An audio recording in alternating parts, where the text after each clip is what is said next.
small thing. Can't you see? I think you'll find it sits in a book and changes the words that you read. You just feel what you want it to be, what you want it to feel, what you want it to be. You just feel what you want it to be, what you want it to be, what you want it to be.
Amazing round, great hatching from Taz. He flashes in and casts the ultimate. Luna, 20 health left. Oh no, she will flash. The shield clutch. Oh, a blink into all those units with an amazing defense. Champion of the Intel Extreme Masters. Herzlich willkommen auf der Gamescom 2011. Schön, dass ihr hier seid in der Energie hoch 3 ESL Arena. Wir haben heute für euch die schönsten und besten Spiele hier im E-Sport, hier in den Intel Extreme Masters Global Challenge Cologne. Wir fangen heute mit tollen Spielen an, nämlich mit League of Legends. Wir haben ein richtig, richtig geiles Spiel. Dazu kommen wir jetzt sofort. Wir haben aber darüber hinaus natürlich auch noch StarCraft 2, die Viertelfinalpartien. Das sind Spiele, die werdet ihr auf jeden Fall sehen wollen. Unter anderem immer noch deutsche Beteiligung mit dabei, nämlich Giacomo Thys, aka Socke, der nachher gegen Cars im Viertelfinale spielen wird. Auch Deutschlands bester Gamer wird heute wieder mit dabei sein. Ich freue mich, nämlich heute ermitteln wir den wirklich allerbesten deutschen Spieler in 3 verschiedenen Disziplinen. Und darüber hinaus das erste Intel Friday Night Game der neuen Saison hier live auf der Gamescom 2011. Schön, dass ihr da seid. Neben mir Carmac, spricht kein Deutsch, aber auch großer League of Legends Fan. Und das ist unsere erste Partie, die wir haben, unser erstes Spiel. SK gegen FNATIC. Richtig, richtig geiles Spiel. Kurze Frage mal so ins Publikum. Wer von euch spielt denn League of Legends? Darf ich das nochmal ganz kurz sehen? Wie viele Leute? Wow. Carmac. Nicht Deutsch mit mir. Mein Deutsch ist... Okay. Carmac, what do you think about that? I think a lot of people are excited for League of Legends. Once again, please, raise your hand if you play League of Legends. Raise your other hand. Your other hand. If you came here to watch this, to watch FNATIC versus SK, raise both hands. I do too. Now come on, keep them up, keep them up. All of you. Make some noise and wave them around, come on. That looks already great. Now this is what I call a good crowd. At that, Which team are you cheering for? to be honest, I tried to be neutral, but I think I like the SK guys a lot, especially Ocelote. Anyone cheering for SK? FNATIC? You guys SK, like one more time, SK? Come on, SK! Oh, they have a lot of FNATIC fans. And one more time, FNATIC? Okay, do you like FNATIC a lot? I like FNATIC and I like SK. Oh, okay, you like both teams. By the way, for those of you that don't know, Dennis actually used to play for SK. Oh yeah, Give a big cheer for Dennis as well. I heard you did. He's very shy. He's very shy. Yeah, I'm a small guy. How couldn't I? So, all right, guys. I have one little request. When we bring the players out, all of you to let them know that Germany is the best place for League of Legends. Please stand up. Stand up when they come. No, not yet, not yet. They're excited, man. When they come out, please stand up and give them a very, very loud applause so they know that they play for the best audience in the world, that's in Germany. Let's give it a try. No. Also, einen Versuch möchte er mal hören. Können wir damit mal hören, wie geil ihr abgehen könnt hier auf der Gamescom 2011?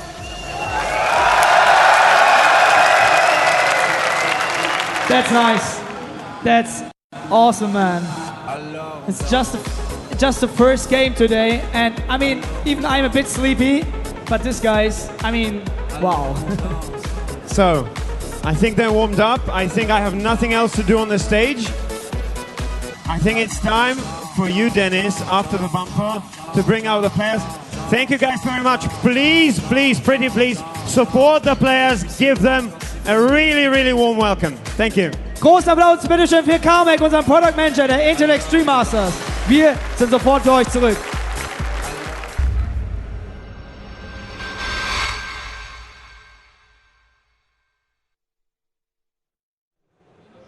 Das war doch schon mal ein richtig, richtig geiler Warm-up, den wir hier gerade gesehen haben. Schön, dass ihr alle heute hier seid, auch zu so früher Stunde. Ich habe vorhin schon gesehen, um 8 Uhr morgens standen und saßen die Leute schon vor dem Eingang und wollten unbedingt rein. Gibt es irgendjemand von euch, der schon so zwischen 8 und 9 Uhr hier war? Ja, das ist echt krass. Das ist super, super geil, wie die Leute hier abgehen zur Gamescom, wenn die besten Spiele der ganzen Welt hier gezeigt werden und wir vor allen Dingen die besten Computerspiele auch der ganzen Welt hier vor Ort haben. Wir wollen natürlich jetzt anfangen mit League of Legends. Die Stimmung ist richtig, richtig heiß. Es brodelt hier schon förmlich. Wir warten aufs erste Team. Und ich bitte jetzt um einen ganz großen Applaus für das Team FNATIC.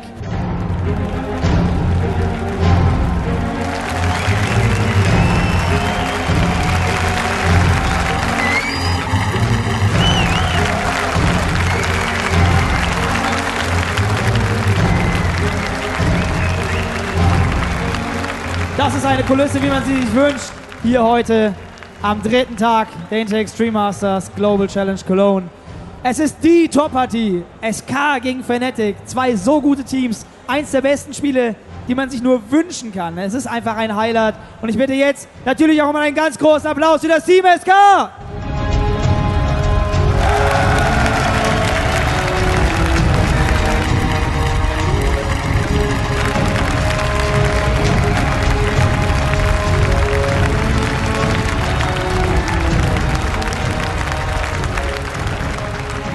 Und diese beiden Teams wollen es jetzt gleich auf dem Server wissen. Es wird Best of One gespielt. Es ist einfach ein Highlight heute hier. Es ist natürlich nicht das letzte, es ist gerade mal das erste Highlight. Es gibt so viele fantastische Spiele heute hier. Und wenn ich mir die Jungs so anschaue, schauen auf jeden Fall fit aus, gut ausgeschlafen, viel trainiert die letzte Zeit. Das wollen wir natürlich jetzt gleich auch noch rausfinden in einem kurzen Vorinterview. Also SK gegen FNATIC hier heute, das erste Spiel der Intel Extreme Masters am Freitag. Hier in Halle 9 in der Energie hoch 3 ESL Arena ist jetzt schon so voll wie normalerweise irgendwie am Mittag. Und ich glaube, wir haben es irgendwie 10:30 oder so. Das ist natürlich einfach der Hammer. Danke, dass ihr vor Ort seid. Ich grüße aber natürlich auch alle Leute, die online zuschauen. Natürlich über esl.tv. Und natürlich auch alle Leute, die übrigens im IRC unterwegs sind, uns fleißig supporten, viel mit uns schreiben und natürlich die Show genießen. Viel Spaß jetzt in dem Vorinterview. We have two best League of Legends teams in the world over here with me right now. Next to me, we have Shushei. He's a very popular League of Legends player. Just want to ask you really quickly, because of the Europe server split, do you guys have problems practicing at the moment? Will it affect how you play today? Well, at the moment we don't have the problem, but like 2 weeks ago we had really hard time practicing together since me and Cyanide was on the east and the rest of the team was on the west. So we did our best to practice alone, but we're gonna see. Well, in your group you also have Team FX.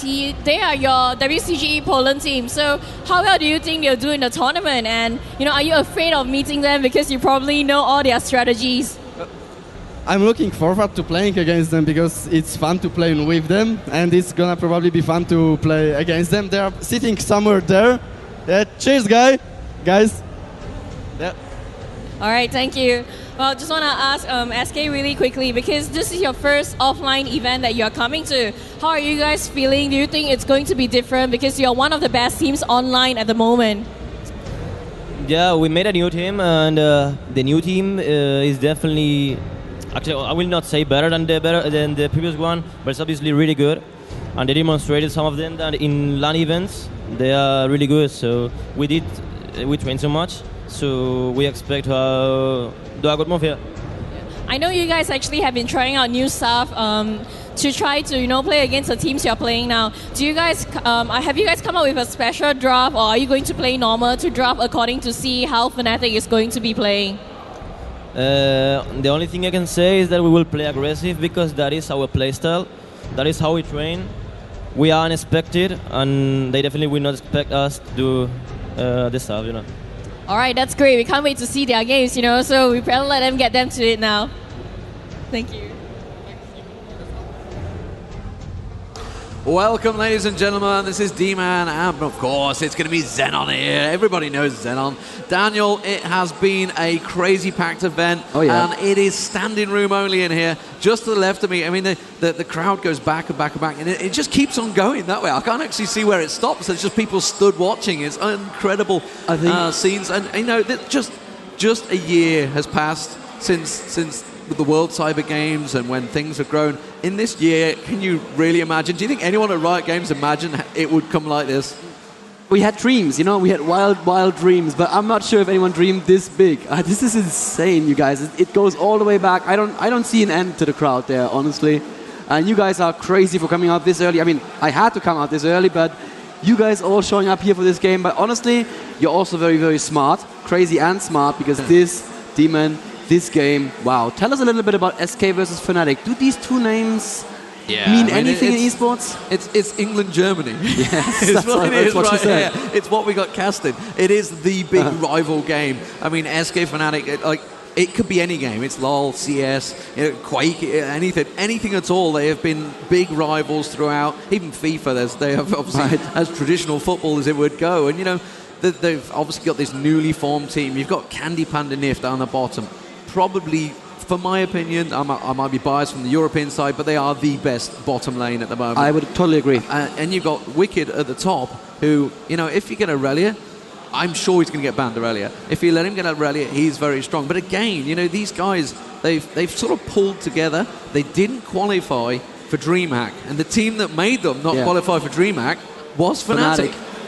That is definitely going to be somewhat of a grudge here, and I always like to say the only one who can beat Wickd is Wickd himself. Yeah. The only thing that tends to fell Wickd is his own, let's call it overconfidence. The man is confident to a fault, and we can see here on on screen. As we think, we call it in esports the toinkos. That's the term in esports. Yes, they're going to decide who gets first pick and first ban and who gets to choose the side right now. So Shushei, tell me about it. I mean, you cast a game with Shushei just yesterday. He was brilliant, except for that we have to work a little bit on his vocabulary. There's a few words you don't say on stream that he was saying very freely. Yes. We have to work on that, but that's fine. He was very insightful. He was giving very, very good comments on the developing game, and he also provided a beautiful soundtrack of team fights. So while I was casting the team fights, he was making the paint noises in the way, oh, ow, oh. So he was very, usually it's me doing that, so. I'm disappointed he hasn't actually got his mask on. He walked in and this morning, they struggled. The reason the game is starting a little bit late, they struggled to actually get into Gamescom. There's so many people outside, and they were trying to get in, trying to get to the front of the queue. They eventually got through. He came through, he had this cow mask on, didn't he? Oh, wow. Yeah. He'd gone full Alistair, as it were. I was hoping he was going to come out with it and maybe do the interview with it on, but instead he didn't. So Ocelote going back to his team. So also, I mean, these guys, you can see the WetDreaM, obviously the captain, I would say, of the team. Possibly he pulls it all together, the jungler. But, you know, these guys, they're all still young. I don't think any of them have really experienced the stage game of this level. I mean, obviously we had the DreamHack finals, a lot of pressure that went with it for FNATIC, but you didn't have like the full arena. They were still pretty well closed away, weren't they? Yeah, absolutely. Well, you said they're pretty young. WetDreaM actually wrote a blog post not too long ago asking if am I too old for esports? And he's what, like 26 or so? Yeah, it made me feel old. Gotta be honest me too. Yeah, but the rest of the team super young, of course, and hungry. I'd say hungry. Those that can't play talk. That's what I say. exactly. Or teach. No, that doesn't work for esports. So yeah. I think Ocelote had a little bit of previous experience in World of Warcraft, and WetDreaM had some middling success in a couple of FPSs. I'm not quite sure which ones, but none of them anywhere near the level that they hit here in League of Legends right now. Yeah, I mean, these guys, they're all going to be new to it. They're pretty nervous. You know, we're going to have, obviously, CLG later as well. Hotshot was just saying, you know, how nervous it is to sit up there. Oh, yeah. However, Reginald, on the other hand, said, doesn't faze me, and they played brilliantly well. I mean, we could talk about that. Obviously, we've got Group B today, Group A yesterday. If you missed it, Team Solar topping the group out, eventually beating Millennium in really what was a fantastic match.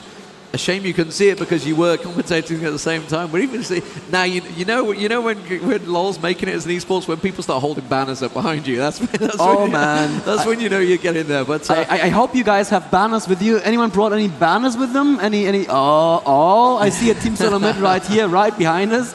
Great. But yeah, I mean, like Team Solar Mid, they topped the group. They won all 3 games. Millennium are second, I believe. They beat everybody else, so they're going to be the second place. So really, the advantage for these guys already is that they know who they're going to be playing should they top the group. But this is such an important game. The fact that you have Frag Executors and CLG. Frag Executors, we don't know what they're going to turn out like. I think they're going to be pretty good. I've got to be honest.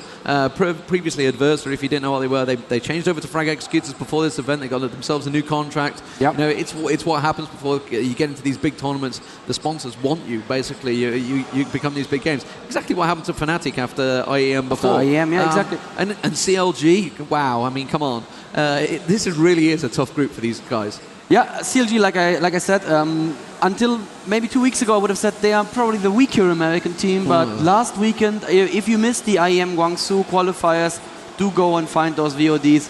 What CLG did to TSM, it hurt me. I was sitting there going, oh. Ooh. It was very one-sided, and it was very quick as well. That was the scary thing. I asked Reginald, and he said, "Yeah, we got outpicked," and that's all he wanted to say about it. And well, CLG used to be known for being among the weaker pickers in the entire metagame, and apparently they learned. Apparently they figured out how it's done, and I can see all the players are actually in the game right now.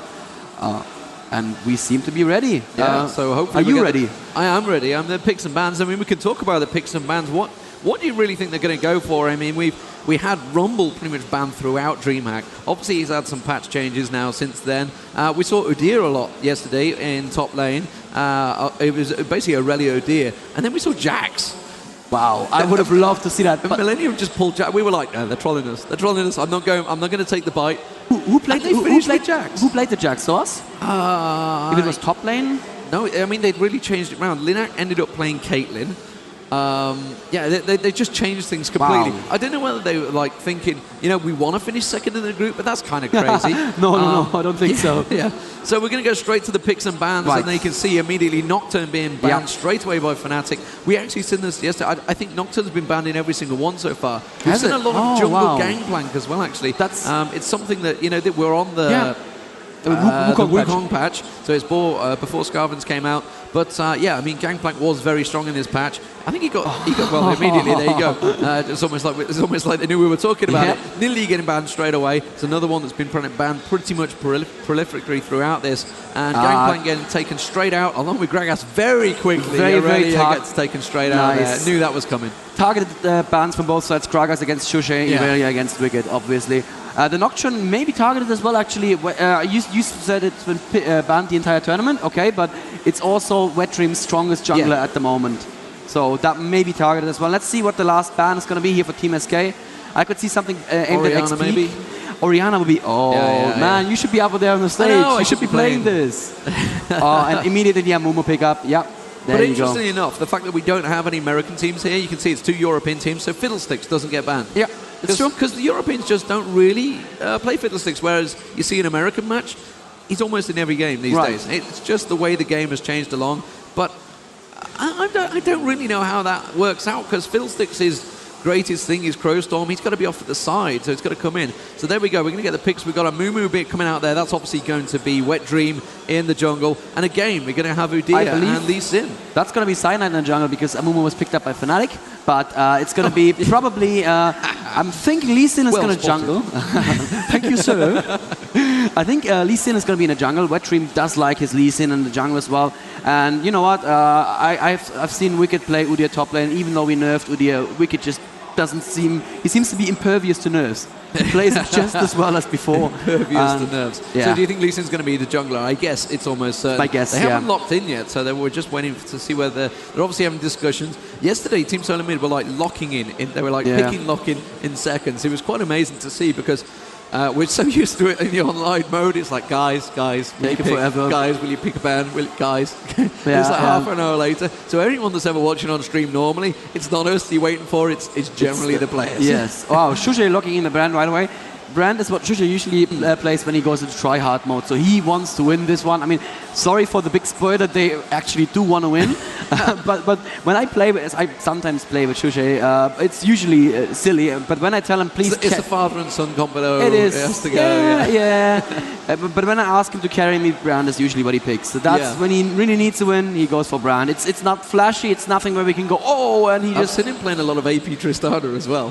Jumping on people. That's where he doesn't want to win. But Janna coming out there, so kind of predictable there. That's going to be Mellisan down on the bottom lane. Ocelote going with, so it's Ocelote. So that's going to be CandyPanda, Nyph down the bottom. It's going to be usual AD carry support. This is something that actually, I was talking earlier, this is something that's potentially going to change. Yes, we are going to hit sustain in one of the next patches. I'm not sure if it's going to be in the next patch. We really don't like that passive play in bottom lane. It's become the staple of every game, really, hasn't it? Currently, the game punishes you for being aggressive. And aggressive is what you guys at home want to see, what we want to see here in on the casting desk. And we don't like that our game punishes you for being aggressive. So we're going to take a lot of the sustain out. We're going to make it much harder for the Sorakas to basically hand their carries, get out of jail free cards. You made a mistake, fine, I'll heal you up. One quick observation here. Oh, nice. Janna was picked up by FNATIC. That was brilliant. That denied the Janna Ashe lane, which is still the old classic.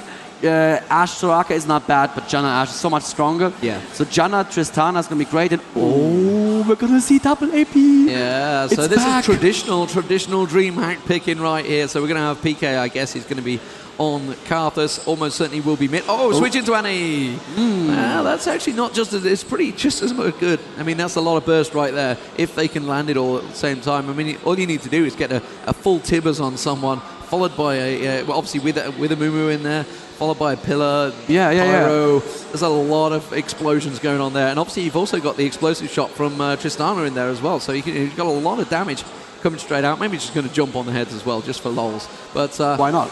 I mean, the problem with this game is obviously the way the meta goes with these pro players. You've got the hundreds of thousands of people watching these streams, and they see it, and And that's kind of like how everybody then plays. Yeah. It's not that they're like dictating the metagame for everybody else in the world. I looked at the champion usage stats that we collect at Riot Games, where we look at every single game being played on our North American and European platforms, and we just check how many percentage of players games have this champion. And Gragas had I think like a 50% relative to the rest of the champions jump after DreamHack. It's just like he was like 0.03%. Everybody wants to be Shushei. Yeah. And then they realise, oh, actually, I'm not that good.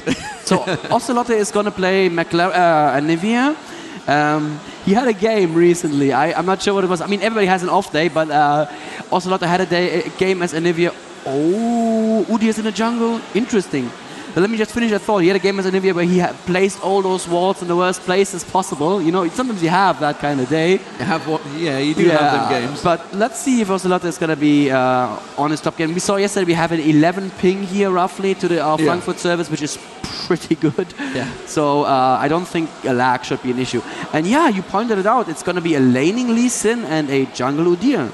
So, I mean, top lane, who do we think? I mean, normally it's, I guess it's going to be Annie mid. Shushei's got the range, I guess, to deal with Wickd. All he needs to do is dodge the initial kick that's going to come into him. Yeah.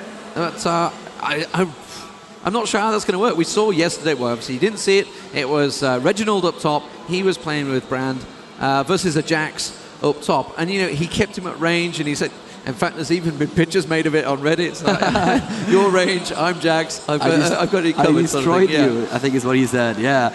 Yep, it's going to be interesting. Wickd, if he lands the kick, he can do a lot of damage with the follow-up and with the E. But Shushei can probably kite him. The Annie versus Nyph mid is just one of those classic mid lanes. It's really absolutely down to player skill. But what I really like is the Amumu in the jungle for FNATIC. And I think Amumu plus Annie plus Brand, that's your target combo right there. So if the Amumu actually gets the ultimate off, Annie gets her stun to prolong that, and Brand gets his ulti to bounce for the whole duration. That's a team it's the fight full AE right team. there. It's really going to work very well. And then on the flip side, obviously down the bottom, there's going to be the initiation from CandyPanda. Then you've immediately got the stun to follow up. WetDreaM on Udyr is very good to get the stuns in there. You can come charging out the jungle. But, you know, these are things, we can talk about it all day. But as it is, we're going to get to see the game. So we'll be back in just a moment.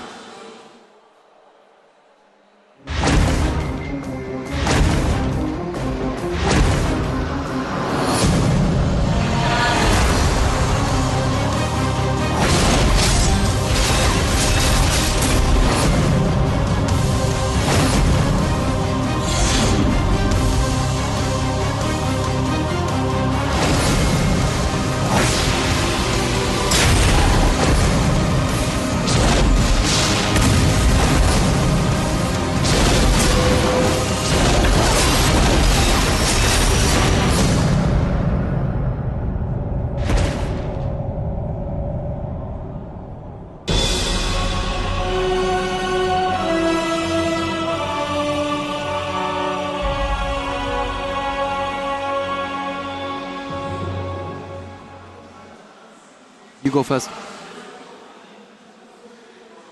Welcome back to Gamescom, ladies and gentlemen. It is the Intel Extreme Master. It is FNATIC versus SK. It is the big European conflict that we kind of waited for. Let's give you a quick roster rundown of the players for FNATIC. It is going to be Cyanide on Amumu, PK on Annie, Shushei on Brand, Lamia on Tristana, Mellisan on Janna. Over on the SK side is going to be WetDreaM in the jungle on Udyr. That's something we've not seen so far this tournament. Yeah. Wickd at the top on Lee Sin. Nyph with CandyPanda down the bottom there as the Soraka Ashe combo. And again, it's going to be Ocelote in the mid. And will we get to see a level 1 fight? That is the question. We saw a few yesterday. Don't really think it's going to happen. The Europeans don't tend to go for it. And at the moment, yeah, we can see the ping, so you can see the full screen. I'm going to switch it to this mode in the bottom screen. That's kind of what both teams see. So it helps us really when the clairvoyance goes down, so we know what's going on. What is going on, really? Yeah, exactly. Europeans tend not to go for the level 1 fight. They tend to spam /dance. Thank you, Shushei, for that. It looks like SK are just in position to stop FNATIC from getting into the forest, but they're not going to look for... oh, actually, look at that. xPeke going into the brush in bot lane. He's going to look for a level 1 gank there. He has the stun charged up.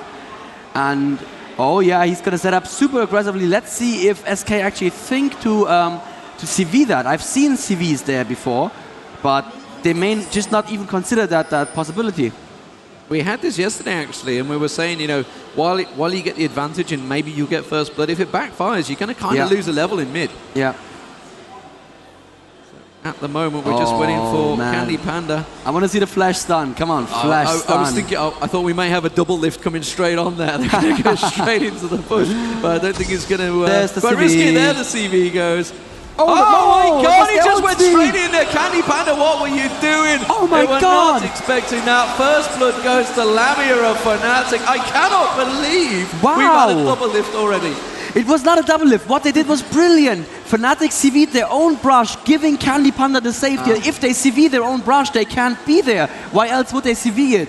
Beautiful mind games here from Team FNATIC, starting us off to a brilliant, brilliant beginning. And that has got to mess with the nerves of CandyPanda here. Yeah, and that's the person they need to be aiming at as well. That is possibly the best person they could have got. And really, you've got to think, and the rest of the team are going to be like, why did you do it? Why did you even go there? There was no reason to go there. You had nothing to gain from it. Let's have a quick look at mid, though. I can see a bit of damage coming straight down there. PK being taken very low. Having to use a health potion as well. Didn't get to use a flash there. Didn't need to, did he? No, he didn't. But that was brilliant play from Ocelote, actually. PK was in a corridor of enemy creeps, so Ocelote knew he couldn't dodge to either side. He just threw a very long Q, guaranteed himself the stun, and followed up with an E. That is just very painful for Annie here. Let's see, she went for boots and pots, didn't she? Yeah, very good. So she still has those 2 pots. So she is going to be fine for the time being. Yeah, so that's give her 10 CS lead as well as a kill. So big advantage to Lamia down the bottom. We'll have to keep our eye on that. Ocelote coming top for gank. What are you doing, Ocelote? What is this? Not too sure what he's doing, other than maybe trying to get his egg to pop earlier. I don't know. Well, I don't know what he was thinking there. And Annie's also going to come up the... Will he flash through? We're going to see, will the clairvoyance go through? He wants the clairvoyance. You can see he's pinging for it. He wants the clairvoyance there. But I don't think it's up. The timer's not up. Having a look, yeah, you can see the timer's not quite up yet at the moment. I'm looking at the wrong side. Yeah, it's good halfway through. So he wasn't going to get it in time. Nevertheless, he got WetDreaM coming to cover in mid there. We saw actually Udyr versus Annie yesterday, and it worked very well. Really? For Udyr, I'm guessing. Because he can just shield anything. And there's, nice damage there from Shushei against Wickd top lane. Hits the full combo that he's looking for. And he goes home. That is actually brilliant play after... No, he's not going home. Okay. I would have thought this is exactly the time to go home and buy. He probably doesn't have that much gold quite yet. 15 CS versus 14 from Wickd. Annie now pushed Ocelote up against the tower, but that, of course, doesn't mean very much. Let's see how bottom lane is developing. It looks like, CandyPanda needs to be very careful right now, so he's immediately far behind, 28 to 13, the CS in bottom lane. Yeah, it's expected. He's going to have that 10 difference, obviously, while he was away going to buy, but at the moment, you can see he's going to have that slight advantage. He's going to have that 500 gold advantage that he got from the start, from that first blood, because he was the one that picked it up. As well as I didn't see, I guess they're all going to get the assist as well, so you get that little bonus as well. So it all worked out very swimmingly for FNATIC so far. Just saw the stun caught onto PK there. PK in mid. We actually we were told that PK wasn't going to be here, and then he walked in, and you said, no, really, I just spoke to him. He's here. Yeah, that would have been very, very bad for them. We saw at DreamHack that they were struggling without PK. PK is just part of their core. And I'm curious, after the beautiful hits that Ocelote was landing in mid lane, how could he fall this far behind in creep as well? Look, it's 26 for Annie versus 17 for Nyph. Something's not going well. Amumu looked like he was looking for a gank top lane and changed his mind. He's now coming mid lane, but he's not going to have any luck there. And Nyph is very safe, and Udyr is just around the corner. Actually, they're going to meet each other in the forest, and good ward there from Cyanide.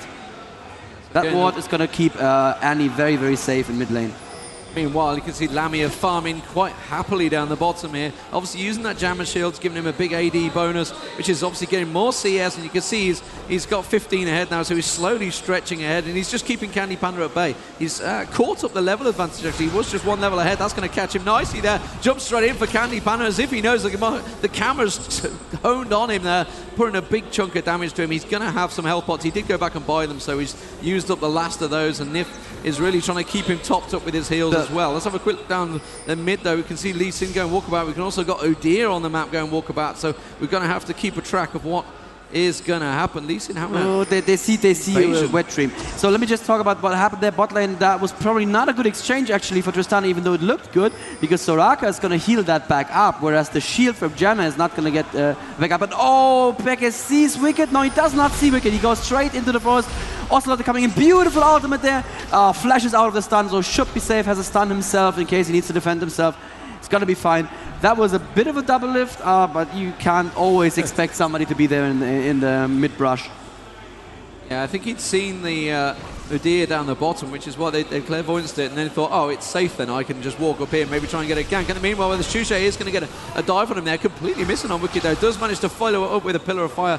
Have a quick look down the bottom, you can see they're getting close by, but again, they're just continuing to farm, 52 to 38 down the bottom. Let's have a look at the farm in the mid, 39 to 31, pretty even stuff. Up top, you're going to kind of expect Brand to be ahead, and he is just a little bit, 35 to 27. He did, I don't think he sent him back just yet. I don't think either of them have gone back. He's started with the bead as well as some health pots, so like a stack of health pots. Right. I think we're starting to see the first hero trips back. Yeah, Ocelote has gone back, and he's coming out with a mana crystal and a health crystal, so building up towards that catalyst. So if you look at the team gold, we can see that FNATIC are already 1.1k ahead. This early in the game, that is a massive advantage.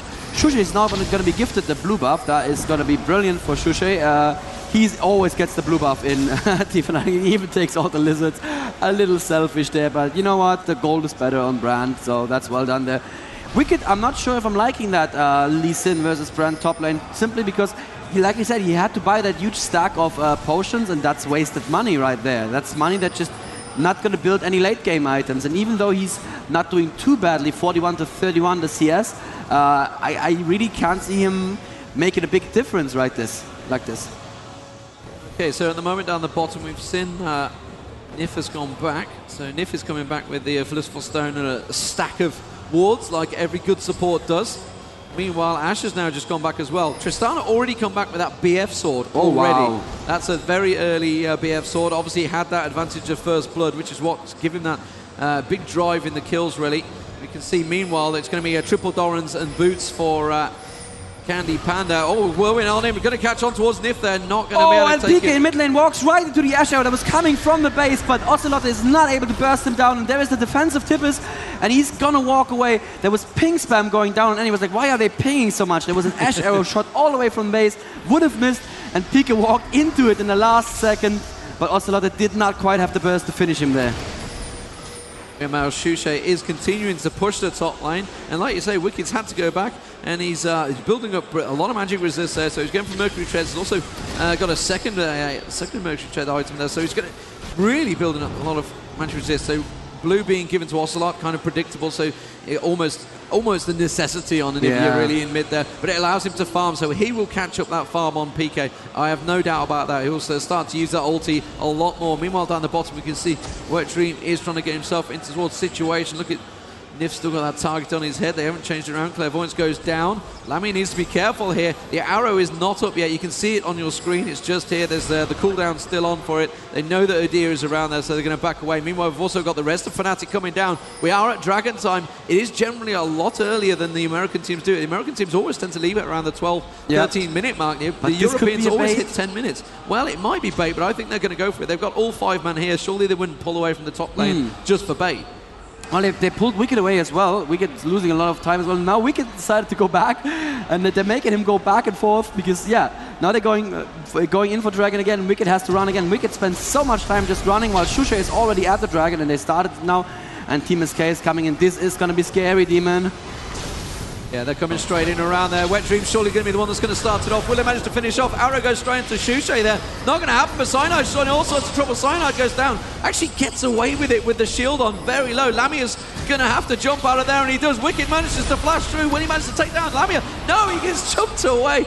Ulted away. I think Lamia might survive this. Shushei's also very low, and he is never going to get out of that one. However, he is the only sacrificial Lamia in that fight. That's amazing that only one person died in the entire exchange. I can't believe that. Crazy. Oh, and the Ocelote's going to come around the side. He's going to let the stun on him. Shushei's going to be the target. Oh, and he tries to turn around, pops it down. He didn't actually get the kill. He's got a wave of minions. Shushei's got not enough mana. Ocelote's not got enough mana. He's waiting for the blue to tick on. He's going to get away. He's got 24 health, and he gets taken down by the basic attack. stack of Ocelote. Very nicely done. And now Mellisan's in all sorts of trouble. They're going to dive him on the tower. Ocelote finishes it off. Very nicely executed from xPeke. It nearly backfired, but that's going to give them the tower as well as a lot of kills. And wow, just wow, what an early exchange. And Jana actually saved, I believe it was Amumu there with a single point of health with a shield. The dot would have killed him, but just barely survived. Amazing play from FNATIC, and like you said, I thought, wow, I can't believe they only had one die there, but unfortunately FNATIC made the mistake of thinking the tower meant safety. Even this early, if the entire team is there, they can dive you the tower, and they can, as they just demonstrated, kill you easily enough at tower. But still, 500k gold advantage for FNATIC, even though they're now 2 kills behind.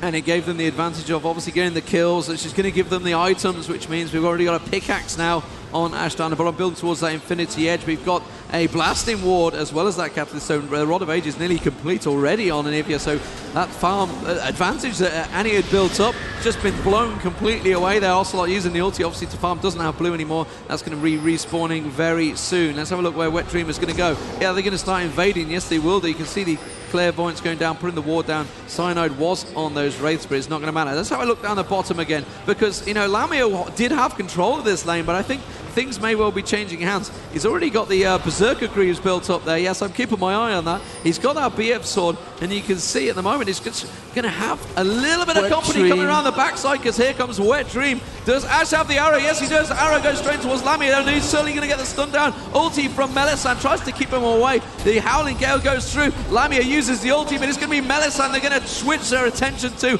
Manages to flash out the arrow. The arrow gets through. 23 health he's on. I think he's going to get away with it as well. There's nothing from range to finish him. Wow, the skill level of these guys to just get out of the situations is unbelievable. I can't believe what I'm seeing here. How is FNATIC doing this?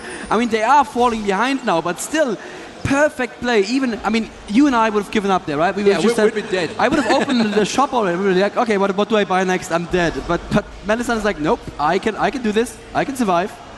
Beautiful play here. And let's see if the next blue is going to go to Shushei again. I would definitely assume so. But Amumu may want to try and come top and gank first. And we can now see that Shushei has built a really sizable creep score advantage, 81 to 56 right here. And he has the needlessly large rod. That's, of course, beautiful. I don't think Wickd actually saw Amumu go into the bushes, but he is very, very careful. That's the right play right there. Let's see what he's going to do after this wave. Shushei playing very well, playing aggressively. If he stopped playing aggressively right now, Wickd would smell the bacon. At the same time, Ash and Soraka are coming to mid lane to possibly do something against Annie here. Annie is not aware of this. I don't believe if there's going to be an Ash arrow, that could be a dead Annie right there. But let's see, is the Ash arrow even up? It's not up, unfortunately, and they show themselves, so it's going to be a push.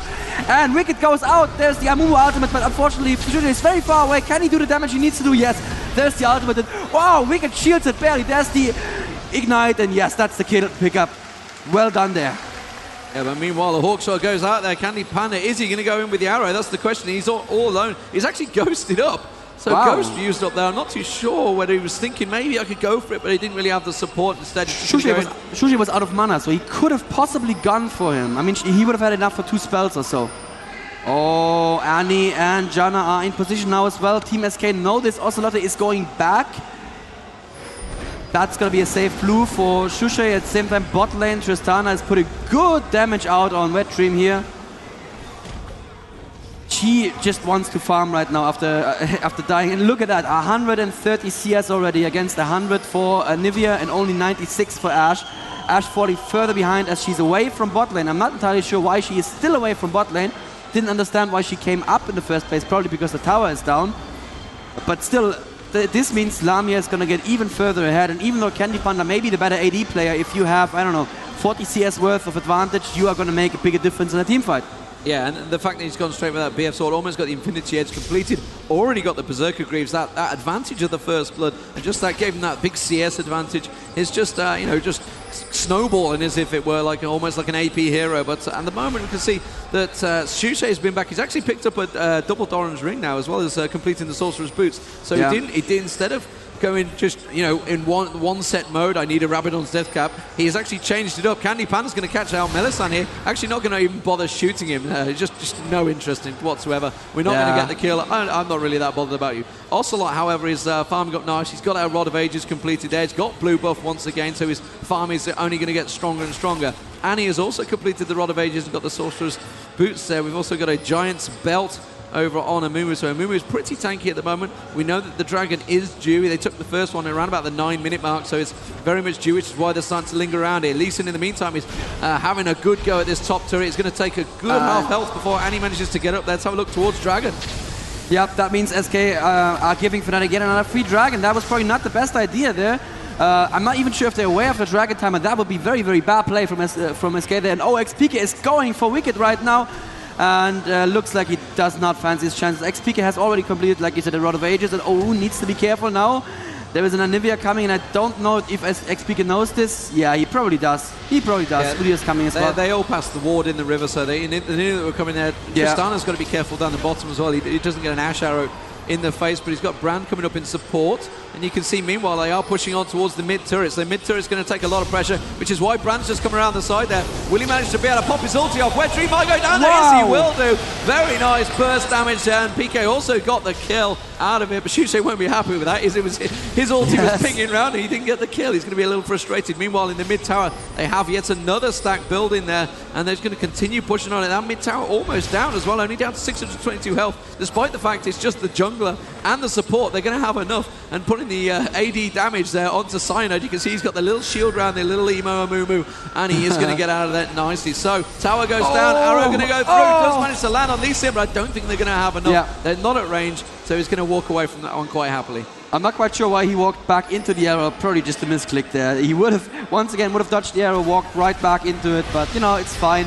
There was no one there to follow up, so they were safe enough. And I'm liking what I'm seeing right now. If I was FNATIC, I'd feel pretty good right now. This is actually very, very nice, especially since they have an AP carry that can build a straight Rabadons.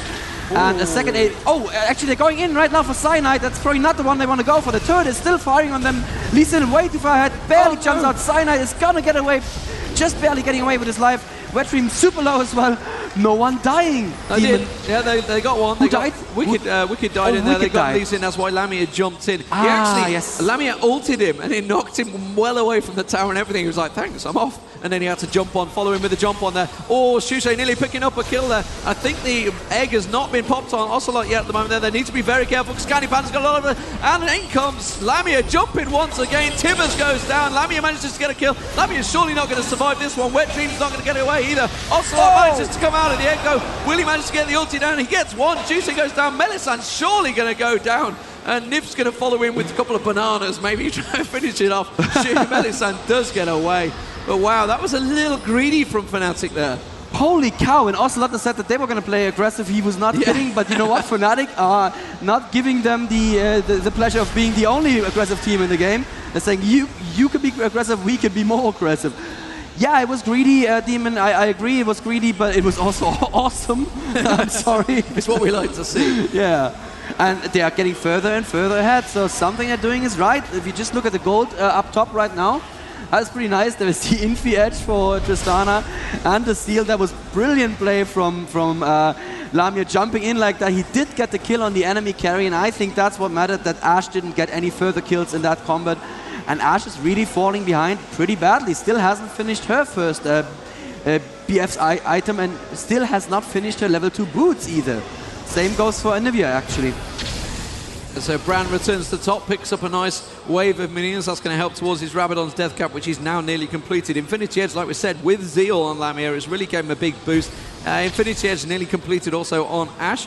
You can see the Wriggles and the gem built up on Udyr, so he's working very well. Hextech Drinker actually on Leeson as well, so and a lot of GP5 items between the two supports, which you kind of expect at this stage as well. Heart of Gold is going to help survival for Mellisan, the amount of times he's been caught in there and had to flash out of situations. Yeah. Let's have a look towards Brand at the top. He's put a little bit of burn on Wickd. And, you know, we were talking about this at the start.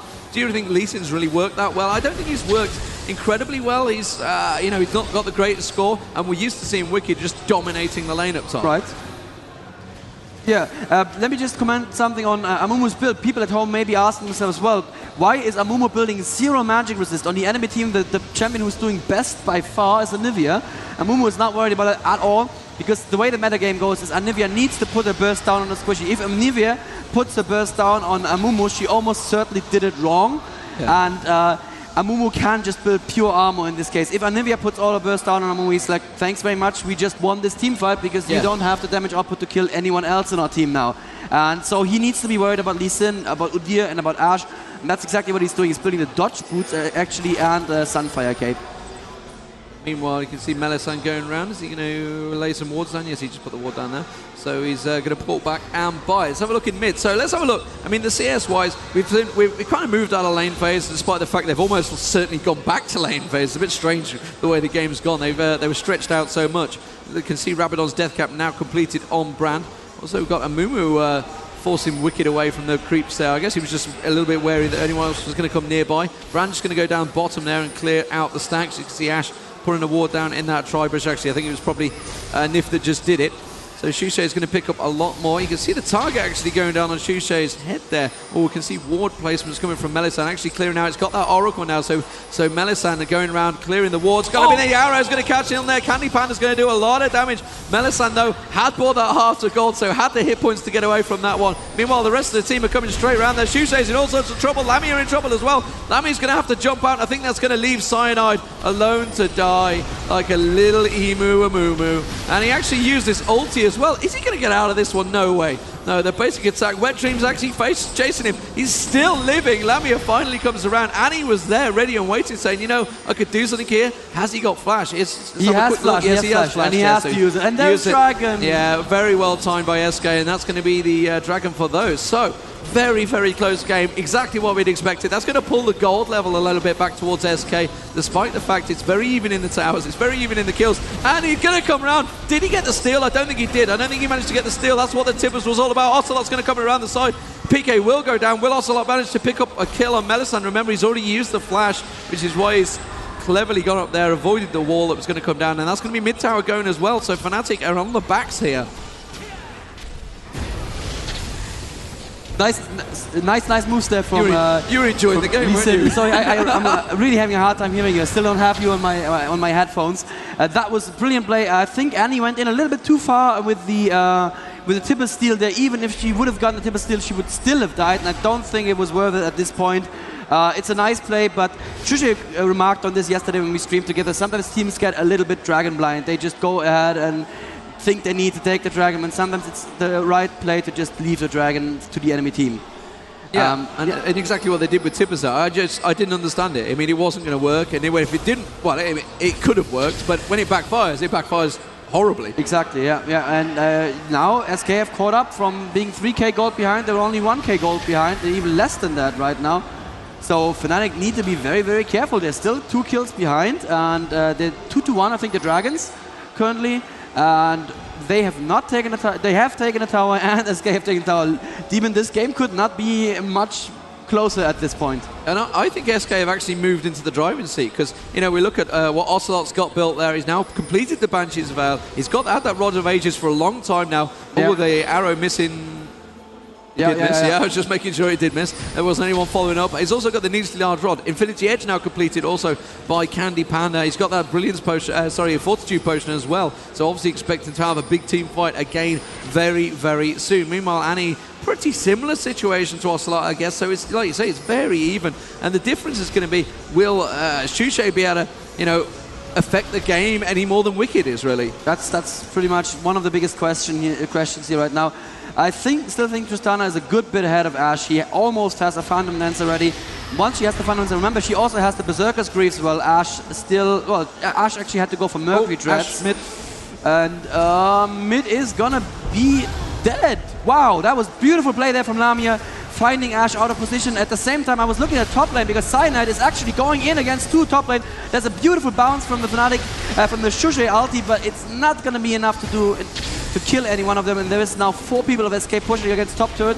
But it looks like Tristana and Janna want to take mid turret. Do they really want to do this right now? Well, Ashe is still down, and Annie is taking bot turret at the same time, so SK are taking 1 top turret, But at the same time, FNATIC maybe taking 2 turrets from them, which would be, I think Marth teaches us that 2 is more than 1.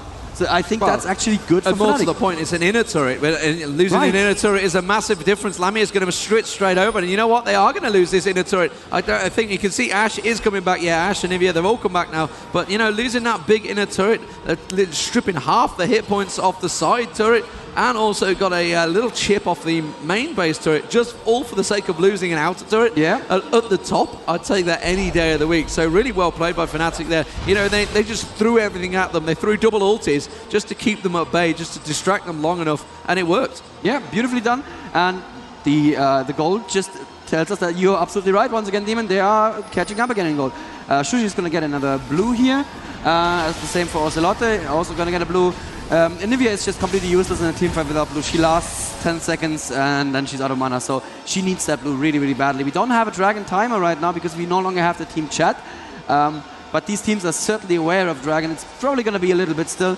We can see there's pretty good wards for SK at Baron. Not so great for FNATIC, but they will probably see SK getting into position for Baron while they can't see whether or not they're starting it. And now it looks like a big push coming down mid lane. Shushei is just going to try his very best to delay that push until everybody's in position. And yeah, it looks like SK actually want to take him in their turret back, want to have revenge here. It could be very, very tough to do this though, because Brand clears out minion waves so very, very quickly. And that's what you're looking for when you defend the turret. It's all about how quickly can you get those minion waves out. And oh, good damage against Shushei there, but Cyanide jumping into disencouragement. Very good flash across the wall onto Annie. Annie is going to be safe though. Very good Janna ultimate right now. Now WetDreaM is separated from his team. And no one died once again, Deman. No one died. Crazy fights there, and that was almost like a protective ulti from both teams, really. Oh, great stun there from Ocelote, just backing away. I don't know if you also noticed Ash actually didn't have the arrow in that fight because he used it to try and steal the blue. And a lot of people go, what are you on about? He can't hit the mob. Well, if it hits the hero right next to the mob, it does the AE damage explosion, and you can easily steal Baron that way. Well, I say easily, it's very hard to do it. Right, you need to catch it that perfect timing, but it is possible, and that's why. I mean, if in that fight, maybe if they had the arrow, saved it for that moment, that could have easily turned that fight to a very different result. As it was, nobody died. So superb stuff between these two teams, and really showing why they are classed as the top teams in Europe at the moment. You know, it's such a hard group, and both teams know that if they lose this match, they are in dire trouble because CLG are no slouches, and FRAG EX as well. I guess Shushei knows them better than anyone. Yeah, that's absolutely true. And you know what? If I was CLG watching this game right now, I'd start to get worried. These two teams are more aggressive than we've seen them at DreamHack. They are absolutely out looking for blood. And you can see that SK are using their flashes mostly aggressively. Usually people hold on to their flashes, and they do have Dragon timer. Even though SK picked up Dragon, FNATIC took down the timer. That's very good presence of mind. I hope they took down the timer correctly. Yes, they did. Very good. Ash is out of position, but could possibly be sending an arrow into Dragon right now. They're keeping them at bay, and nope, that's the Dragon picked up safely for FNATIC. Well done there. And they also pick up a ward on the way out.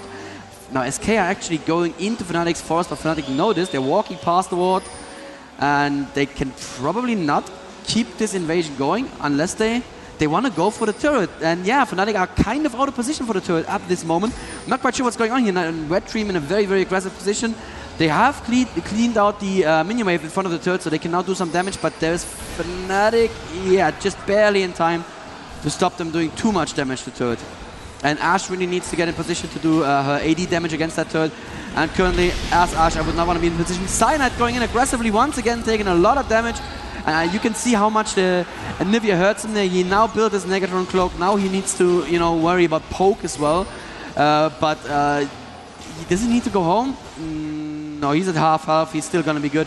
Looks like SK still want this turret. They are really, really aggressive. Even though they are 3k gold behind, they feel it's their time to be aggressive. There's a Janna shield on the turret. Deman, do you think they can take this?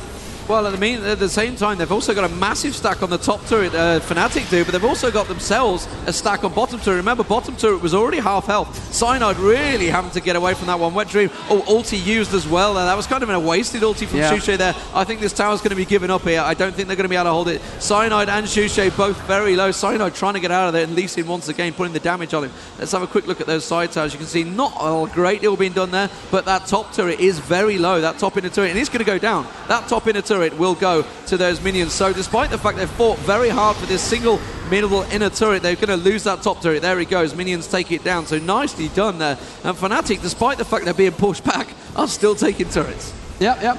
Minions OP, clearly. And their top, top turret actually is being attacked. But the turret is going to push us back. And there's a huge stack going to SK's bot turret. And actually, this is not just the damage to turret, it's also all the gold and experience that SK are missing out on here. And if they go and defend that turret right now, FNATIC can take a Baron. And FNATIC are setting up for that. They are forcing SK to stay near Baron. Actually, Ash is going to go and try to clean this out as quickly as she can.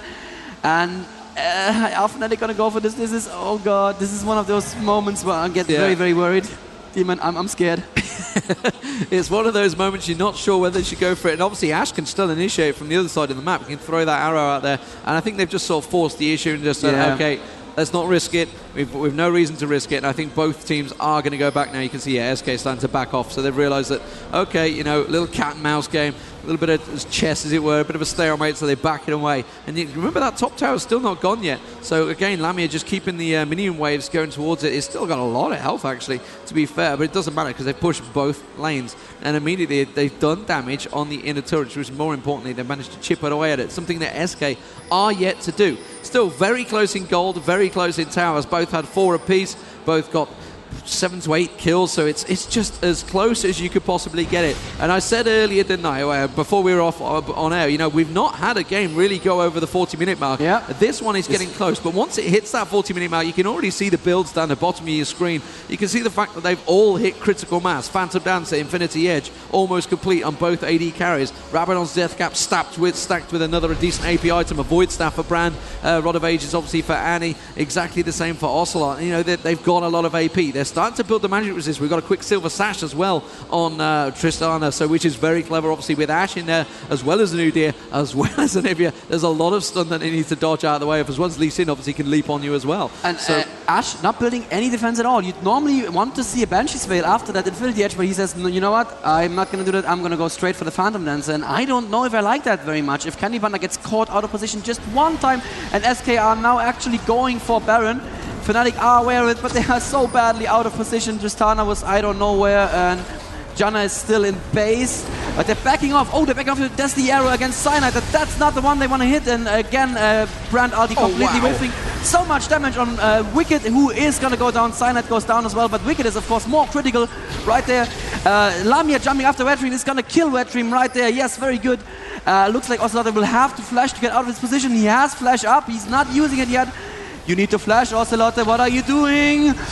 Oh, he flashes and barely in time. Lamia is working on CandyPanda. That's what I was talking about. He gets caught out of position one time and he is dead. McLaren wall right there helping Lamia, getting closer to Ocelote, actually pushing him forward, but Lamia is not going to be super greedy in chase. That was a brilliant fight for FNATIC right there. Yeah, they need to go straight to Baron in my opinion now, but I'm not too sure if they're going to. It's the prime opportunity, but then again they could delay them a lot. It looks like instead they're going to go forward towards top tower because IPK building up. Did have Tibbers, there's a ping actually going on towards their main tower. I don't think they're going to push for that. I don't think they are, but Nyph is going to have to stay around this area. Needs to be very careful. Has got a lot of wards in and around Baron, and they are going to go for Baron. I thought so. That's got to be the play to do. No, they're backing away. They've got to be very careful because Ocelote could easily just come in and steal it. He's got a lot of burst damage. Meanwhile, that turret does go down again to the top there. So finally, they're taking that top turret down. So turrets, they are ahead. Gold, they've built up quite a big advantage there. And more importantly, Lamia got a lot of kills in there, and that's been enough to buy him a last Whisper. Oh, wow. Oh, I just saw that. Oh, my God. Infinity Edge, Phantom Dancer, Last Whisper. It's the ultimate build, yeah. He is now complete, as it were. Yes, he's online now. Tristana online. And Shirelia's Reverie obviously twinned with that Sunfire Capers gives Cyanide a lot of survivability, despite the fact, like you say, Ocelote putting the burst down on him, and like he's mentioned, it was the wrong target, and they did it in that fight, and it backfired horribly because meanwhile Tristana was just jumping around on people's heads, saying, and I think he got a triple kill in there. Yeah, if not a triple kill, at least he did kill 3 people. And I know there was a game by SK recently. Well, it's not a triple kill if it's two. Sorry, I'm not trolling. I'm actually serious.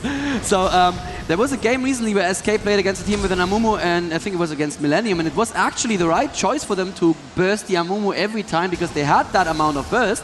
but they don't have that amount of burst right here. So if they can't just insta-kill Amumu, and if Amumu can use his ultimate, then, you know, he's done his job, you know? And that's cooldowns that Anivia used on him that she could have used on Tristana.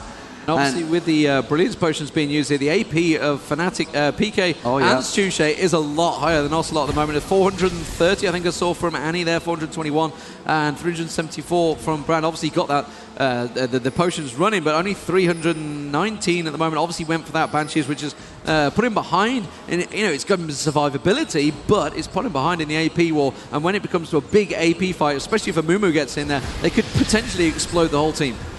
Remember once again, though, that SK are playing from the past here. They're playing with time machines because they are still in the meta where double... It's working. You know what? I don't know if I can say that word on stream, but they're bringing sexy back. They're making it happen again. And you know what? I wouldn't be surprised if the meta game shifted all the way back after this tournament if they are successful with this strategy, because it is the much more exciting strategy. It's the strategy where you go in and within 2 seconds you decide a team fight. Whereas this other strategy that SK are playing is like, we are going to be in this team fight for as long as we want to because we are super tanky mans and you cannot kill us.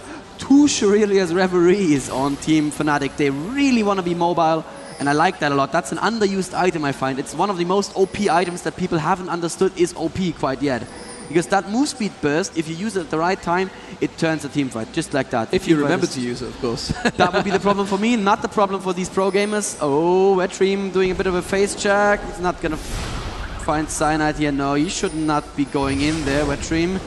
Oh, he's super aggressive. I'm not quite sure why he thinks he can do that. That's possibly the worst place to fight as well. Cyanide's going to take a lot of damage. He is going to go down. Didn't get to trigger his ulti. Meanwhile, the AP damage coming straight out there. Udyr going down. So it's 1 for 1. Pretty much both the tanks going down. Remember, the arrow has been used. So I would say SK are in the more dangerous position. They're going to have to back away from this one. And PK is just going to say, okay, you know, we can go back and farm.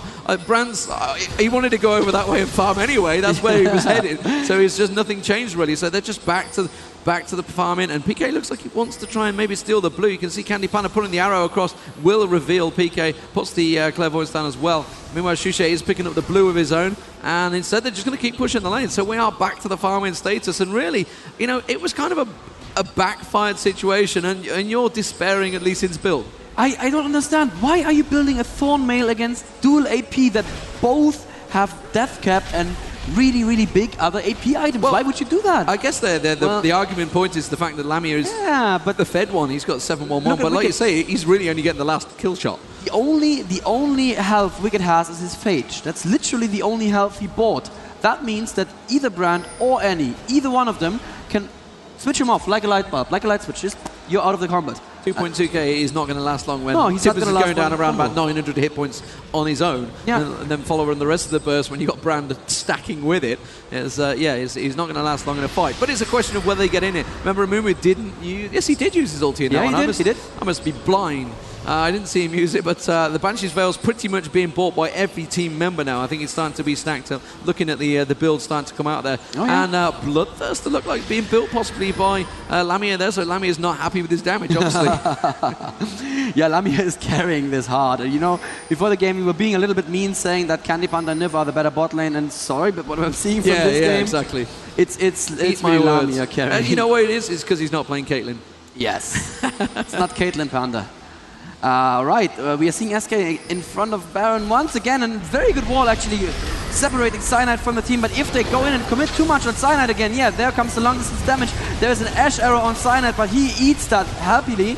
They're all standing in the Nivea ulti, and wow, Lamia jumping right in there and jumping back out. Flashed out, yeah, the beautiful play there from Lamia. Cyanide gets the ulti off. CandyPanda now taken very low, but PK is incredibly low. Cyanide will just about get away. PK did go down. Ocelote gets a beautiful wall on towards Cyanide there. Will put him out as well. Shushei is going to get away with this one, I think.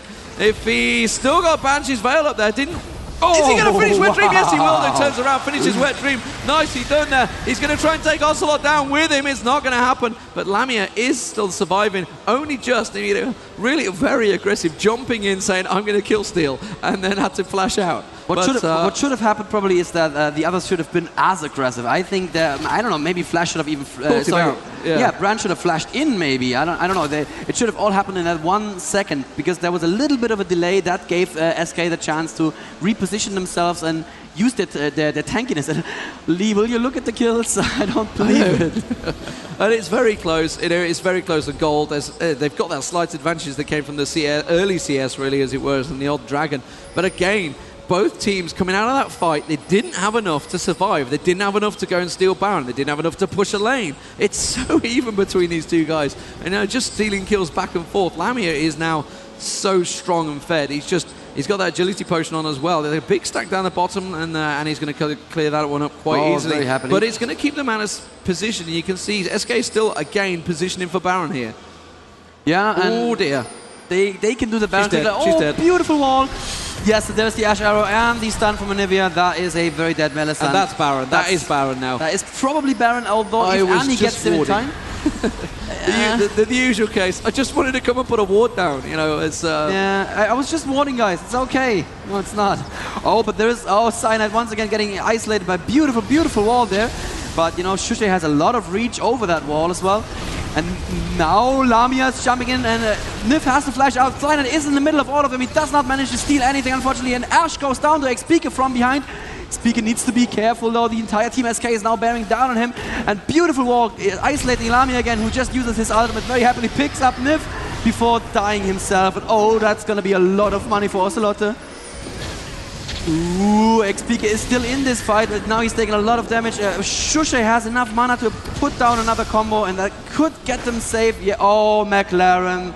Thank you very much, says Team FNATIC. Yeah, I mean, he's been landing perfect walls all game, so it's only fair that one of them finally backfires. Yeah. I think that's going to be enough to take the inner turret. Will it get the base turret? No, I don't think so. I think they might just get the inner turret. So again, very even fight. 2 for 3, I think it was there. Yeah. Or maybe even just 2 for 2, but they got the Baron in there. You can see Amumi, when he went in, he tried to steal it with the ulti at the end there. Just held on, managed to get stunned out of it, and again, very well controlled. But WetDreaM at the moment, it's getting to that stage on Udyr that you just can't do a lot against him.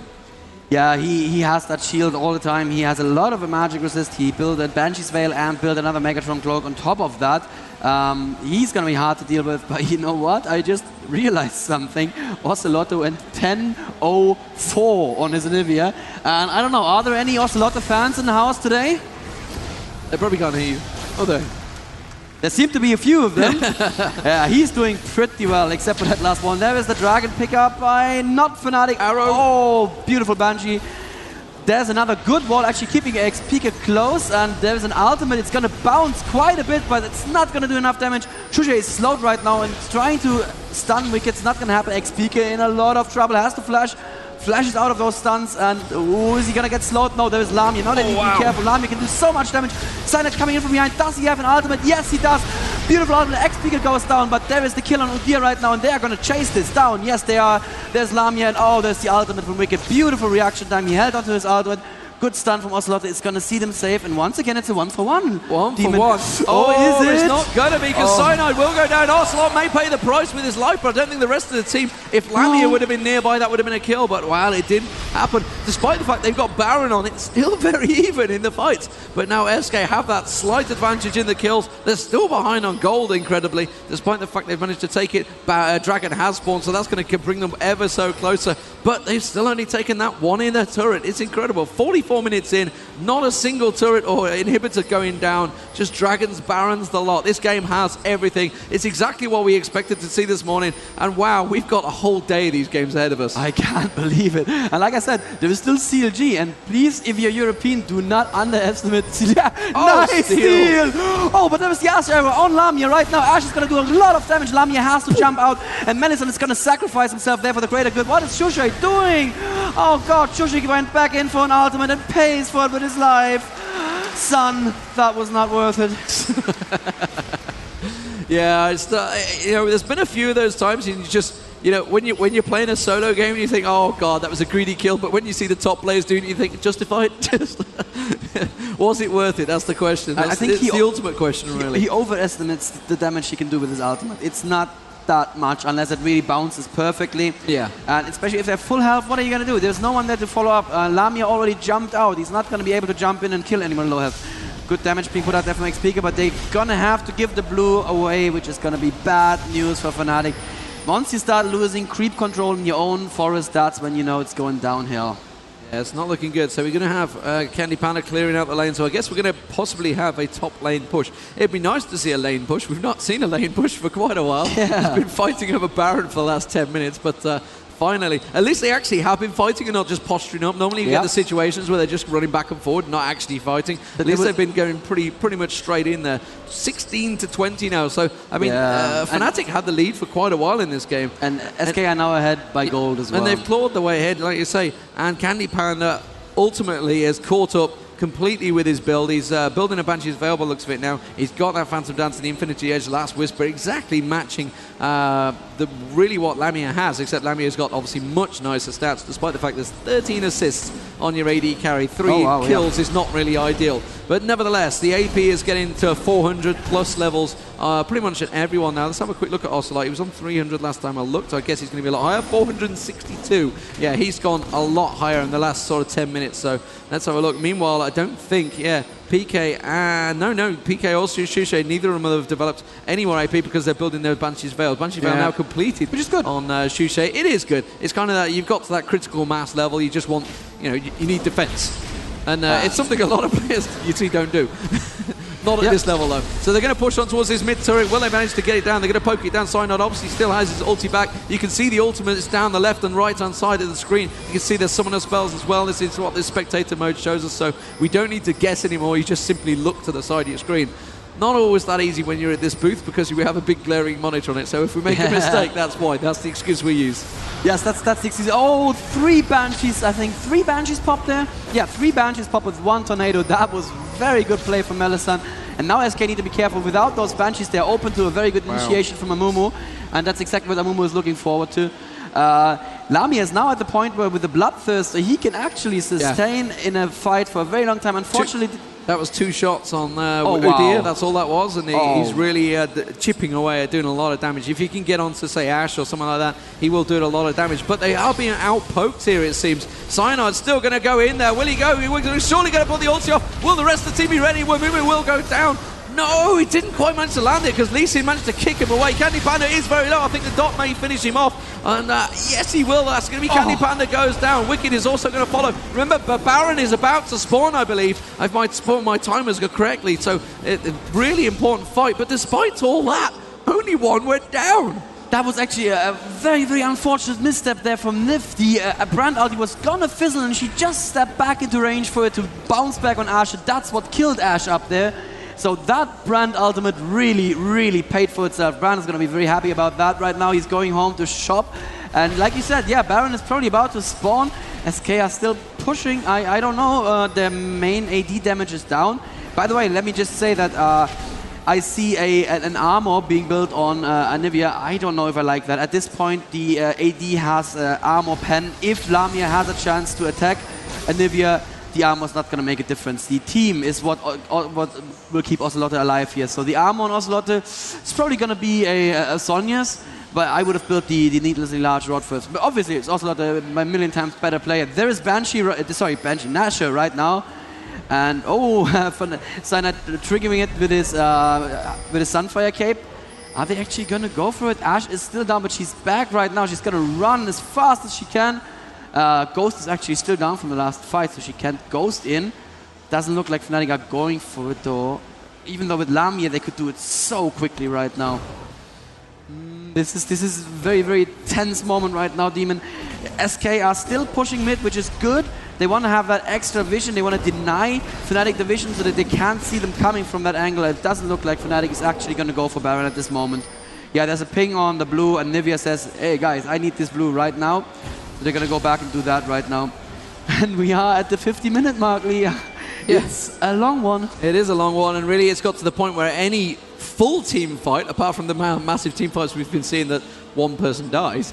Yeah. Any full team fight would really finish the game here. They're at the point, and they are going to go for it now. Needs to be careful. Cyanide surely just biding his time. He's got nobody to banish toss on because they've all got the Banshee's Veils up. Yes, he will go flash straight through. WetDreaM is going to go down. The arrow goes through. Wickd is also in a very dangerous position. Cyanide was the focus. Why were they focusing Cyanide? You have to wonder what they were thinking there. And they've lost the two tankier heroes they've got. Ocelote's going, I've got a Guardians now. That's what he was building. I don't want to die. I'm 12-0-6. I just don't want to die. That's almost ego. It's like, I played against FNATIC and I don't have a single death. Yeah, but I just lost the game. Yeah, so are they going to continue pushing? That's the question. I mean, they've just took down the two tankiest heroes that could really run in and stun you. They've just seen the Ash Arrow go through, but they've backed away from the Baron. They're not going to go for the Baron. Are they going to push a lane? That's the question. I'm not too sure what they're doing here. I've got Dragon. They're just clearing the stacks. Yeah. I mean, Lamia could take that in about 3 shots. Yeah, pretty much. Look at the gold right now. Just barely pulling ahead again on FNATIC. SK are still ahead by 2 kills. This is still anyone's game. But we just saw the power of 2 fully built APs. Like you said, the most tanky heroes from SK ran in. What was that? Bam, bam, down. That was simply because there was not enough threat on the backline from FNATIC, so the backline could commit to that damage against the tanky champions. And you just saw what the result was of that. Everything landing perfectly, Brand getting everything in with his 25% damage bonus on his Pillar of Flame. And at this point, let me see, Brand is currently at 430 AP, so that is going to hurt. He has the Brilliance Potion ticking as well. Still has a Doran's Ring, so he has a slot left if he wants to go for something there. But yeah, it looks like there's a tapering off point for WetDreaM here, for Udyr, where he just does not become any more tanky, and the enemy team is still becoming stronger. And apologies for not moving the camera around there. I was just looking around the arena going, God damn, there's a lot of people in here. There's a lot of people. There really is and by the way, lot of people. You were being shy again after that double kill at Baron. Please do applaud. These players need to know that you care. So even if we're talking clap over us. They can hear you, yeah, absolutely. They can hear their reactions, and it's one of the things that Hotshot said, you know, while you might not be able to see the players, see the crowd or anything, you can hear them. You know when it's happening. They might not be able to hear the commentary that well, but once there's a roar from the crowd, they know what's happening. Hear the roar. And again, we're going to get another Baron fight here, surely. Lots of Banshee's Veils, which is actually, you know, they need popping early. And there's not a lot, really, other than, say, the Pillar of Flame that can actually pop those Banshee's Veils on the side of... and that's the problem, whereas Ash can just spray and take them out. And you want that Pillar of Flame in the fight. So the Tornado was brilliant and actually popped the Banshee's Veil earlier during the base siege. If Janna can land a Tornado like that, it does no damage at all. But if it pops 2 or 3 Banshee's Veils, that's just awesome. Yes, Wickd, press Q. Do it. Nope, he's not going to suicide in there. Looks like they are now clearing wards. Once again, there are no wards currently for FNATIC anywhere near Baron. So they need to be worried. What are they doing? Why are they pushing? Why are they... They're baiting them into a fight, I think. They're coming round. Identical AP between all the players, by the way, at the moment. And that, well, they're almost certainly forced into a fight here. I'm not too sure on the situational play. Oh, the arrow has landed on Mellisan, but they're going to clear before they get their Cyanide's the only one that's going to be cut off. He's going to get in. He actually only ulted on towards Lee Sin. WetDreaM taken very low. Lee Sin being the target. Wickd is taking a lot of damage. PK finally puts down Tibbers. Wickd manages to get killed down. CandyPanda, great bandage toss. Lamia leaps in, manages to take him down. PK also getting the kill. Ocelote's going to finally die. And WetDreaM also in trouble. Look at the damage going on to WetDreaM. That's incredible. Ocelote, well, the Guardians pops. Now the egg pops. And wow, just wow. What a fight from FNATIC. They baited them into it. They pick up the ace. And they are going to force themselves onto this tower, and that may well be GG. Lamia is alive. He is going to rip through this inhibitor, and he's going to rip straight through the towers. Daniel, what an incredible fight. And once again, it was a beautiful, beautiful Brand ultimate that was helped by somebody from SK. Unfortunately, Udyr had flashed out of range. The Brand ultimate was still flying, and he walked back into range for the Brand ultimate to bounce and do its full damage. And that's what ultimately killed all of Team SK. And I don't think they actually have the time to come back. Unfortunately, we don't see the chat right now, so we don't know. But wow, that's GG. What a fantastic performance from both teams. It has to be said. Around about a 55-minute game or so there. We were saying earlier we've not had an hour-long game of LoL so far, but wow, And look at that. That shows what it means. Stuff. This is a group of death, and that game just means everything. SK coming into this one from the form of online. They were certainly the favourites. The face of Wickd does not look happy, I've got to be honest there. And there's going to be discussions going on. CandyPanda here as well, and you can see they're having the discussions, but FNATIC are overjoyed with that. The DreamHack champions proving why they did it, and they're going to come over and congratulate the two teams. So, you know, it's just incredible stuff. That was such a strong game, and I have never seen a fight in this position. I have never seen the blue team push past the mid lane of the purple team. The purple team coming in from behind. It was totally inverse sides. And you've got to be thinking, SK are going to be saying, you know, should we have got Baron and then gone in? Yeah. But they'd have lost the tower and the inhibitor almost certainly. Let them take the inhib, we take Baron, and we win the next fight for sure. I don't know, I'm pretty sure that's what CandyPanda was talking about up there. Just look at the people. Look how busy it's standing room only. You know, they're just trying to change round. It's going to be StarCraft up next year. I mean, there's going to be a whole day of qualifiers for StarCraft on the main stage, and then LOL is over on stream on the side stage. Yeah, and it's gonna. We've got CLG, we've got Frag Executors. We're gonna have SK again with FNATIC playing CLG. My God, I'm excited. There are no boring games. There's not even a game where so Frag X are the underdogs. But once again, Shushei trained him. Do not underestimate the Shushei. That was a beautiful game, Lee. I could not have asked for a better game to start off this third day of IEM here at Gamescom Cologne. It was just one of those absolutely breathtaking games where you cannot call a winner, and then, you know what? Double AP's back. I'm just going to call it right now. Double AP's back. And to coin the phrase of one of our fellow commentators, if you're in the Germany area, feel free to drop on by. Yes, if you're in the Germany area. It's a small country, nobody, you can easily get here, no problem. False. Yes, if you are actually here, if you're listening to us on the main stage right now, so the rest of LOL for today is going to be over there, actually, over there on the side stage. And I believe, Deman, we have an interview on the stage right now. I really can't wait what these players have to say. Yeah, let's get over to Kelly. Well, hey, many people wanted to ask about your pick. They felt that FNATIC actually kind of outpicked your heroes. Do you think that's the reason why you lost, or can you explain a little bit more about your draft? No, they played better. They won. So you don't think it's the heroes, it's just in game-wise? Yeah, only in game. The picks were nice. Only in game. Yeah, only in game. Okay, thank you so much. Want to ask FNATIC about your strategy overall. You actually had really good engagements during the game. Can you tell us more about the flow of the game and how it actually built up? I mean, you kind of denied their carry farming a lot. You kept catching him. Yeah, well, oh my God, can you repeat the question? You denied the carry farming a lot. He couldn't actually get any items up at all, and you had better teamwork during engagement. Well, the thing was that teams were pretty decent. I mean, both setups were amazing. Like, if we did mistake, we died. Like, Anivia just walled us off, and it was over. But and yeah, I think that in the early game that our carry was better farmed. It gave us huge advantage, and at the end, when they wanted to bait us for Baron, and we just decided to push through, they had to engage us on bad terms for them, so that gave us the win.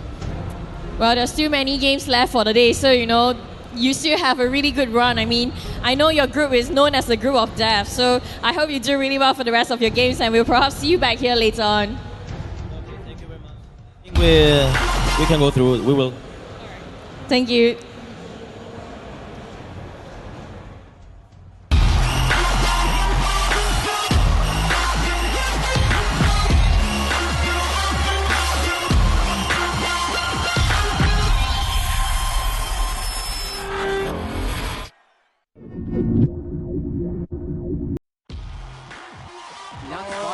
And he goes jumping in. Amazing round. Great hat-trick from Taz. He flashes in and casts the ultimate. Then a 20 health left. Oh no, she will flash. The shield clutch. Oh, a blink into all those units would be an amazing defense. Champion of the Intel Extreme Masters.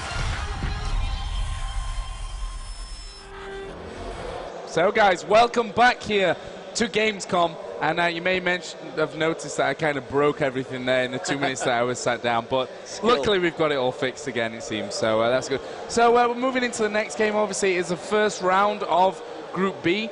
I hope it's a good game because that one on stage then was absolutely terrible. Yeah, it was a shocker. 50 minutes and level goals. 55, What's that all going on? Yeah, ridiculous gold, game. Team fight could have turned anything. You know, really. And I just spoke to both the teams after that game. I'm sure people watched it. You know, FNATIC were like, oh, well, you know, we put them in the situation that, you know, if they took Baron, we'd take their base. So SK were like, well, we could have possibly took Baron and lost the inhib and won the fight, but then would we be screwed anyway because we've got super minions coming up at us? Yeah. They just put them in an unattainable position. Like they said, we could not fight them in the jungle. So they kind of got caught halfway around, halfway between, which just completely screwed them. And, you know, it was a great game. Well, we're moving on to FRAG Executors versus CLG. Obviously, FRAG Executors coming into this group with a name that everyone's not even talking about much, actually. And I think that really helps FRAG Executors. I mean, they were Adversa before FX picked them up. Obviously, the FX name in terms of esports globally is actually pretty big due to their Polish Counter-Strike 1.6 team, which obviously are one of the big dogs in Counter-Strike. So they're carrying a big name with them into this tournament. It's their first LAN, technically on the big stage, so there'll be a bit of pressure there, but the fact that they're in the harder group and the team that no one's even looking at may just work in their favor. It is, exactly, and nobody's going to know these guys better than Shushei. He plays with them in the World Cyber Games Polish team. You know, I forget what the team's called now, some like crazy weird name, but he is part of that, obviously, because the World Cyber Games is all about national matches. So he's going to know these guys well, but CLG won't have a clue. They are coming into this one blind, whereas FRAG Executors have probably really done the homework on these guys, on CLG. They're going to have watched all the International Extreme Masters China qualifiers last week, so they're going to know exactly what they're doing, and immediately we're getting straight towards the ban. So FRAG Executors banning out in Italy, obviously aiming straight to HotshotGG. Oriana being taken out by... interestingly, by CLG. I kind of would have thought maybe Oriana's going to stay in there, but Vayne getting taken straight out, so obviously, I guess it's aiming at Bigfatlp because Bigfatlp is going to be the AD carry now for them with Salce in mid, and Salce is something we need to talk about because Salce, he is Mr. Reliable generally in mid. He has been a fantastic player in the American scene for as long as I can remember, LOL, really. And there we go, that's an American ban right there. So FRAG Executors taking Fiddlesticks out of it. It's and Gangplank being taken out. So kind of the bans we've seen here, other than Vayne, are pretty much what we've seen throughout this whole tournament so far. So pretty standard stuff. Nocturne, I was about to say, was the other one that gets banned normally. However, this time FRAG Executors have picked him up. Yeah, they've taken him first pick, obviously, going to stick him in the jungle there. I have to be honest, I've not seen Adversa play, I don't think ever. Maybe we've seen them once, but I can't remember ever watching them play. So I'm interested to see how they come into this one. Like we've said, there's a little bit of pressure on them coming into this tournament in terms of they're carrying a new clan tag, and that could turn interesting. Now we've seen the CLG first picks comes out. Alistair, obviously the first one, and Jax will be locked in there as well. So interesting first two picks. Yeah, wow. That's all I can say. Is HotshotGG really going to be taking top lane with Jax? Possibly. Okay, right. I had a discussion with Salce yesterday, and he said, HotshotGG can only play 3 heroes. Jax was not mentioned in those 3 heroes. He said, we played a game, and he was like, yeah, I can play Kennen, I can play Kennen. And like by the end of it, they were saying, you're the worst Kennen I've ever played with in my life. I feel like I'm in solo queue hell. What am I doing here with you? He can play Nidalee, he can play Cho'Gath. I forget who the third one is.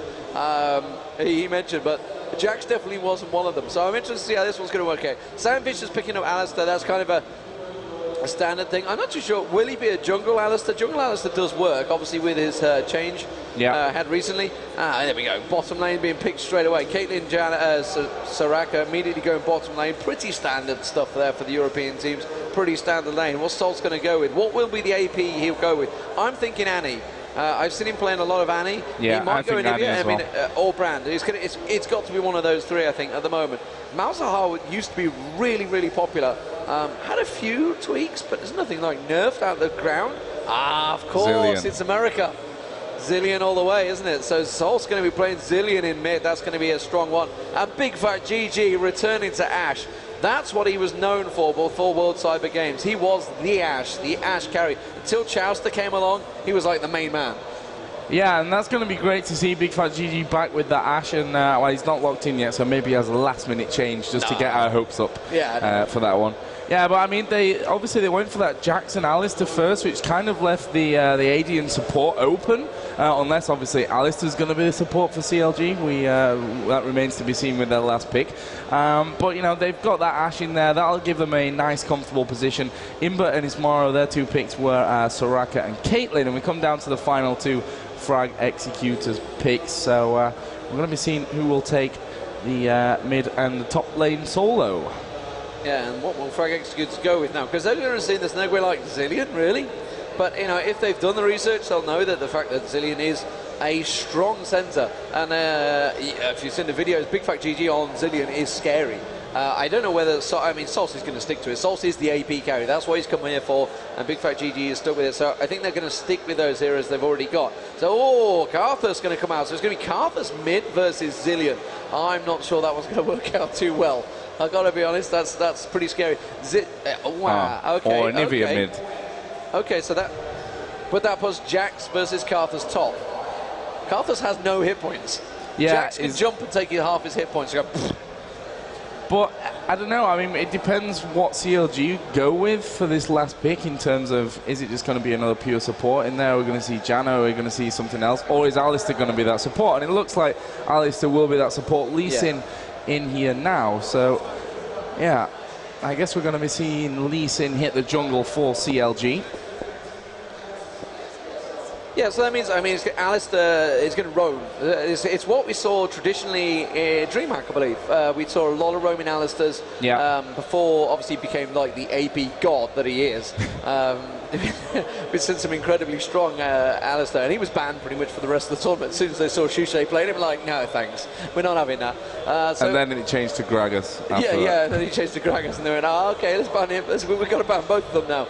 And I was blown away by FNATIC today. I've got to be honest, I was incredibly impressed by their performance. We came into this one. I personally, myself, I had SK top in the group with CLG second. Yeah, which meant I had Team Solo mid facing CLG in the semis and SK facing Millennium in the semis as well. But, wow, you know, that it may still happen. Who knows? FNATIC are going to play Frag Executors and CLG yet. But getting that win under their belt against SK is such a huge step. And it's going to be the same for Frag Executors. They know this is their chance. They have to, I mean, come into the, look at it from their view. They've got nothing to lose in any of these games. They can just go for it. You know, they're no slouches. They are the Go for All winners just last week. I think they won it. They're kind of regularly winning it over there. Actually, I think that might be the first one. They got knocked out in the third round by some random team before. Yeah. Which kind of upset them. And they, you know, but they said, you know, you can't learn from winning everything. You can only learn when you lose sometimes. Yeah. So they went away and looked at it. So there we go. We've had a little switch around. So Elementz is going to be playing the support down in the bottom with Bigfatlp. Kind of expected. Clairvoyance and the flash. Of course, he can flash pulverize, get a massive headbutt going. Go crazy with their bull cow horns. Salce in mid. Saintvicious is going to be jungling. HotshotGG up top. I think it's going to be versus Kubon. Kubon on Carthus. Let's give it a name check to the guys as well, because we haven't really covered those. So Frag Executors, it's going to be Alvado on Nocturne. iMba in the bottom down on Caitlyn with Soraka, who's going to be Ismaro.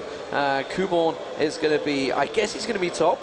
You never know. It might be Nivea top, but I just don't fancy Carthus versus Jax or Zillion. I've got to be honest. I'm not sure how that one's going to work. However, Kubon on Carthus will keep Hotshot away from the farm because he's going to be like putting the layways down. He's going to keep him completely away. And again, Nivea is, I think, is the slowest hero in the game, be it against Zillion, who can just obviously speed himself up, go zip, bomb, rebomb, and just rewind and go, oh, I bombed you again. And then just walk away and say, yeah. Damn him. Meanwhile, on CLG, you all know the names. It is HotshotGG, the man who's probably had his photo taken so many times throughout this event on Jax. Saintvicious in the jungle, Salce in mid, Bigfatlp and Elementz down the bottom on Ash and on Alistair. So, I mean, Joe, what are your thoughts, your predictions? Well, you've got to say CLG right out of the gate without, you know, without really any thought behind it. Just in terms of the powerhouse that they actually are against a team which is relatively unknown.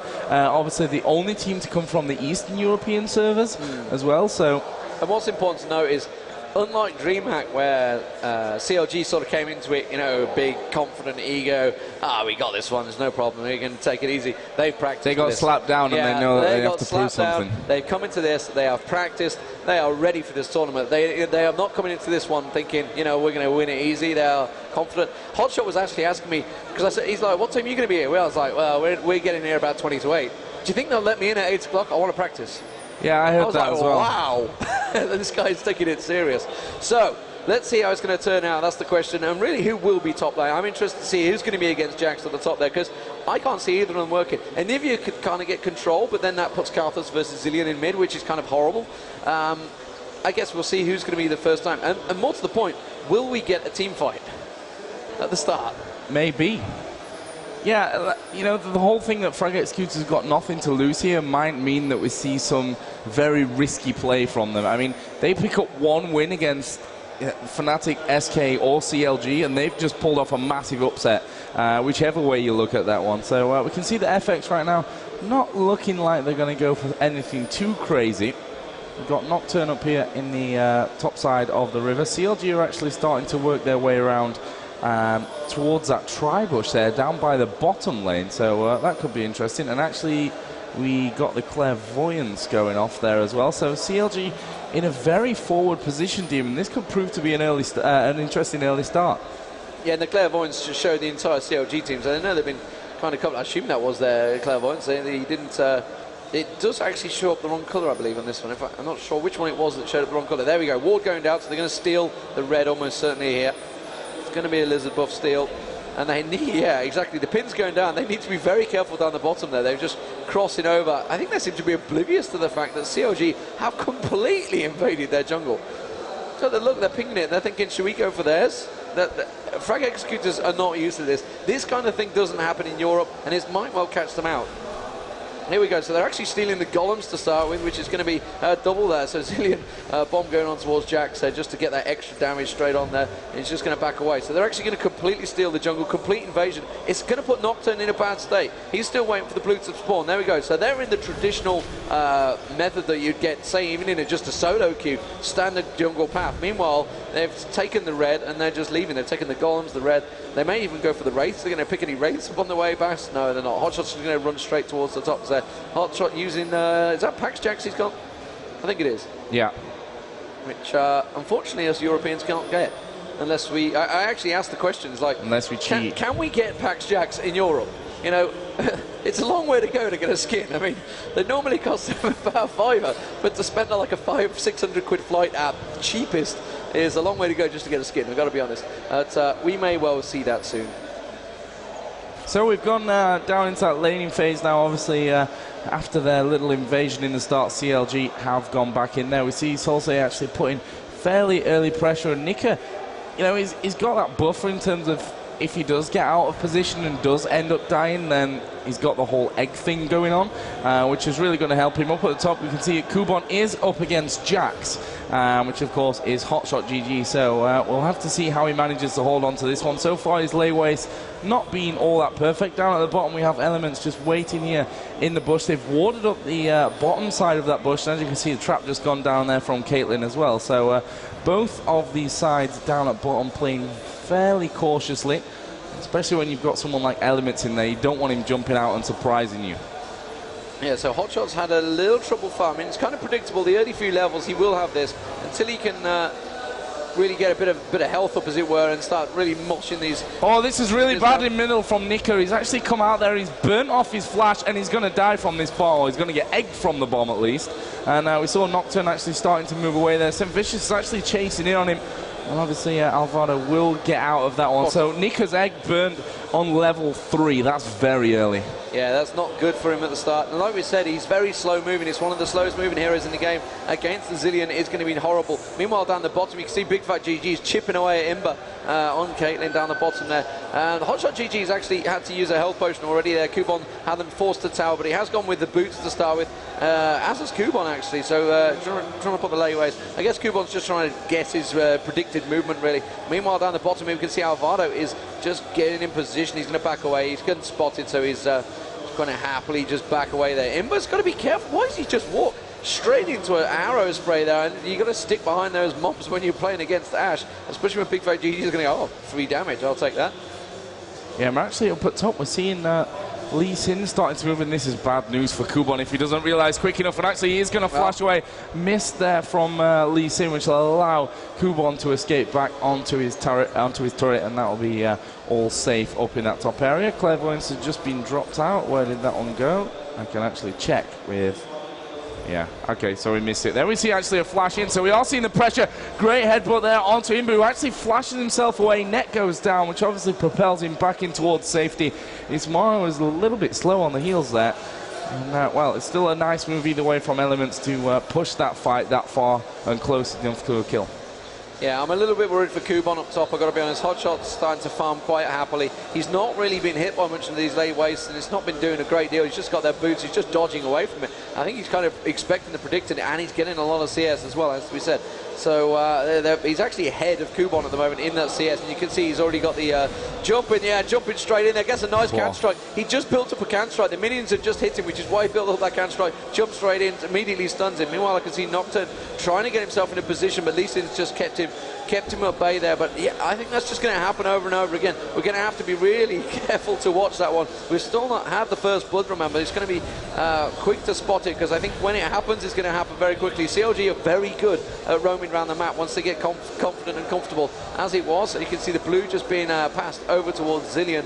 And I guess we're going to have a similar to Nika. I'm not too sure, actually. Nocturne's gone. No, he hasn't even then gone back and spawned it yet, though. It's because he started in a different position, of course. Yes, they were much slower. Leesin's trying to get his position. Look at that bomb. Just keep going on towards Nika. Nika, we can't see. Actually, yes, we can. If I double-click, I think we can see them. Whether he has... Come on, double-click, you stupid bird. Oh, it's not letting me see it. Anyway, but you can double-click and you can get the items. I just got to get used to this damn spec mode first. Hey, no damn spec mode. We've got it now. Yeah, it's good godlike spec mode. So, big stack of minions actually just powering away on this middle turret. And Nika obviously can't get too close in there to Salce, otherwise he's going to end up taking a ton of damage. And there goes Salce again, just sneaking one in. Obviously just boosting himself right out. Actually, both from FX just went back there. We've seen Caitlyn pick up boots plus the second Doran's blade. And actually a vision ward picked up there. Yeah, up at the top we are going to see HotshotGG coming in from the side. Slowbar actually goes down and HotshotGG decides it's not worth pushing in any further than that one. Yeah, meanwhile in the mid, Salce's just getting slowed there. He managed to get caught as well. And is he going to get the fear proc just by the tower? Yes, he will do, but it's not close enough. Managed to land the speed buff, so he's quite happy with that one. Salce just backs away. Remember, he's obviously got his ulti. He can just protect himself from that one. Meanwhile, Carthus has been sent packing. And he's going to go by he looks like he's building up towards... Oh, and the arrow lands in the mid there. Nika manages to get the bomb. Will he get the rewind in time? He doesn't quite have the mana to do it. He's flashed in. Why did you just dive? Surely Alvado's going to catch him. Could it be first blood? Salsa does not. Oh, the ulti from Carthus. Will he finish him off? It will do. And Frag Executors get the first blood. Kubon, nicely done there. And wow, Salsa's going to be feeling a little sheepish for that. You know, first game for his new team that he's stepping in for Jouster, and he gives first blood away. Yeah, and I'm not really sure what he was thinking there, to be honest. That was super ridiculously risky. Well, he flashed in to do the rewind, but just went, oh, I've not got the mana. Damn it. Probably should have looked at his mana bar before he went in for that one. Actually, we see their Elementz just moving down into that bottom bush. Did get the walk straight into the trap. And obviously, that Carthus now is starting to build up. As he hit level 6, that's where we got that first blood from. HotshotGG is actually, is he going to start to push in here onto him? Maybe just put a little bit of pressure down. No, not quite. They're going to continue to farm. So let's have a look at the CS then. 46 to 55. So HotshotGG is actually slightly above there in that top lane. Down at the bottom, Caitlyn 62 to 49 of Ash. So that advantage is over with Frag Executors. And obviously FX do have that first blood. They are actually only about 300 gold in the lead, which obviously comes nicely from that one, as Mellisan also comes in for a bit of a peek. And for me, Nika can just play defensive in this one. Farm up, play defensive. He doesn't need to be looking for those kills until he starts to get Nocturne into some great gank positions. Yeah, Kubon just being jumped on there, and you can see the damage it just does. Just one single jump can knock him down. And at the moment, bottom tower is actually being pushed quite well by Caitlyn and Soraka. It's kind of expected. They are very good pushers. And, well, Bigfatlp's not panicking. He's just farming away quite happily. You know, the fact that Kubon got that first blood, it actually gave him blue buff, which is kind of backfired a little bit for Hotshot. However, Hotshot is not worried. You can tell by the fact that he's just bought a pickaxe to start with. He's not gone with any magic resist, didn't need the Mercury Treads, didn't bother with that. So he's just like, you know what, this guy's not really doing a great deal towards me. I'm just going to start building my damage, possibly going for Ginsu's early on, or Hextech. I'm not too sure what he's going to build really early on for Hotshot. And to be honest, I'm not used to seeing Jack's top lane. Yeah, certainly not. It's not something that we see very often, especially not in Europe, actually, at least recently. Millennium. Millennium did it as well. I mean, Jax is actually pretty damn strong at the minute, so it's not really that big of a surprise, but it's only recently that he's actually come a little bit more into play. We're actually seeing Elementz here just getting rid of that vision ward. Obviously, an expensive ward to be losing in that kind of position. There's Bigfatlp actually down at bottom, clearing out what was left that he could on those minions. And Kubon just trying to control this top lane a little bit more, try and have a bit more freedom over HotshotGG. And if you look at the items, HotshotGG already got up onto that pickaxe. I'm going to keep my eye down on the bottom lane, because that's where it's probably going to be kicking off. Up at the top, we do have, Catalyst and Protector finished now for Kubon on Karthus. Absolutely. So HotshotGG building up the counter. I'm just wondering whether he's going to try and jump on Kubon if he steps that little bit closer. He already has the stun up, it's gone now, so he's not going to bother. Looking down the bottom, you can see that they're continuing to farm quite happily down the bottom. Remember, Bigfatlp, well, he would have played Ash quite a lot. He's not played it in a while in competitive matches, but they are pretty even in CS, 80 to 75, so that's pretty straightforward. Even Nika at the moment just trying to hold position and really maybe thinking he can try and get a gank. They're thinking possibly Dragon here. You can see they're just clearing the wards out. Soraka comes up, clears a ward. Can he get a steal on blue? Oh no, the wall actually pushed away. He did steal it, didn't he? No. No, he had it already. No. I think actually the wall just like pushed him out. Yeah, he should have gone straight in with the stun. And meanwhile down the bottom you can see Elementz has actually not really roamed much. He's just stayed as the standard support. You can see Saintvicious is there. Oh, the arrow actually missed. Pulverize does land though. Saintvicious goes leaping in. I think iMba's going to get away with this. Meanwhile, you can see Bigfatlp now in trouble. Karthus also proccing his ulti. The fear stun lands. Will he manage to get Bigfatlp down in time? That's the question. The snipe going out. Elementz blocks it nicely. Nika comes down, but I don't think it's going to be enough. Salce's also come down to protect. We've got a 4-on-4 there, and immediately Kubon gone in towards mid, pushing on towards mid. Jax is having to clear out top. So we've got 4-man push down the bottom lane here. Frag Executors are playing very well. They are working well as a team. Bigfatlp's had to go back, had to heal up, and they're going to continue to put a bit more damage on this bottom one, but so far they are looking strong. Yeah, I mean, I'm surprised that, there were still 3 of them there, I guess, so maybe not so much of a surprise that they didn't go straight in for Dragon, but that would have been a perfect opportunity, I think, to actually move back and take that down. Bottom turret's gone. Here, yeah, this bottom turret is going straight down, to be honest. Frag Executors have done a great job, and they're going to pick up the first turret kill of the game. You see Salce just bombing those minions away. Him and Bigfatlp looking to actually push this middle tower down. This is going to be the Dragon pickup, surely, for Frag Executors. Now they're going to make sure that CLG back away from this middle turret before they go in anywhere near that. The wards are actually down. There goes a Hawk shot from Bigfatlp, so they know that Frag Executors were over there. And we are going to see Caitlyn iMba go back here. Up at the top, we are getting pressure in. Kubon gets exhaust off onto HotshotGG, and that will allow him to get back to the safety of his turret. But yeah, HotshotGG now stepping up now. He's got that Bush Cutlass. He's doing a lot of damage. He's just had control of this lane, and he's 96 to 95. CS-wise, he's pretty close. To be fair, Kubon's also got that kill. But unfortunately, I think he's going to lose his tower unless somebody reacts pretty quickly. You can see Nyph coming across the map now to try and head him off, but that's going to get a lot of damage. You can't let Jax just start beating on your tower like he is there. He's going to just dodge the way of the stun. And again, he's just chipped it down to 800 hit points. So that bottom tower, top tower, sorry, is going to get chipped down low. iMba, meanwhile, has returned to lane because they're continuing to push him. it. So it's perfect position. He's like, okay, I can farm the minions on my own lane, that's fine.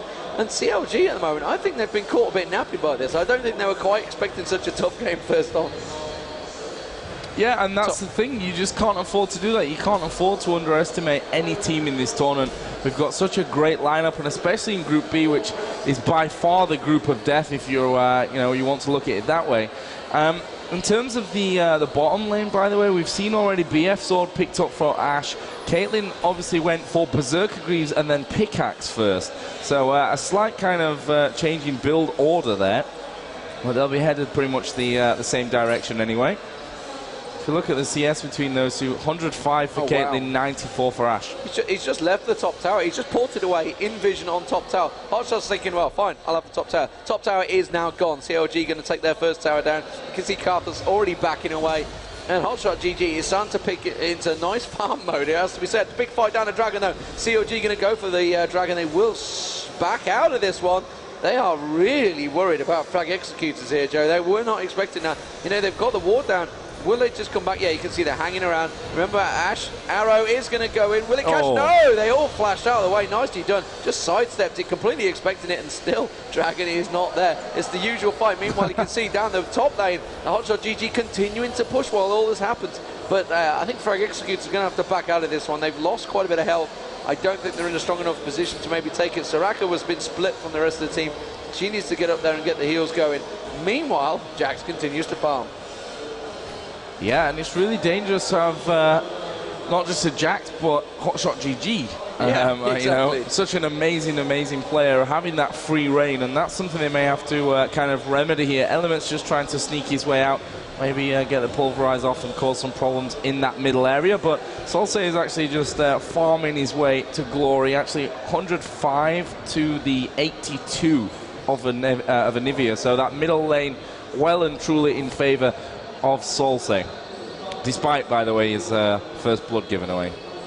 Yeah, and he's gonna feel for that, and it's still the only kill of the game at the moment. He's gonna feel he needs to look at that. It's gonna be a cheeky bomb on Kubon. Kubon tries to put the slow bar down. Doesn't matter. He's gonna get the rewind in there. He's got the rest of the team coming around. He needs to be careful. He doesn't give the second kill away. Fear will proc. They're going to dive on him on the tower. Will they have enough? Yes, they will. No, he managed to get the ulti off as the Fear proc finished. Elementz in there to cover him, so well played. Almost the second volley. I think he literally... Oh, but he's been stunned again. Yeah, Elementz having to come to his rescue here. Salce is not having much joy in the mid lane. Oh, in the meantime, Elementz has been caught out napping. Having to proc his ulti. I don't think he's going to get away with it, though. He is going to go down. The second kill of the game. Whoa. It goes to Nika and Elementz now. Wow, Kubon low. Needs to be careful. Going to have to back away from that one. Bigfatlp's ulti could have actually finished him off. But Jax continues to push top lane. It's incredible. Yeah, and he's going to continue to do that there. And, you know, they kind of a little bit underpowered in middle now at CLG, but as you said, Nika's just doing a great job of farming. HotshotGG doing a great job of farming. Actually, look at the damage he's putting in there onto Nika. Finally, Dragon. CLG are going to go in there and have them a dragon, most probably at least. Ashe actually does have Pickaxe now as well as that BF Sword. We are going to see 3 from FX moving in. They are going to finish off that dragon in time. Saintvicious just dashing out. Ashe Arrow put down defensively, and that was brilliantly played by CLG there to get that dragon and get out without losing pretty much anything. Yeah, meanwhile, HotshotGG just continues to farm. He's just a farming machine. He's backed away, and now he's thinking, you know what, I could have a go at Nika here. I'll jump on him, he's going to lose half his health in the first hit. Carthas, meanwhile, is going to continue pushing mid, and Kubon may get this tower because CLG are a little slow to react here. He has got the almighty Soraka. Oh, up top though, Nika is getting the pressure on. Oh, and the wall was too far off. And we'll see if HotshotGG can finish him off before that rebirth does pop up once again. And he was close enough, and that will be the kill for HotshotGG. And that's just going to... I'm pretty sure he's got a massive smile on his face right now. Yeah, that's the first kill for CLG, and you know, a much needed kill. Meanwhile, you can see Bigfatlp is going to have to back away. Nocturne coming around the back. Salce continues to push. He's got blue, gets eats a tower hit in the process. And look at Jack, he's just continuing to farm. This is HotshotGG. This is what we know him as with Nidalee. He'll just stick in that lane, carry on farming. So you guys carry on your fight. I'll put the pressure on. And it really distracts the team as well. It works. And you can see it keeps pulling over one person or two. Don't worry, I'll deal with it. And it's causing issues for the rest of the team. He's going to cut across. Will he be able to get in on towards that base tower? Yes, he will do. The mid tower is going to go down. You can see Jax coming around. He's actually stealing the jungle now. That's just really, really rubbing salt in the wound. Just so you know what. a second ago, he was 2 levels above everyone else. His farm is ridiculous, almost 20 above everyone else as well in terms of CS. Plus, he's just picked up that kill as well. So, you know, you let HotshotGG get into that kind of position, and he's going to absolutely destroy you a little bit later on. Here we have iMba just trying to defend this bottom turret. Not sure how long he's going to be able to hold, although there are not many minions hanging around there, so should be able to defend that one quite easily. And Ismaro is coming back with Soraka there as well. And there it is. He's bought the Hextech Gunblade, so he's now got a lot of damage on him, Jax. So he's been farming very well. I guess we're going to start seeing him joining some of those fights now. He's continually putting pressure on towards that inner turret. The mid turret is also very low. And at the moment you can see them, looks like a Nyph is going to try and come down the bottom here. They were thinking maybe going for a kill, but I guess Bigfatlp is going to continue on. He has no mana for an ulti, so he's got nothing to defensively keep him away, which is why Elementz is just standing around looking menacingly as a cow does, really, instead of a steak joint. At the moment, though, Salce is continuing to farm. CLG are in full farm mode here. Yeah, it's what they do best, and it's what they can continue Take a look doing. a little bit further north on your map. Okay. So Yeah. they just started knocking a couple of hits off onto Baron, and Saintvicious nearly actually die into it. And FX have just gone up there, dropped a ward right in front of it, so that'll give him a bit of vision. But HotshotGG, surprise, surprise, is back in that top lane, and he's continuing to get more and more gold. He's just hit level 15 as well. The closest over on the FX side is level 13, and that is Kubon. It looks like they may be able to get this mid tower though, FRAG Executors. They've got 3 there, only 2 to defend, and that mid turret will go down. So in terms of the turrets, 2-1, FRAG Executors still lead. They also lead, of course, 2-1 in the kills. Oh, and HotshotGG may be in trouble there now. He's already sensed it. He's backing straight off. You can see the whole team coming over to him. But that's pulling him away. And if the whole team follow him straight over there, that's going to leave the middle tower open, which is why they've had to try and defend it. Salce's going to continue getting the bombs on him. Nyph also getting the arrow down. Pulverize goes in. Will the headbutt land? The bomb will not finish him off. Soraka just keeping him alive. But I think that's going to be the mid tower going down almost certainly. The rest of the team going to have to come across. And again, they are thinking of returning to Baron, really. They're going to go have another go at it. I'm not too sure. They may go for a 20-minute Baron. The rest of COG is starting to stack up here. They're going to steal the blue instead. So now they're starting to invade the jungle. As Daniel said in the previous game, once the team starts to invade your jungle and steal all your buffs, you know you are in trouble. Bomb gets the steal there. It was Salce. And COG going to back away from this one. And correctly so. Mid turret, though, is still continuing to be only at just a 500 health. Pretty big stack down the bottom. The tank unit's not joined them yet, though. And looks like COG going to all go by. However, Hotshot stays. Hotshot stays and continues to farm up to 170 CS now, 175. Yeah, he is actually 20 above everyone else on the entire team, and that's above the AD carry who's, you know, had the entire bottom lane for free. So amazing, amazing play so far here by HotshotGG. He's just sitting around in this bush. Yeah, he's decided to back away now. I think he saw Nocturne coming up as well, so that'd be the reason why he decided to back away from that one, not to stick around for too long. Ping's going off there, and Jax is just going to check around. Ward's going there. Actually, there's a ward for both teams in this tri-bush as well. So there's a little bit of vision up there. Elementz are starting to roam a little bit more as well. And sticking a few more wards. And you can see the ward placement for CLG, kind of typical for this Baron here. One in this bush, one here up at the top side. You know, there are some defensive ones put down as well from FRAG Executors, so that could be the saviour for them if they manage to hold on to this one. That mid turret has continued to take damage from the minions that push through there. And we'll see now how FX are going to deal with this one. They're on it again. CLG are coming around again. HotshotGG tanking it this time. I don't think they're going to quite have enough damage. Remember, Baron actually builds up hit points as he goes. Remember, he has that Hextech Gunblade. Oh, Saintvicious just pulled aggro. He didn't want to do that. No, they're going to have to abandon this one. They need support. He's not going to be able to tank it. Hotshot could tank it, but Saintvicious managed to pull aggro. There we go. It's back onto Hotshot now. Oh, Saintvicious is struggling. Have got no idea, they by the way. have no idea, but then again, I don't think CLG have any idea. Saintvicious is doing their best there. Hotshot has pulled aggro. I think they're going to be able to steal the Baron. They will do. Amazing. They are oblivious to the whole situation. And now they're all going to come down. They're surely going to push mid. And FRAG Executors is just like, what just happened? They did not expect that. CLG could, just going to collectively back away. Oh, Soraka needs to be careful there. He's going to get caught out. What was he doing in that situation? And as well, Exhaust goes down. The rest of the team are going to come around the side there. Salce does manage to get the stun. HotshotGG joins the fight. That's going to be Carthen's exploded. Carthen's ulti's going to go off in the moment. You can see Alvado is trying to get away. Bigfatlp has the slow on him. Saintvicious survives with absolutely nothing. Res goes on him, and he actually killed himself, so he knew that Res would come back. That's going to be the mid turret, and wow, just wow, 4 for nothing there. CLG stealing that early Baron with a Hex deck, Lee-Sin and but Jack's combo. It's just incredible stuff, Joe. Yeah, and just when FRAG Executors thought they were actually doing pretty decently there, I thought, and then all of a sudden the buff comes on all those guys in the middle, like, oh, yeah. So they came in from the backside, which obviously they didn't ward, they only warded the front of it, which was a little bit of a mistake from them. We're going to see CLG back away, get a bit of extra gold, why not, while they can, from this dragon. And then we may just see them start to push in. Let's look down the scores here. HotshotGG 301, 190 CS. And wow, just absolutely amazing so far. Ash also is 102, so no deaths so far over there. And really, FRAG Executors, in all fairness to them, the early game didn't look bad for them whatsoever, but that whole kind of situation there where CLG have just really excelled themselves is very, very dangerous going forward now in this one. FX probably need to play a bit more defensive, I think. Yeah, the hawk shot going out for Bigfatlp, just like ping crazy.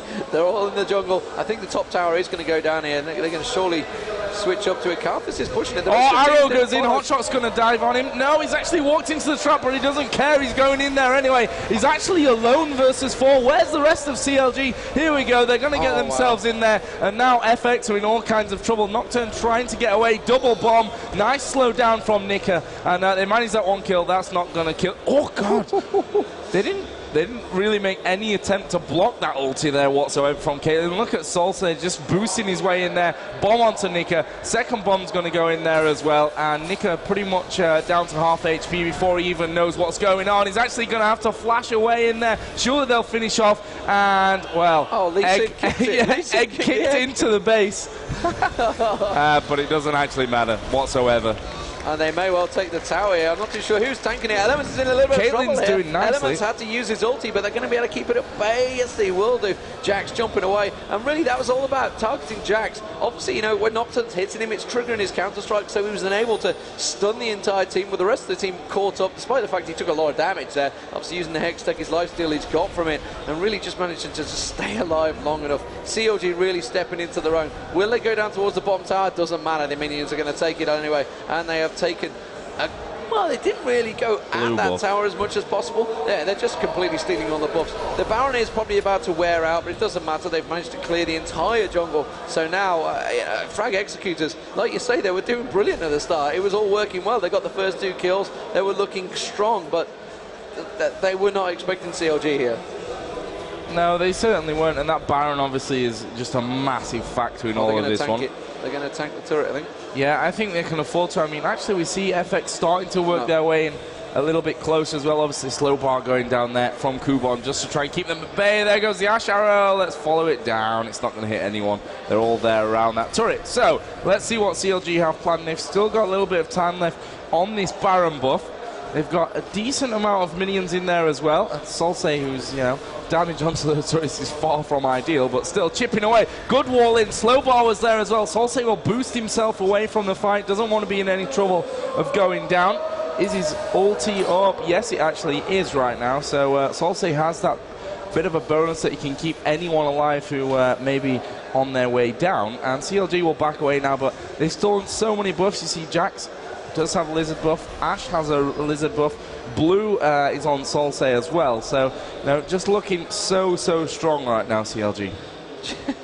Hotshot was just like, come on, I want to take the turret. And then the rest of the team were like, no, we need minions. No, come on, we can take it. Let's go by. Yeah, all right, okay. He's got his Ginsu Rageblade as well, and he's got 201 CS. Looking at the rest of the team, you can see that Caitlyn is pretty strong, as we said. Almost got the Zeal completed now, along with that Infinity Edge. Infinity Edge on Bigfatlp in comparison with the Zeal and Berserker Boots already, as well as the Berserker Greaves. Let's have a look at Nocturne. Nocturne's gone for Wriggles, Ninja Tabby. there goes the Zeal completed now on Caitlyn as well.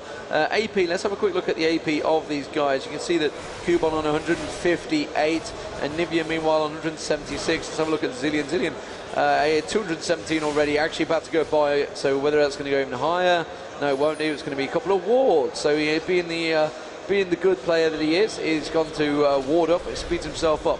Let's have a look around the side there. Meanwhile, Jax has been back on board.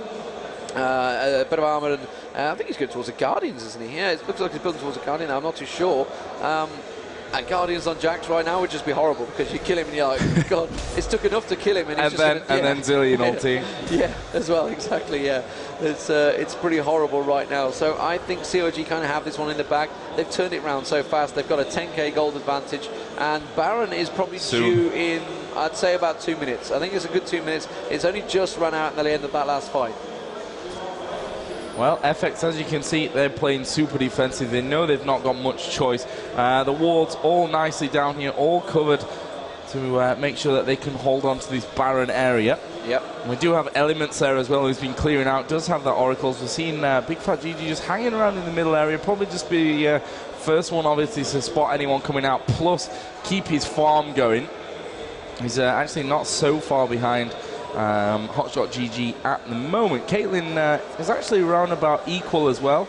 Does have Infinity Edge, Zeal, so working up probably towards that Phantom Dancer. Obviously Infinity Edge and Phantom Dancer are already finished for Ashe. And CLG hanging around this middle area.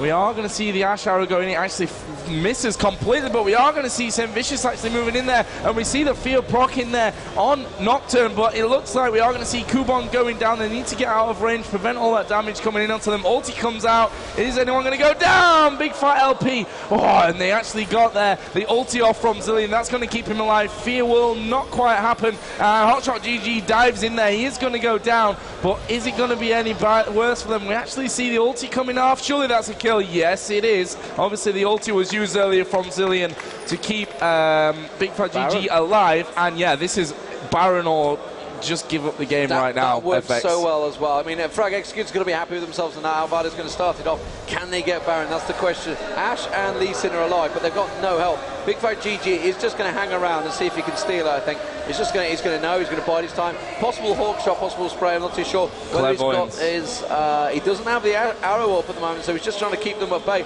They are all very low, so he could well possibly get a steal in there. You can see Lee Sin tossing it in. Away. Yeah, well, they've got to, because, you know, see how BigfatlP could easily kill one or two of them there, and they've had to back away from it. That's unfortunate for FRAG EX, but also clever play from CLG to keep them at bay. Element's going to clear that bottom stack. Look at this, BigfatlP's. Oh, and he's going to go in with the arrow. That's just cheeky. It's not, I'm not going to get the kill. I'm just going to troll you. I'm just going to back away. So, wow. I mean, that's kind of a little warning to CLG there. You're not unbeatable at the moment. You can lose a fight. They kind of got caught out quite badly. They're going to pick up the Dragon quite happily down there. But it's not over yet. The FRAG EX really could have done without Baron buff there, though. Yeah, for FRAG EX, that Baron, I think, could have made the difference in this game. I mean, with that Baron, we could have seen them push on because they've not been bad in this game. Besides some great moves from CLG, this game has actually been fairly even. I mean, yeah, now it's 10k gold advantage for CLG, 5-9 in terms of the overall score. But Baron's in position. Both teams are now able to set up for it. We're seeing CLG just getting buffs left, right, and centre. We'll see Salce taking, of course, that blue buff. Nocturne just moving in there, taking a peek out. Will ward inside of Baron this time. That's always a good thing to do after last time. I think they learned the lesson from that cheeky Baron pick up the last in the last time. Yeah, at the moment you can see Phantom Dancer being complete by BigfatlGG.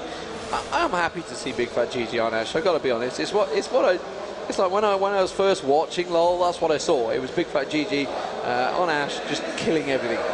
Absolutely destroying everything. That was the World Cyber Games qualifiers. In fact, it was against Team Silent Mid, wasn't it? They played that epic game. Yeah. They qualified. And the rules have kind of changed this time for World Cyber Games between these two guys. In fact, they've merged teams, as it were. Because obviously Canada are competing with LoL as well as America, because it's become the official game. And it's another tournament to come. But we've got so many stops of Intel Extreme Masters LoL matches. the LoL Esports has just really took off. Saintvicious is going to get a fear triggered on him here, but I don't think it's really need to be that worried about it. The rest of the team, meanwhile, are going to come around the backside. HotshotGG has been exhausted, so he's not able to do a fat lot. He has got the Guardian Angels, though, so he's going to rest straight up there. Nyph is going to go down, but the rest of FRAG EX is not doing a bad job. Wow, look at Karthus getting destroyed by Bigfatlp there. Wow, he's just going to get another kill down now. Karthus ulti, will it manage to claim any victims? No! They were so close. Just needs a little bit of damage. Oh, wow, that's a team ace. A full team ace. Wow, just so well played by Saintvicious and co there. They just pulled them away while the rest of the team came around the back, caught them in a full split, and I think FRAG EX were like half-heartedly executing that attack, and then just like, oh, this has gone horribly wrong. I think that's going to be the game for CLG. They are going to take the first one. And, you know, FRAG EX put up a good fight here. It's enough to worry the likes of certainly SK, who need a win right now, and FNATIC, who obviously just picked up a win. They knew damn well that this was going to be a hard game. But CLG, they're also looking pretty strong, and it just goes to show you can't leave HotshotGG alone on top, especially when at Jax. But I mean, any player that's on Jax, you cannot leave them solo free lane.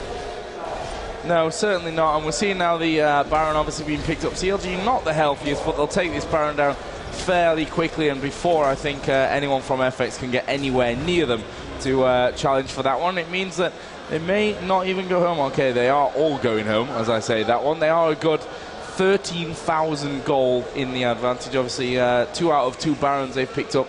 I think every Dragon as well. Yeah. Every single Dragon so far in the game. So, you know, that in itself just makes a huge, huge difference in terms of things. Let's have a look at the individual scores, because that's what a lot of people at home like to see. 7-1-3 for Jax, obviously. Rageblade there, Atlas Impaler, the Hextech Gunblade. Just amazing, amazing position for HotshotGG to be in. Definitely in his comfort zone this game. 109 on Lee Sin, 129 on Zilean, 408 on Ashe as well. That's a powerful score. And 124 on the support, of course, of Alistair. Over on the team, not looking so rosy.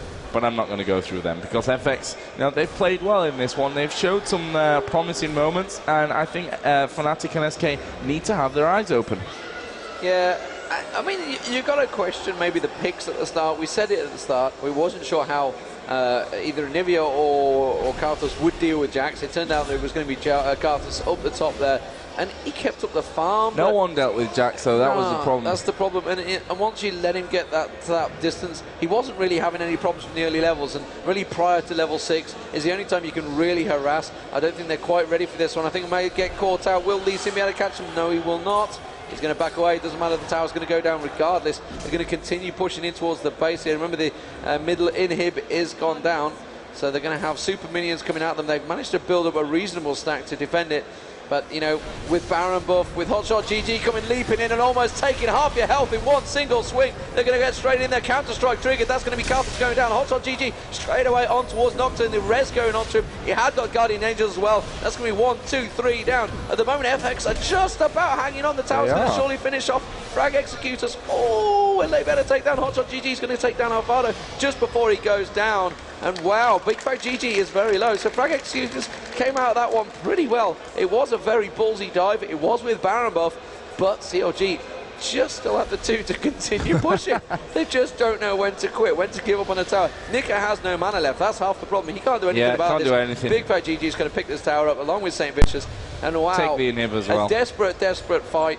And it's just still not worked for them. It's unbelievable. You know, you can win a fight, get 3v3, as it were, 3 kills for each, and you still lose the tower in here. But that's just unfortunate. Yeah, and bottom turret's going to go down as well. An absolute massive stack down on that bottom turret. That's going to be finished off here in just a matter of seconds. Obviously, we've got super minions coming in top. We've got super minions coming down the middle, and those are really going to start to add up against FRAG Executors as soon as we see CLG get back in position and start to push their way through to try and finish off this game.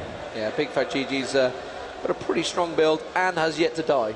Bigfatlp, still no deaths for him. So we just saw it with Ocelote on the main stage, went 12-1-6, I think. Yeah. He died just at the end in the final fight, but I don't think Bigfatlp is going to go down here. 4-0-11, got himself Banshee's Veil also building up towards a Bloodthirster. He's, as if he's not doing enough damage already. He's going to do a bit more, and he's coming around and going to steal the red, so he's just fully invading the jungle now. He's going to take that red, like a 740 crit in easy. And, oh, Kaelin's coming around. I think he's going to take it, but yeah, before it returns, that's cheeky. That's just cheeky. So CLG at the moment, they're making it drag. I can imagine. We saw this with Team Solo Mid. They couldn't quite finish off the fight early enough. However, they topped the group and beat Millennium. And, you know, from a point of view, what we've seen already this morning with FNATIC and SK, how strong do you think they're going to look towards them? I mean, it's coming up next, I guess. It's CLG versus FNATIC or SK. I don't know. It really doesn't matter. They're both going to be awesome games. FNATIC and FRAG Executors is the next one. It's all staying on this stage, by the way. The rest of LOL, the rest of Group B, so don't go anywhere apart from maybe the toilet. Yeah, please don't do that where you're sitting. It might start smelling in here. So we're seeing CLG pushing down this bottom lane right now. You can see obviously that FRAG Executors are at the end ready and waiting for them. As that Ice Blast didn't actually do anything. Ah, there we go. Guardian's Angel is finally up on HotshotGG. So a couple of revives he can get out onto himself. And Salce as well. And they're going to push in that inhibitor. Did respawn. I actually didn't see a notification. I don't know if we see notifications, but they're going to dive in for the kills anyway. Obviously, Cartha's first target goes down. Ash Arrow comes in onto iMba. HotshotGG just chipping away. Actually, both turrets smashing away at him as well. They're focusing now over onto Nika. We do see Nocturne go down. Nika flashes away from the fight. And CLG, I tell you what, they're not not unharmed from this one. Bigfatlp's low. We see Salce actually having to use his ulti to keep him alive. Hotshot's just charging in there. Does have Guardian Angel, so he can afford to go down. They're going to dive straight in on Nika. Egg is finished off. In fact, that's where the kick should have gone before. HotshotGG's into the fountain. Obviously doesn't get the kill, but it was pretty close. And they're going to focus in on this Nexus, and that is going to be GG. CLG are going to pick up their first victory of the tournament over FRAG Executors, and that leaves us with a FNATIC and CLG tied for second place, and SK and FRAG Executors third and fourth tied place. But 2 games down in the group stage, still anyone's group. Absolutely anyone's group, and CLG, SK, CLG, FNATIC to come, along with FRAG Executors, which I don't think are any slouches there. They put up a good performance to start with. They got a little bit caught out by a 20-minute Baron, really. They were just, you know, and it was a 2-person 20-minute Baron as well. Just Saintvicious and HotshotGG going in there, so it's working well. And really, you know, catching quite a few people out. You know, who was expecting Jax, really, from HotshotGG at the top there? It's like, you ban Nidalee, you just expect him to go Cho'Gath. That's what he does.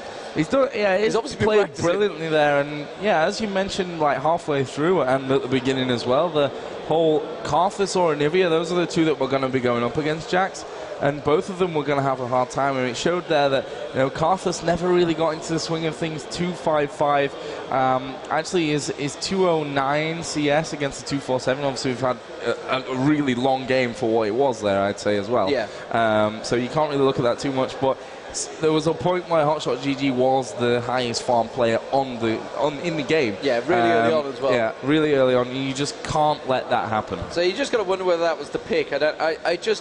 I didn't really know what was going on between them, thinking Karthus is going to be a good pick versus Jarvan Jax. Sorry, at the top there. I guess if you'd started landing the layways early, you'd have kept him at bay, but you're playing against HotshotGG. You know, he's not got all this fame and all this trolling that he does, you know, for nothing. He is a great player, despite the fact he's got his knockers. That sounds a bit wrong. He's got his knockers. He's got people that like to knock him and say, oh, you know, you can only do this, you can only do that. And, you know, I said it at the start of the show, I wasn't quite convinced, but he's proved himself. The question is, can he prove it against Wickd? Can he prove it against possibly Soaz at Millennium? Can he prove it against Shushei, as it were? You know, these guys that are the tops that they're going to come against. I don't know how good a player Kubon is. I can't say that I've seen him a great deal.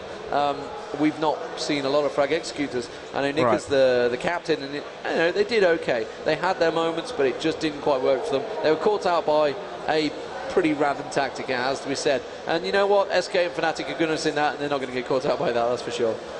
No, and as we mentioned, it will be FNATIC who will have the job of taking on FRAG Executors next here on this stage. So don't go anywhere, guys, because you will lose your seat. There's that many guys here in the audience as well. And I guess we're going to be taking a little bit of a break here, Deman, while FRAG Executors have a few minutes to talk about what went right and what went wrong. Yeah. And then we shall be coming back into the game. I actually forgot to turn the camera on the whole time, and we were looking at the after game score, but it's all good. We see the scoreboard. That's they don't all want to nice. see us. I mean, really? Actually, yeah, that's true. You've straightened your hair. It's all right. Actually, I got wind blown outside, but what are you going to do? Yeah, so we'll be back in a few minutes, and it will be FNATIC versus FRAG Executors. Obviously, FNATIC can go 2-0 if they pick up victory against the Poles and pretty much seal themselves through into the semi-final. So don't go anywhere. It's a certain advantage if you want. So we go to combined fog of war view, very good. Interesting path for FRAG Executors. I assume they're going to go for the enemy blue. Going to wait in the bush up here, I'm guessing. While FNATIC are just, they are going to go for they're going to group up in the tri-bush and then going to go to the bush near top lane. And from there on out, as soon as they have their second CV available, there is a CV from FNATIC near the enemy blue. As soon as FRAG Executors have a CV for their own jungle, now for the enemy jungle, they will go in. There is the CV. Now they can go in and actually wait in the bushes near Golem. That's an interesting move, Joe. Yeah, and actually, this happened to them in the last game. We saw CLG pushing very heavily into the FX jungle. They stole the golems, they stole the lizard buff before FX could even react to that one. But it looks like FX are actually going back from this. Okay. A little bit scared, I think, of committing to that level 1 fight, because if it goes wrong for you there, it can spell bad news right from the very get-go. Scouting accomplished is what they're probably thinking. We have successfully found an empty forest. Yeah, they did that at least, let's say. And FNATIC are actually now headed back over towards that blue position as, pretty standard stuff there from the start. Yep, the Fiddlesticks doesn't need help, but I believe if he gets help, it's going to make him come out of this with full health, possibly. Gonna have to see. I don't see Fiddle jungling often enough at all, and there's a lot of help actually from Alistair and Annie. But I'm almost getting a good amount of help from xPeke as well. Oh, what's going on? Oh, it looks like a disconnect. Maybe just a hiccup. Let's hope it was just a hiccup. Yeah, the hiccup actually caused both golems to reset. That's unfortunate at this critical moment in the game. Let's see if Cyanide actually has enough mana to take it down. He's getting it down to 700, and he's gonna run out of mana any moment now. And where's the smite? FNATIC, Cyanide, yes. Barely smites and levels up, and Fiddlesticks obviously has much less of a problem. That drain is just OP for the jungle. We see Carthus now on top lane against Galio. Galio, who by the way started out with a Makey Pendant, so that's going to be a very fast chalice for him. And he should be fine. I see 57 magic resist, so that's heavily stacked MR runes. Bottom lane in the meantime, Lamia has taken a little bit of damage from Ashe. It's going to be just fine as well. This is the kind of lane where you need to be super careful. If you make one mistake there as Tristana, you need to be able to count on your Janna to bail you out. And doesn't look like much of anything is happening here at the moment. Annie is just pushing mid lane. Now, the received wisdom is Brand versus Annie. Brand should win 10 times out of 10, and it's Shushei. It's not just any Brand, so I expect that mid lane to go heavily in FNATIC's favor.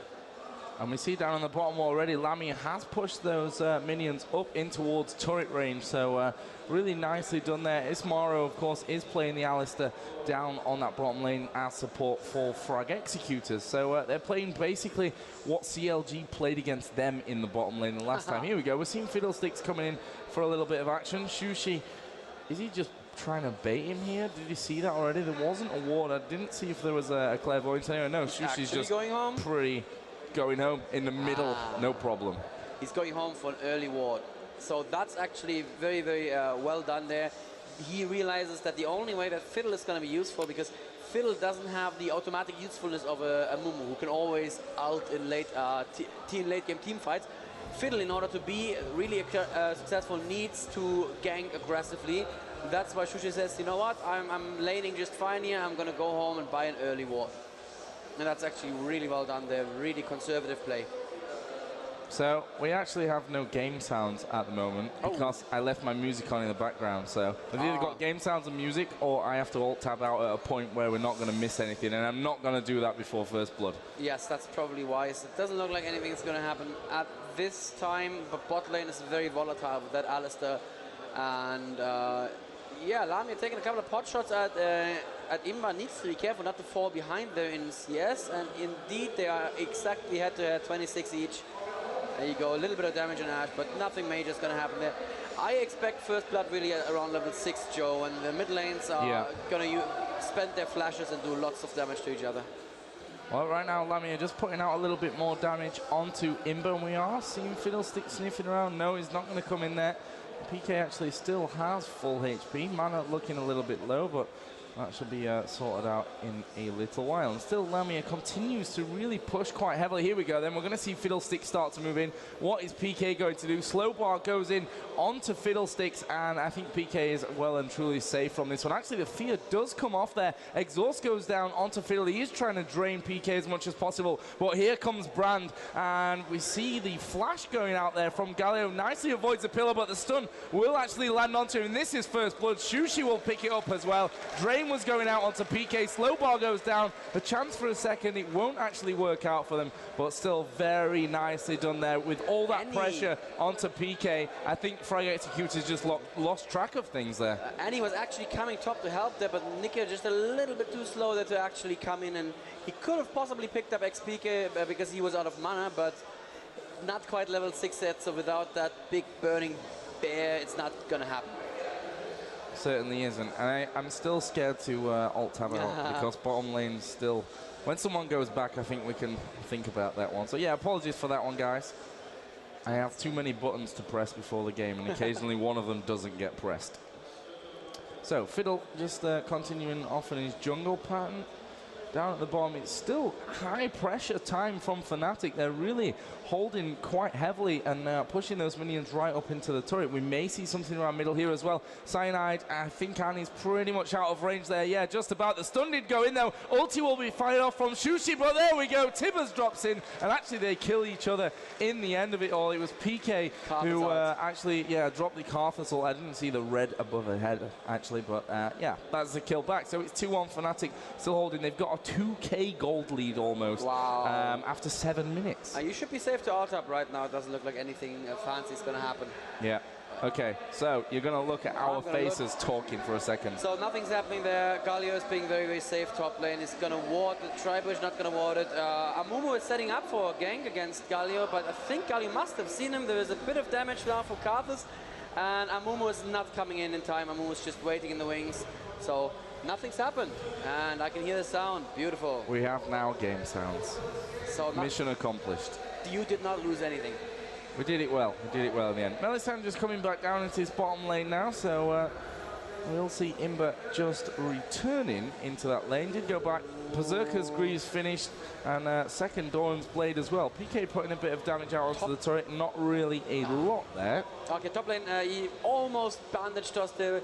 Kubon offered himself, just barely out of range of that bandage shot. That could have been a very good kill, but Galio must have smelled the Amumu being around there. Well done from Galio. Yeah, nice defensive play there, making sure that he didn't get caught out. We're seeing Brand move up to have a take on that blue buff, and actually we saw the ping from FRAG Executors as well. So both mid lane players are going to be taking the golem buff, and actually rocket jump in there from Lamia. That was an interesting one. He jumped in behind Ismaro, which could have been dangerous.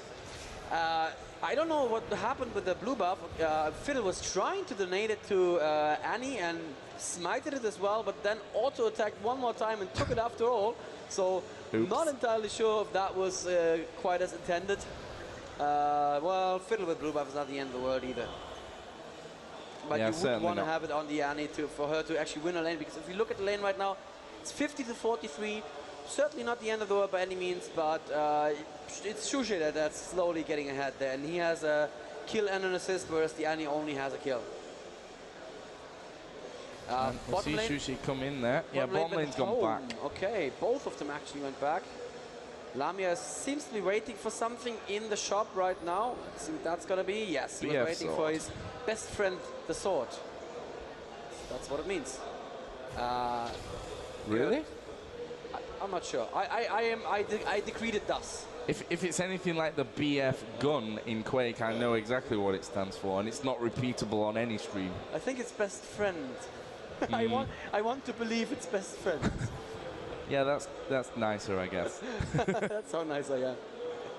Ooh, Fiddlesticks just having a bit of a sniff down middle, but obviously this ward here in that bush will have spotted him earlier on, so that's all safe. Shushei won't be too worried about what's all going on there. Let's have a look quickly at the items of those mid guys. We've seen Second Dawn's Blade, the Sorcerer's Shoes as well on Shushei, and actually we are going to see the move in here onto Shushei, that flash Tibbers going in, and actually knocked him round about to half health, so not too much damage being put out there for Nika. I'm not quite sure what he was hoping for there. I mean, down on bottom, we're actually seeing pressure putting onto iMba as well. He actually put the defensive arrow down, flash from Fiddle, knocked away from the Lamia ulti, and Mellisan's the one that's in trouble now, has to get away, flash over the top, and I think also had the shield ready there as well, so nicely done by Mellisan. Actually, we saw him in the game against SK with some unbelievable escapes around there. And now Frag Executors are going for Dragon, which they can do very, very early because of Fiddle. Fiddle can just tank that Dragon all day long with his Drain, especially when he has blue buff. The blue buff not so much for the mana, but for the cooldowns. The Drain is always up. But there's FNATIC right now. Shushei and Cyanide are getting in position. Cyanide has his ultimate ready, as does Shushei. If they go in and fight this right now. There's Galio, very good ultimate, only catching Amumu though. And Amumu gets blown up in no time.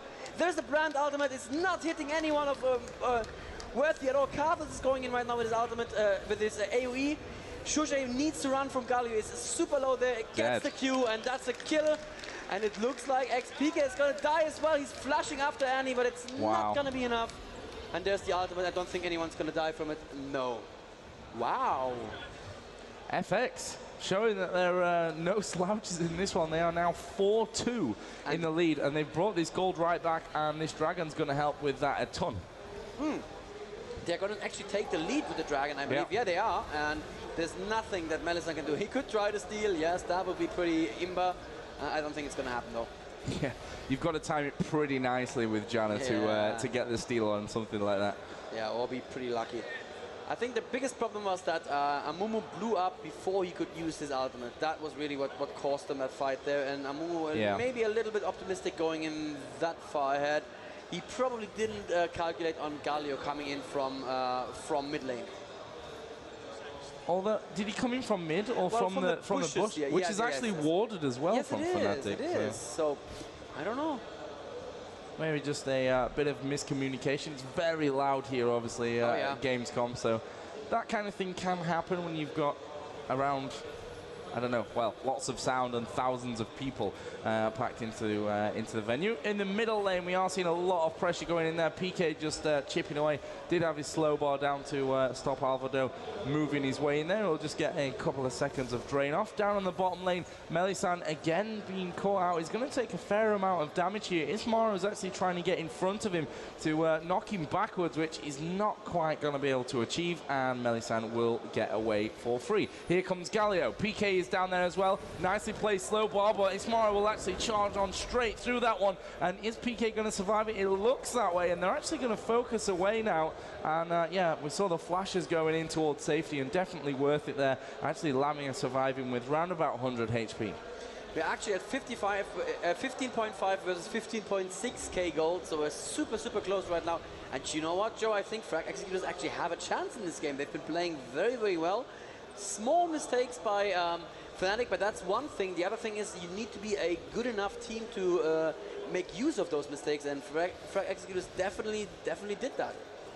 Yeah, I mean, they're definitely a team that can be challenging these top three. I mean, the worst thing that FNATIC, SK, or not really now CLG, because obviously they've beat them, is to underestimate Frag Executors, which I think of the three teams, it probably would have been CLG who would have underestimated them before FNATIC and SK, because they know exactly who they are. Of course, Shushei got that insider information, if you want to call it that. Yeah. And we're seeing Annie just coming up to cover this top lane. PK did push it quite heavily. In fact, there's a decent stack of minions there with him as well, but I'm not sure he's going to hang around, and he probably shouldn't either, because Fiddlesticks is there, and, well, they just kind of kiss each other and run away again. That's exactly what they did there, Joe. That's what people usually do in these games. Shushei is picking up blue by himself right now, so he is powerful enough for that. He's building his 3 Doran's rings, opening again mid. And meantime, it looks like Alistair almost caught Mellisan there. Lamia was around as well, but Alistair is going to be fine getting out of that. Annie is now top lane, it would seem, and Galio switched over mid lane, but Shushei was like, you know what, we're gonna copy that switch because I was happy with that lane. I'm not quite sure why he would be happy because he is almost exactly equal on creep score with him, whereas 111 for Karthus versus... Oh, actually no, Shushei actually stayed mid. I see, okay. Yeah. All right, but Karthus 111 versus 86 on Annie, so Annie wasn't doing well against Shushei at all. Yeah, and that's the switch up from FRAG Executors. They're thinking that might help them out. We're seeing Mellisan just ward once again in towards this South River area. Fiddle's actually doing the blue. Yeah, why not? Just annoy him just a little bit. So it seems that just a few seconds after the Dragon fight, FNATIC have pulled ahead again in gold, which just tells me that the mechanics are better, that they are much better at being, you know, 100% about last hitting. Maybe it was a couple of waves that were pushed in their favor, but it does seem like they know much more what they're doing when it comes to the laning phase. Galio picking up lots of CS, is doing all right. Let's see if Annie can actually CS under the tower. Looks like she's not doing too bad a job, but this may sound petty of me, but this is actually something that decides games. Oh, this is really bad down bottom. They've not realized that Cyanide's there. Fiddle is there as well, though, and we will see the ulti from Janna. That's knocked Ismaro back. Ulti's gone off from Karthus as well, but Lamia died in the midst of all of that, and of course we saw Janna go down as well. That was not a good exchange whatsoever for FNATIC. What happened? How did that start? Well, we actually had in this push here in the bottom lane we had a Mumu, and they thought it was actually safe. They thought they had the 3-on-2. They didn't quite count on the fact that Fiddlesticks was hanging in there as well. And Fiddle ulti, of course, super devastating in these grouped up fights. Yeah. Karthus is still pushing against Annie, and it looks like she's not having any more luck against xPeke here. She's actually using her Qs to harass. That's a sign of a desperate Annie. And Fiddle is not staying bot to push the tower. I think Amumu can probably clear out the minion waves just barely fast enough to stop that push. Shushei now coming up top, but FRAG Executors are being very good about their warding. Oh, that's an amazing move up at top. The flash in there, you've got to be so careful of that from Annie. And PK is just laying waste the whole time thinking he's safe. And then Nicker's like, you know what, you're not actually safe. And flashes in there. Tibber's obviously doing his thing. And that was an amazing, amazing move. It's 7-2 now in favor of FRAG Executors. And they're really doing great. They've taken the gold lead again. And to be honest, this could possibly be the first upset of the tournament. It absolutely could be. Let's not talk about that just yet, but... But yeah, I wasn't even looking at Karthus because I was completely sure xPeke wouldn't be silly and he'd be safe. And oh, Shushei gonna be safe? Yeah, it looks like that Galio's not gonna press the issue. But yeah, I was totally certain that xPeke would be safe, but that Annie, she should not be underestimated, obviously. She may be small, but she's got a big bear. That's what makes her so very cute and scary. And we've seen Galio actually Negatron Cloak and Catalyst, so working up towards that Banshee's Veil there. It looks like Alistair had to use his ultimate way too early there. He got focused by Lamia, and there's the teleport in by Galio onto the ward, so that they can now take their second dragon actually. But Alistair does not have ultimate, so except for Galio, there's no one who can really tank. I guess Galio can tank well enough. And yes, there's FNATIC just showing enough presence to keep them away from Dragon right now. Ooh, stun not landing. Very good parting there from Annie. Actually not going the expected way. That could have been a stun and that could have been a kill actually. It looks like the teams are both setting up. Only FRAG Executors actually have a ward at a good place there where they can see FNATIC's movements. And FNATIC are now falling back behind Dragon. It doesn't look like either team wants to take it right now for Joe. Yeah, and there's an aggressive ward actually put out from both teams here from FX and here from FNATIC as well, so they can kind of see that whole area between them, and both teams deciding to back away. So Dragon stands, and now we'll see who's the next one to try and challenge in for that one. Lanes are all mixed up here once again. We've actually got Lamia in middle up against Nicker, obviously Annie against Tristana. Down at bottom we're seeing PK get back in lane, who's going to get a nice bit of free farm. Galio's up at top. No one from FNATIC is actually around that top area at the minute, so we may see a bit of pressure being put on by Galio. Would definitely be the right move, because if there's, well, I don't know why he's not doing it, but it would have been the right move, I believe. Well, Dragon is still up, and yeah, he does not have teleport. He teleported in before the last Dragon fight. So yeah, he needs to come down. He could have said, I'll take a tower for Dragon, but you only do that when you think there's no chance at all of stopping Dragon, and I think there still is a chance. And oh, good wall there on Ash, but he doesn't get in range for Qs. Now they're catching Alistar. Alistar has his ultimate back, but he's going to flash over the wall. There is an arrow, but it hits Amumu. That's not who you want to hit. Oh, Janna using her ultimate too early there. They need to be very, very careful. If Shushei gets in range of that Galio ultimate, that's going to be a lot of damage, but Galio has to flash over the wall. It's no longer in position for an ultimate. Now it looks bad for Nikos, using all his damage output on Mellisan. And Mellisan is going to get away, and Shushei picks up the kill on Annie. Yeah, and this is where FNATIC say, okay, we take the Dragon, get this gold back towards level. Mellisan's still fairly low, yeah, he needs to be but careful. we're not seeing anyone from FX actually starting to push around there. So there we go, 1-1 in terms of the Dragons, and the gold is all but level, 24.4 to 24k. Oh, I see a new build on Shushei. Normally on his brand, he goes straight for the death cap. He has a Negatron cloak right now and a a blasting one. So that could be an Abyssal Scepter, which would be somewhat surprising, but in a double AP, I guess it does make sense. Yeah. Let's see how Galio is building. Galio is just building straight, absolute magic resist all the time. Banshee's Veil is finished. Chalice of Harmony is also finished. The other builds so far very standard. xPeke on any hero he plays, always building that Rod of Ages first. Not on any, but always building the defensive stuff first. And he's building a Crystal Scepter next, looks like. Annie is going, not quite sure what she's doing. She built a Catalyst and then a needlessly large Rod, so I think she just wants to keep the Catalyst around. There is no need for that anymore because the Rod of Ages now also gives you the Catalyst passive as far as I remember. But she really knows what she's doing.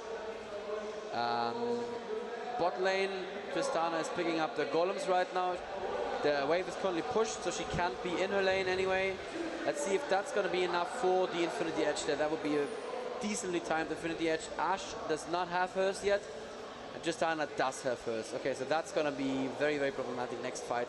Up in top lane, Shushei and Galio are probably not going to go for each other. They're just going to sit there and farm. And the farm currently 149 for Shushei versus 151 actually for Galio. He is out farming Shushei. That is a feat. Yeah, nicely done from Kubon. As you mentioned, building up with that magic resist, has finished that Banshee's Veil. We're seeing Fiddlesticks actually just going back over to probably cross over into the other side of his jungle. Thought he might have a sneak peek on PK in middle. And there's a lot of pings going on actually. We are seeing now the Oracle actually with Alistar, so he's going to try and clear out, try and take away a bit of that vision from FNATIC. I didn't actually see the Baron timer, and obviously we don't have chat, so the players used to do that job for us. Yeah. Now we need to pay attention. That's just not fair. I think we should just put the Dragon timer into spectator mode, Joe, just so that's a brilliant idea. We don't have to pay attention. Yeah. That's what we're going to do. Right now, iMba starting to push this lane down. Clairvoyance has just gone off. Didn't quite see where. Into the tri-bush there. So they've got 3 men here. Yeah. And this is a really nice move actually. We're seeing Fiddlesticks in the bush, not showing himself, even though they are starting to push this tower down. And well, now he's kind of in a position that won't count anyway, because obviously FNATIC aren't going to try and push through with those 2 guys. We are seeing PK coming down, not quite pushing where he wanted. Minions actually taking Nika's turret down while he was stood on it. That was a little bit unlucky here. Yeah, top lane, Shushei is still trying to do some damage to Galio, but Galio just dodging everything, and for the rest he has enough magic resist that he doesn't mind about the occasional E. xPeke, super tanky already. He has this Rod of Ages, he has the Giant Spell as well, and there's 4 men now from Frag Executors in mid lane.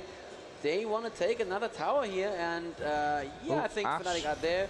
There's the arrow going in. There's Cyanide's ulti, very, very good ulti. Ash barely jumping out of there with the flash, and there's the jump in from Tristana and the kill from Carpus. That's probably going to be a kill on Alistar as well. He's not going to get away from this one.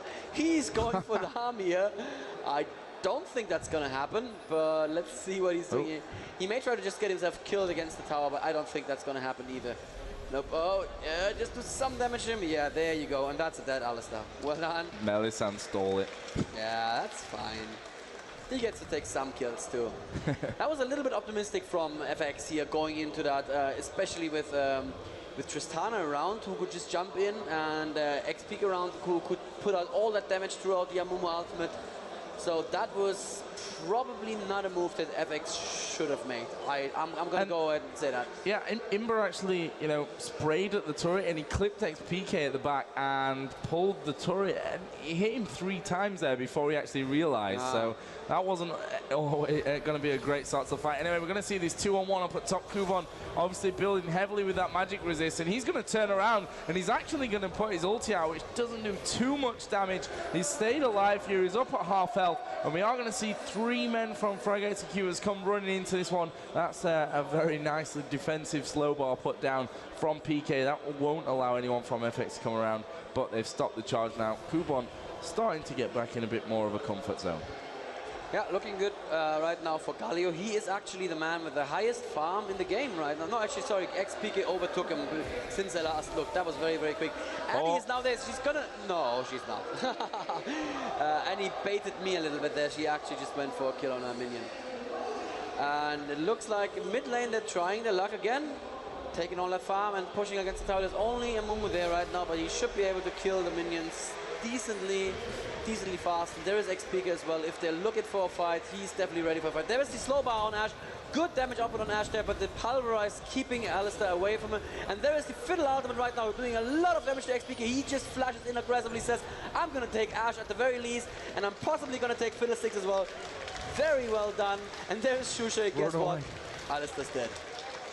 That was beautiful. It was like, I'm not going to get away from this, so I may as well go in and suicide myself and get 3 kills. Bottom lane, in the meantime, has been pushed. Lamia and Mellisan have gone straight through on that one. We're getting the pings down. Dragon is available. Shushei and Cyanide going to go through that one. And Lamia is just going to do his best to chip away at this turret. Galio actually teleporting in onto that one. So that second turret will be safe for now. Interesting build on Galio. After building the Chalice and the Banshee's Veil, he actually seems to be going for pure AP now. And the 2 APs maybe meeting at Golem. No, doesn't look like it. It looks like it's going to go to FNATIC, who that will be the first Golem steal, I believe, of this game. And that is, well, not a big deal, really. I mean, it's good to have the blue on Annie, but it's not really necessary. Annie is this character who goes in, does a massive burst, does her CC on the enemy team, and that's it. For her, if she does she's that, out. she did her damage, exactly. Yeah, she doesn't need to have the cooldowns and the massive mana in the fight. iMba getting a bit of free farm down bottom. Actually quite worried because they don't have any vision on, I think, anyone there from FNATIC. We're seeing Shushei move in there and take another blue. Why not? Yeah, why not? Why not? Lots of farm going to xPeke's Karthus right now, who has a Crystal Scepter and a Rod of Ages.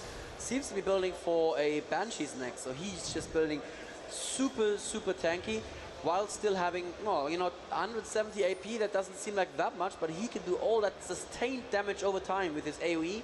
And if he builds tanky enough, he can go into the enemy team. Sure, they can burst him down, but he's still going to be there for another 7 seconds. So, oh, they actually gave a blue to him. They gave it alive, yeah. Wow, I never see Shushei giving up blue. Oh, Shushei has the enemy blue. Sorry, I forgot. Of course. Yeah, Shushei has the enemy blue, so he says, sure, xPeke, you can have a blue. Once in a while, I'll give you one. Down on the bottom lane, a lot of free farm for Lamia, who got the Zeal now.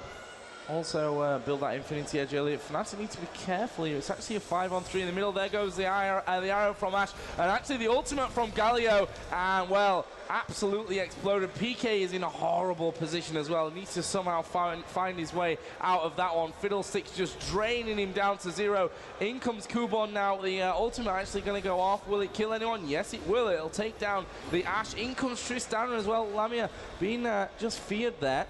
Pulverize went down as well. Ultimate from Amumu. Nika now the one in trouble. Will fall, as will Fiddlesticks. And they're going to continue to chase him over onto Galio. Flash over the top. Galio decides to take the opposite route around. And Mellisan now, can he knock him up? No, not quite. But Kubon stopped there for a second.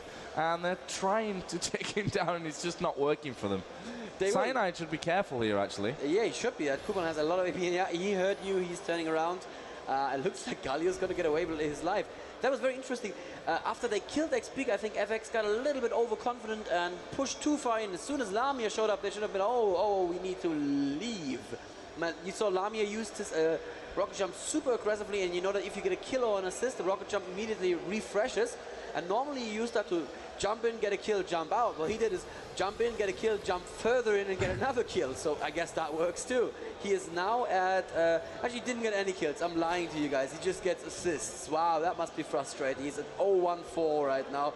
And xPeke gets all the kills, just like he gets all the girls. Is that true? I don't know. He looks dreamy. I thought that was Shushei. He got all the girls. That's different tastes. Now it looks like FNATIC are actually going to try for a push in mid lane. Ashe and Galio are around. Ashe has her ultimate up, and as does Galio. That is the target combo. You need to get the Ashe ulti on someone. Oh, Alistair taking so much unnecessary damage there. You need to get an Ashe arrow on someone, and then Galio will have the time to jump in and actually channel his ulti through as well. And Galio just popping the Banshee's Veil there on the Mumu.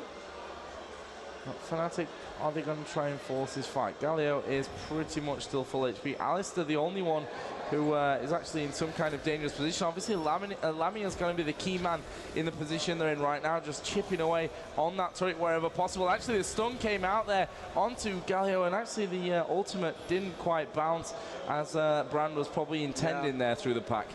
Oh, there goes the arrow, and it lands again onto a Mumu. That's happened 2 or 3 times. It's so unfortunate. We are going to see Fiddle ulti, we are going to see the Galio ulti, but the Janna ulti will keep them at bay. Knocked into the back, though. Lamia's actually taking turret damage, or no, it's PK that's taking the turret damage. Ismaro will go down. Nyph will actually have the bandage toss thrown out onto him. Here we go with the ulti from PK, and that gets another kill onto Nyph, and that, my friends, is an ace. Wow, that was indeed an ace. I didn't see that coming, although, yeah, like you said, once again, when the arrow hits on a Mumu, that's unfortunate, but what's worse is when you follow up on that, you know? You can say the arrow landed, okay, so we wasted an arrow, but if the arrow lands on the tank, you don't go and commit to a fight, because then this happens, you know? And Mumu still survived. I mean, he survived the entire fight. I don't think anyone from FNATIC died. Oh boy, I just realized that no one from FNATIC died in this fight. That was very, very unfortunate. And Brand didn't even have his ultimate, so they're very far ahead right now. That's FX need to come up with a new strategy. They need to catch people unawares. They need to catch them with an Ashe ulti into Galio ulti when they can't actually fight back or have the team there to back them up. Yeah, and the thing is, it just didn't quite work out with the whole fiddlesticks thing there either. He was, I think, knocked back by Tristana's ulti, which completely knocked him away from the pack, and obviously he needs to be in there if he's going to be any kind of use once his ultimate's up. So that was a double knockback actually. First the Janna ulti pushed him back, and then the Tristana ulti pushed him even farther back. So that was just completely a waste of a Fiddle ulti. And Fiddle at the moment is at 198 AP. That's not really that much, especially because he built the Sonias first, which you kind of need as Fiddle. You want to jump in and trigger your Sonias. Shushei at the same time, not that much more, 206, but he does have the needlessly large rod, meaning he can switch very, very quickly into that death cap as soon as he has the money. xPeke getting caught a little bit here, but look at that. He says 2v1, sure, I'll take it. And they're backing off. Yeah, it's built nice and healthily there, up to 3.2k health. So looking very, very strong, obviously, with Rod of Ages and that Crystal Scepter as well. And the Banshees. And the Banshees Veil, yeah. That is a very, very, very tanky Karthus.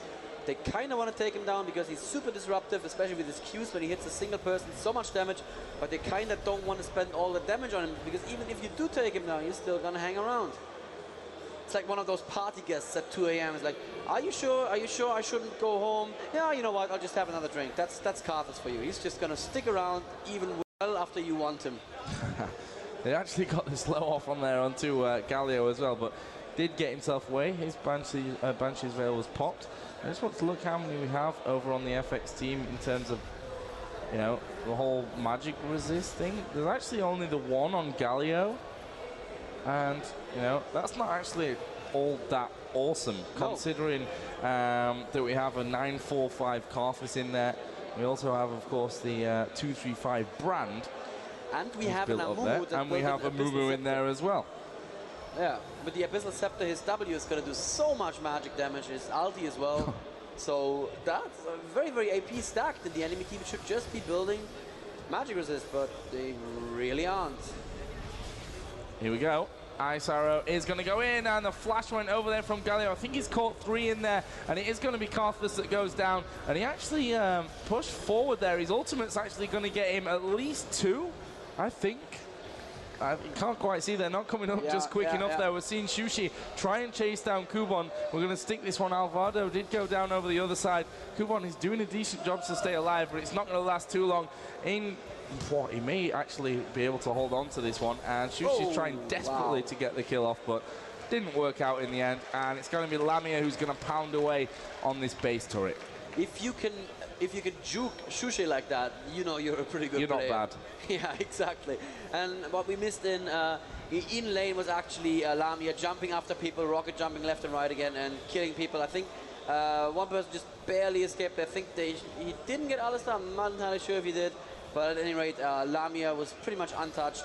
And once again, Mellisan doing a very good job, not panicking when Galio ulted. He knew Galio ult is not the danger is the Fiddle ult. Saved his ultimate for that, pushed Fiddle out, and mitigated a lot of the damage that would have come to FNATIC's way there. We've just seen the Lizard buff being stolen away by Lamia, who also has the Golem buff as well. So it's a nice little Lamia, and they're just going to go over towards this top turret because it was taking quite a lot of damage. There's a big stack of minions on there, and all 3 of them actually going for that one. FX are moving back in towards middle. I mean, it's 5-1 in terms of turrets, 54.7k to 43.9. Wow. So it's a big old difference at this stage of this one. I mean, 36 minutes in 10k. It's a hard one to come back from, let's put it that way, for FX. Yeah, it's true. Even though Shushei is really letting down the side, maybe he's playing easy on his team. Now, I wouldn't say he's doing that. But Shushei has not been very effective here, but he is still, of course, around. And if he can get a good ulti off, that would just devastate him. 330 AP almost against a team with no magic resist is going to be fun, quite strong. 300 AP for Karthus as well, who is at 11.56. Pika carrying this game hardcore. Very good wall, separating Team FX, but they are going to get back into the base and going to be safe for the time being. But this is going to look very bad. There is no base tower, so FNATIC can just push in and look for a fight if they want to. Janna's not there, but she's not that critical at the moment, although all ultis are back for Team FX, as they are for Team FNATIC right now. Good wall there on the side, keeping Fiddle out of the combat a little bit. Alistair going in with his ultimate, but even through his ultimate, he gets completely blown up. There's the perfect brand ulti. And the Carmac ultimate. Oh god, this is gonna hurt. Yes, that's Annie going down, and there's just Galio left, and Shushei almost kills him. Well done, Galio, but you know what? I think this is GG. And that's why you need magic resist. You're all in a pack like that. Brand's ulti's bouncing around like nobody's business, and then Karthus says, well, those that survived, not for much longer. Did you see that? The Alistair with his ultimate on was just blown up in less than a second. It's just like, boom, gone. Oh, Galio picks up a kill here. Very nice. It's not going to make the game go much longer, I don't think. Yeah, they should just go in there and kill him, but for some reason they don't want to. Okay, all right, the game is going to go on much longer. I'm a liar, but it's pretty much over at this point, Joe. Yeah, it'd take a small miracle, let's call it, for FRAG Executors to get themselves back in this one. And the way it's looking, you know, FNATIC will be sat 2-0 up at the top of the group. We're going to be seeing FX 0 for 2 at the bottom of the group, which leaves then SK and CLG. SK 0 for 1, CLG 1 for 0, and it's still up for grabs, that second place. That means that currently CLG have the better chance, but of course they still have to play against SK and FNATIC. So it could be... It could end with a bit of a tiebreaker. It actually could, wow. And do you know what we're going to use in case of a tiebreaker? We're going to use game time? To be honest, I'm not sure. I'm sure our very, very capable referees will have that question sorted out already. But there's still a long way to go in the game before we get to that one. Probably not in this one. I mean, we're seeing FNATIC pretty much right there, ready and willing to finish this one off. We may just see them looking for a Baron. And I think from FRAG Executors, they need a Baron and a strong team fight to get this game. But still. They need a Baron. I'm trying to keep the optimism there for the polls. They need a Baron and an Ace and a nuclear missile. That's what they need. And some magic resist. Oh, and some magic resist. That's going to help with the nuke as well. Yep, Lamia now pushing mid lane. They're just going to set up for a clean push mid lane. Both Nexus towers are down. They can just push this home and don't need to be fancy about it at all. Going to push in and win the game. That's the plan right now. All ultis are available again. That's pretty nice. All summoners except for Brand's Flash are available. Cyanide. Wow. Okay. Yeah, why not? I mean, if they go for him, that's wrong, you know? So, yep, there is a Banshee's gun. And Kubon needs to be very careful. But, oh, there is the ulti immediately cancelled. And there's a good amount of damage right there. Good fiddle ulti still, but there is the Sonias. He comes back from the Sonias and does not yet die. He trains, but he gets shot down by Carthus. That was really painful. Cyanide, no. Brand surviving. Brand actually down. Somehow, Brand got killed in all this craziness. And look at that. Fnatic don't have the damage output anymore. No, I mean, Lamia's far too low to be sticking around for that one. They can't afford to lose him in this situation. I mean, Nika's still up there, still got Alistair alive, which obviously playing support in this game, so not quite the damage output that we see him when he plays other roles, but still he's a bit of a formidable character whichever way you look at it. Fnatic have just taken down the turret up at the top there. And now they're going to go home and go shopping. So a game which could have been finished 5-6 minutes ago is again going to be dragged out that little bit longer, and it gives FX more and more of a chance, I say, the longer the game goes on. It was a very, very messy team fight there. I'm not quite sure what Fnatic's plan was. Cyanide was probably too far ahead and they couldn't follow up in time. What they should have done, I guess, in hindsight, and hindsight is one of my favorite superpowers, is go for Baron. You know, because that's the safe advantage, and that's usually what you should go for. They were just like, let's not toy with our food, let's just go and end this, but it didn't happen, and I don't think FX are back in the game by any means, but the safer thing to do and the faster, more merciful thing to do would have been just go for Baron and end it with that. Well, as they say, it's not over till the fat lady sings. So, you never know. We've got Cyanide actually in the back of Baron. He stood right next to a ward there, which he'll realise in a second when Mellisan comes in. So FX know Fnatic are sniffing around for that Baron. Yeah. And they're going to push through here, maybe try to force the fight around that area. Alistair is isolated from his team. If they'd seen this a little earlier, they could have come up through the forest, but now they're actually going for Baron. And oh, look at the amount of damage Baron takes with that wall from Carthus. That was barely 4 seconds, was it? And oh, Janna actually gets blown up there at the same time. Alistair going in with his ultimate. Not a good idea. He's going to die. But that was the Fiddle ultimate. Very good. Good bounces from the Brand ultimate as well. Fiddle surviving with Sonya's. Beautifully done, but there he goes down. And even though that looked good for a second, it's not going to last. That's it. Mellisan out of position there. Even I didn't look there because I didn't think he'd stand there, but that's it. That's certainly going to be GG right now. Yep, there are obviously no Nexus turrets left. They're just going to go cruising through this inhibitor in the middle. They are going to finish this one off, and that's going to sit Fnatic very happily up at the top of Group B. That's where you want to be. GG! And still a 2-0 scoreline, and they're not guaranteed to go through. They're not, yeah. There could be a crazy three-way tie. Unfortunately, that's the end of the line for FX. They're going to be playing against SK. The best they can do is try and kick SK out, I guess. Give an assist to Fnatic, so to speak. But yeah.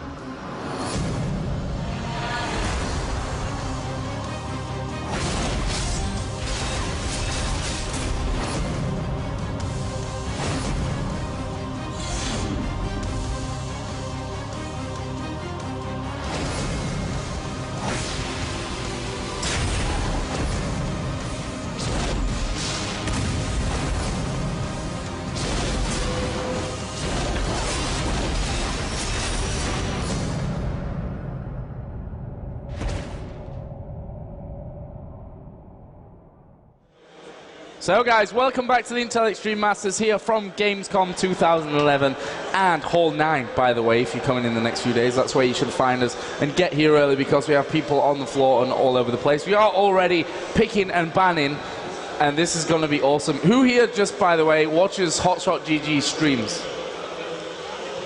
Okay. Okay, what character does he play all the time? Then I want to be louder than that stream, okay? In 3, 2, 1, go.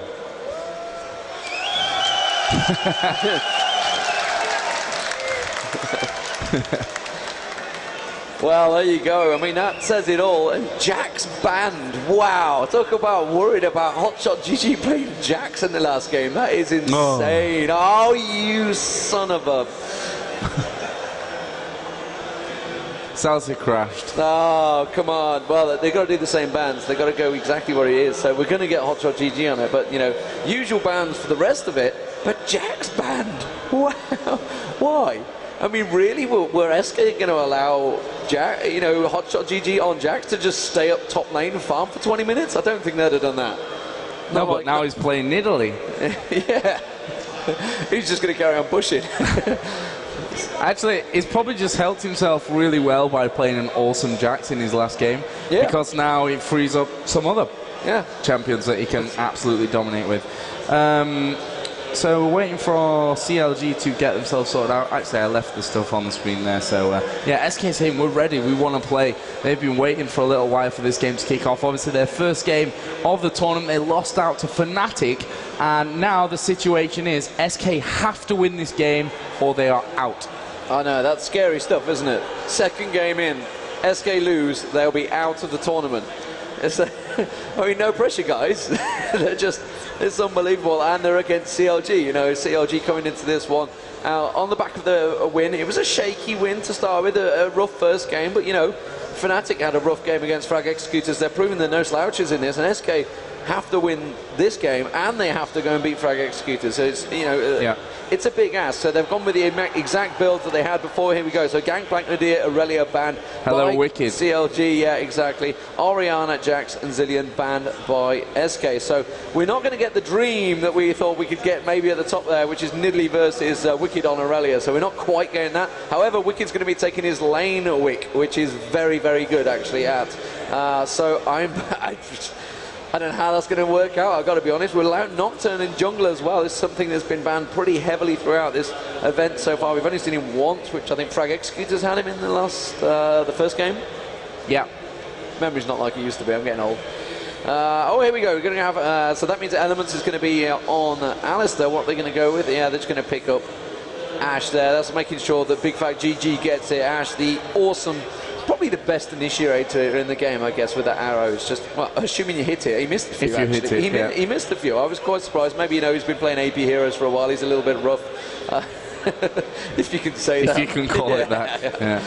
But I assume he's going to lock in. They're just probably discussing whether they should pick anything else up. They kind of want Alistair. And you know what? I wasn't overly impressed with Alistair when Elementz was playing him. He didn't. You know, he did his usual. You walk in, you brr, I'm a cow. But he just... That's like, pretty much it, actually. But you weren't getting the flash pulverize awesome, you know, initiates that you sometimes see, I guess, you know, when you've got Bigfatlp doing it enough. Wow, CandyPanda going Vayne down bottom now, and they've allowed Soraka as well. I guess that's what they were kind of thinking about. So we're going very much towards the European style, fully against the American style. So we're going to see Salce on Annie. That's actually what I thought I'd see in the first game. I don't think he felt comfortable on Zilean, I've got to be honest. Salce, what I know Salce for is Annie. So again, we've got another guy that's on his sort of his go-to hero, as it were, when you're up against it. So I think maybe I don't know whether they were trying things. You don't really try things when it's a straight knockout tournament like this. It's a big best of one. So that's going to be Mellisan in the jungle. So that's a pretty strong team, it has to be said. They've got obviously the initiate straight with Ashe there. HotshotGG is just going to keep pushing top lane. I can't see him leaving that top lane at all. He's just going to stay there. Well, it doesn't need to. We've seen it time and time again, pretty much like every day on his stream when he's just dominating everyone. And yeah, I think it's maybe not a mistake to leave Nidalee in there, but they've obviously seen him playing Jackson, his comfort there. They wanted to get Oriana out of the picture as well, and they also saw Zilean being played by Salce. So now Zilean's gone. Salce's now gone over to Annie, which I think he's going to be comfortable with as well, maybe even more comfortable with. So yeah, the CLG 5 is very, very strong right from the get-go. Ocelote is going to be picking up that last one, which obviously will be his guy. And I mean, he played against FNATIC. He was phenomenal on Anivia. 12-0-6. I think he died at the end, so we'll give him that one. We'll leave him with 0. Yeah, we'll leave him with 0. But he played brilliantly.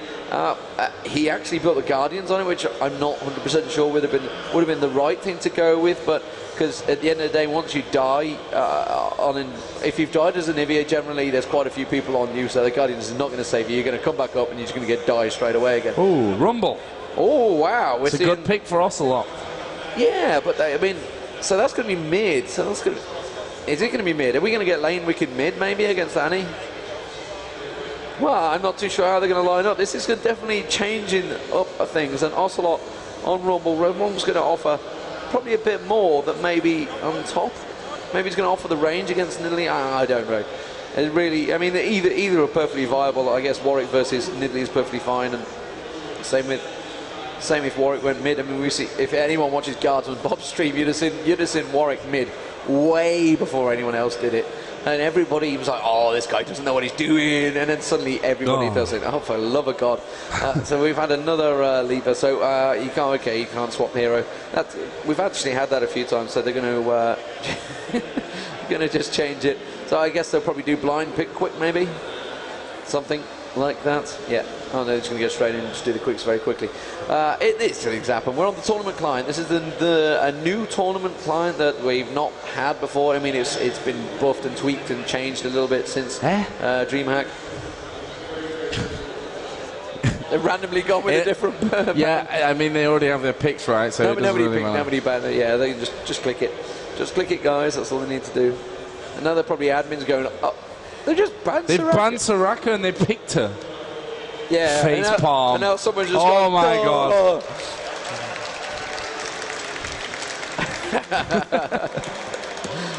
Oh God. I mean, these players really, they're professionals. It's okay. So, again, fifth time lucky. I've lost count already. See, now you guys see what we have when we're online streaming, and you're like, why are you guys not starting yet? We're like, really? we don't have to start deal with because this on a daily basis. because they do it in IRC, which takes a lot longer without the timer. You're like, you're going to do a ban now? Do a ban. Anyone going to ban? Oh, he's just gone to the toilet. Great.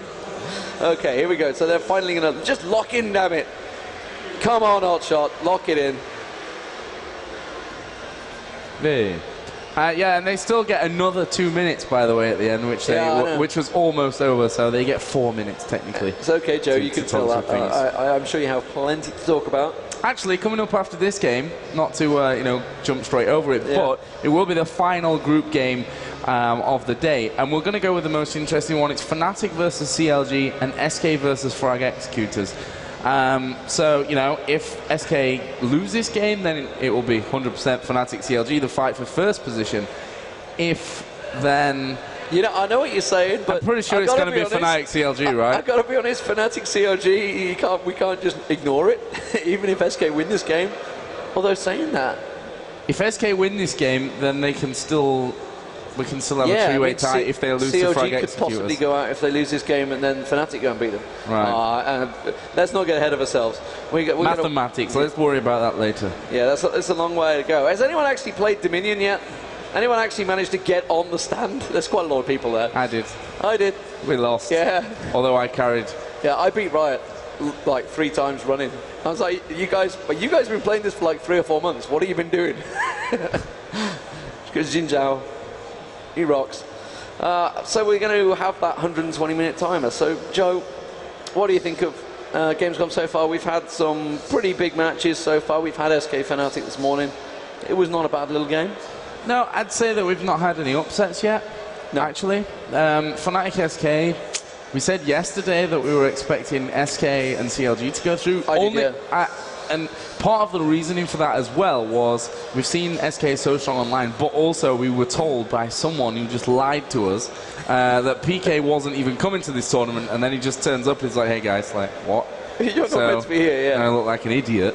And then FNATIC are now 2-0 in the group and definitely going through. So... Yeah. Yeah, which has actually blown my predictions out of the water, because I had SK CLG regardless of what was going to happen, because FNATIC had just not had that much practice before we came here. They were split by the server split, which thank God Europe can actually play LoL again.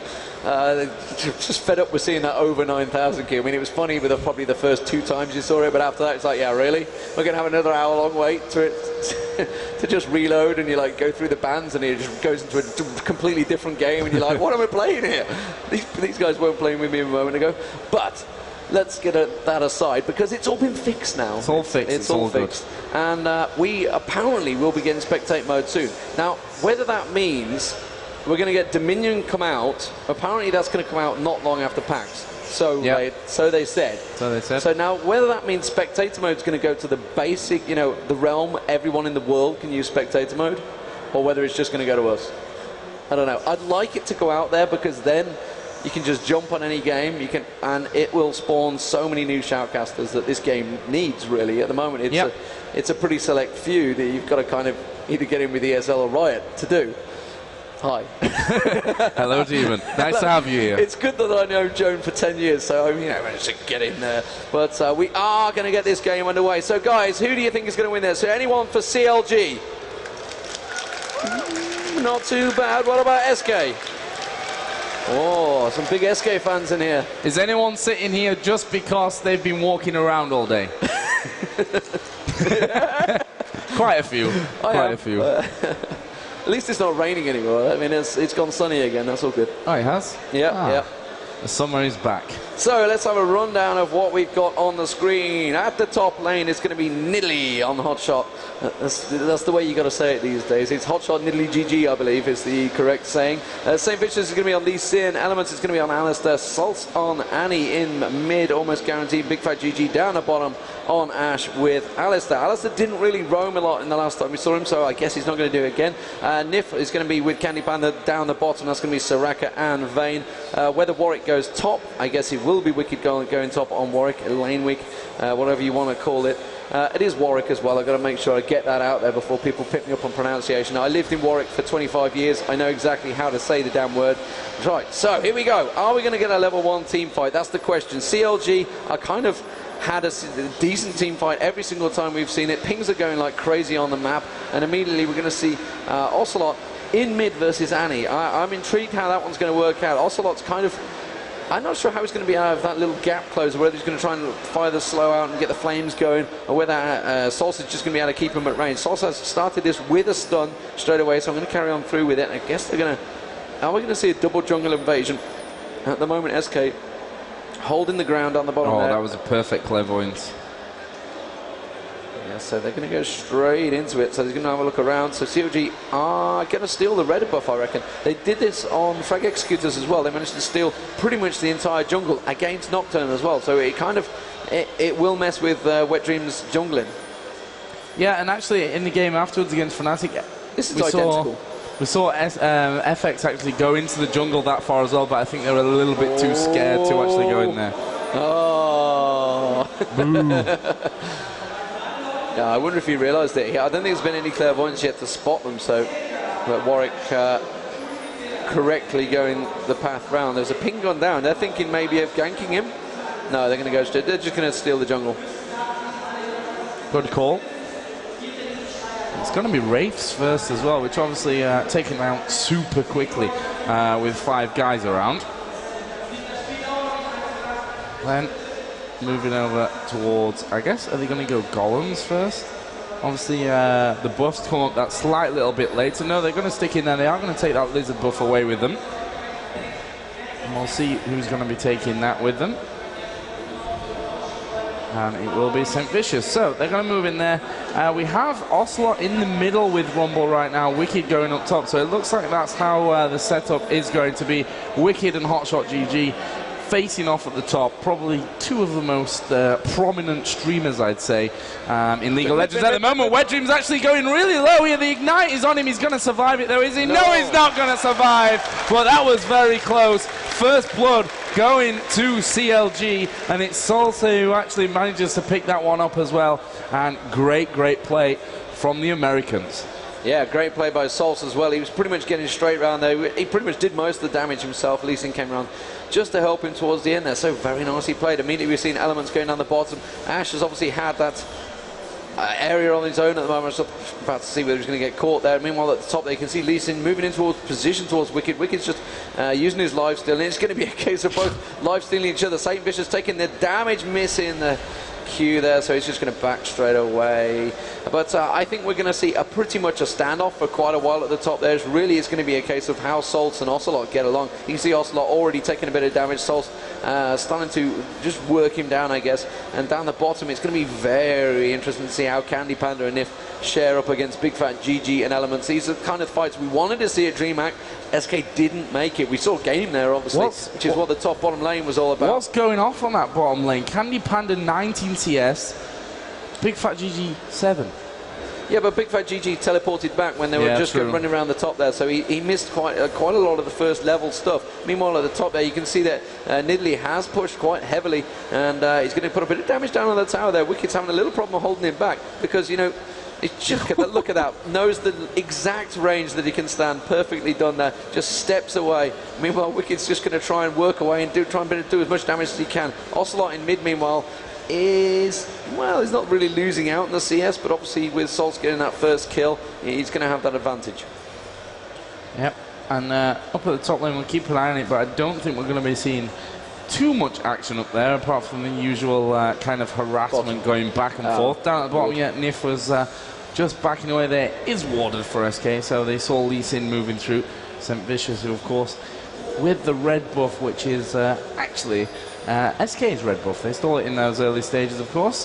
There goes the Clairvoyance down from both teams, and actually they've Clairvoyance over, so they can see that lizard buff. They can see Saintvicious also doing those golems in the middle. Ocelote is going very low, and he has to actually flash his way out of there, and he is still low. He needs to be careful that Salce doesn't actually jump in onto him. Okay, that flash was already used earlier on, so Salce not got any flash. We've got about a quarter of its cooldown remaining, and Ocelote's going to have to hug that tower for a little while. Down at bottom, all of the players pretty much full HP, and the CS 33-18 in favour of CandyPanda.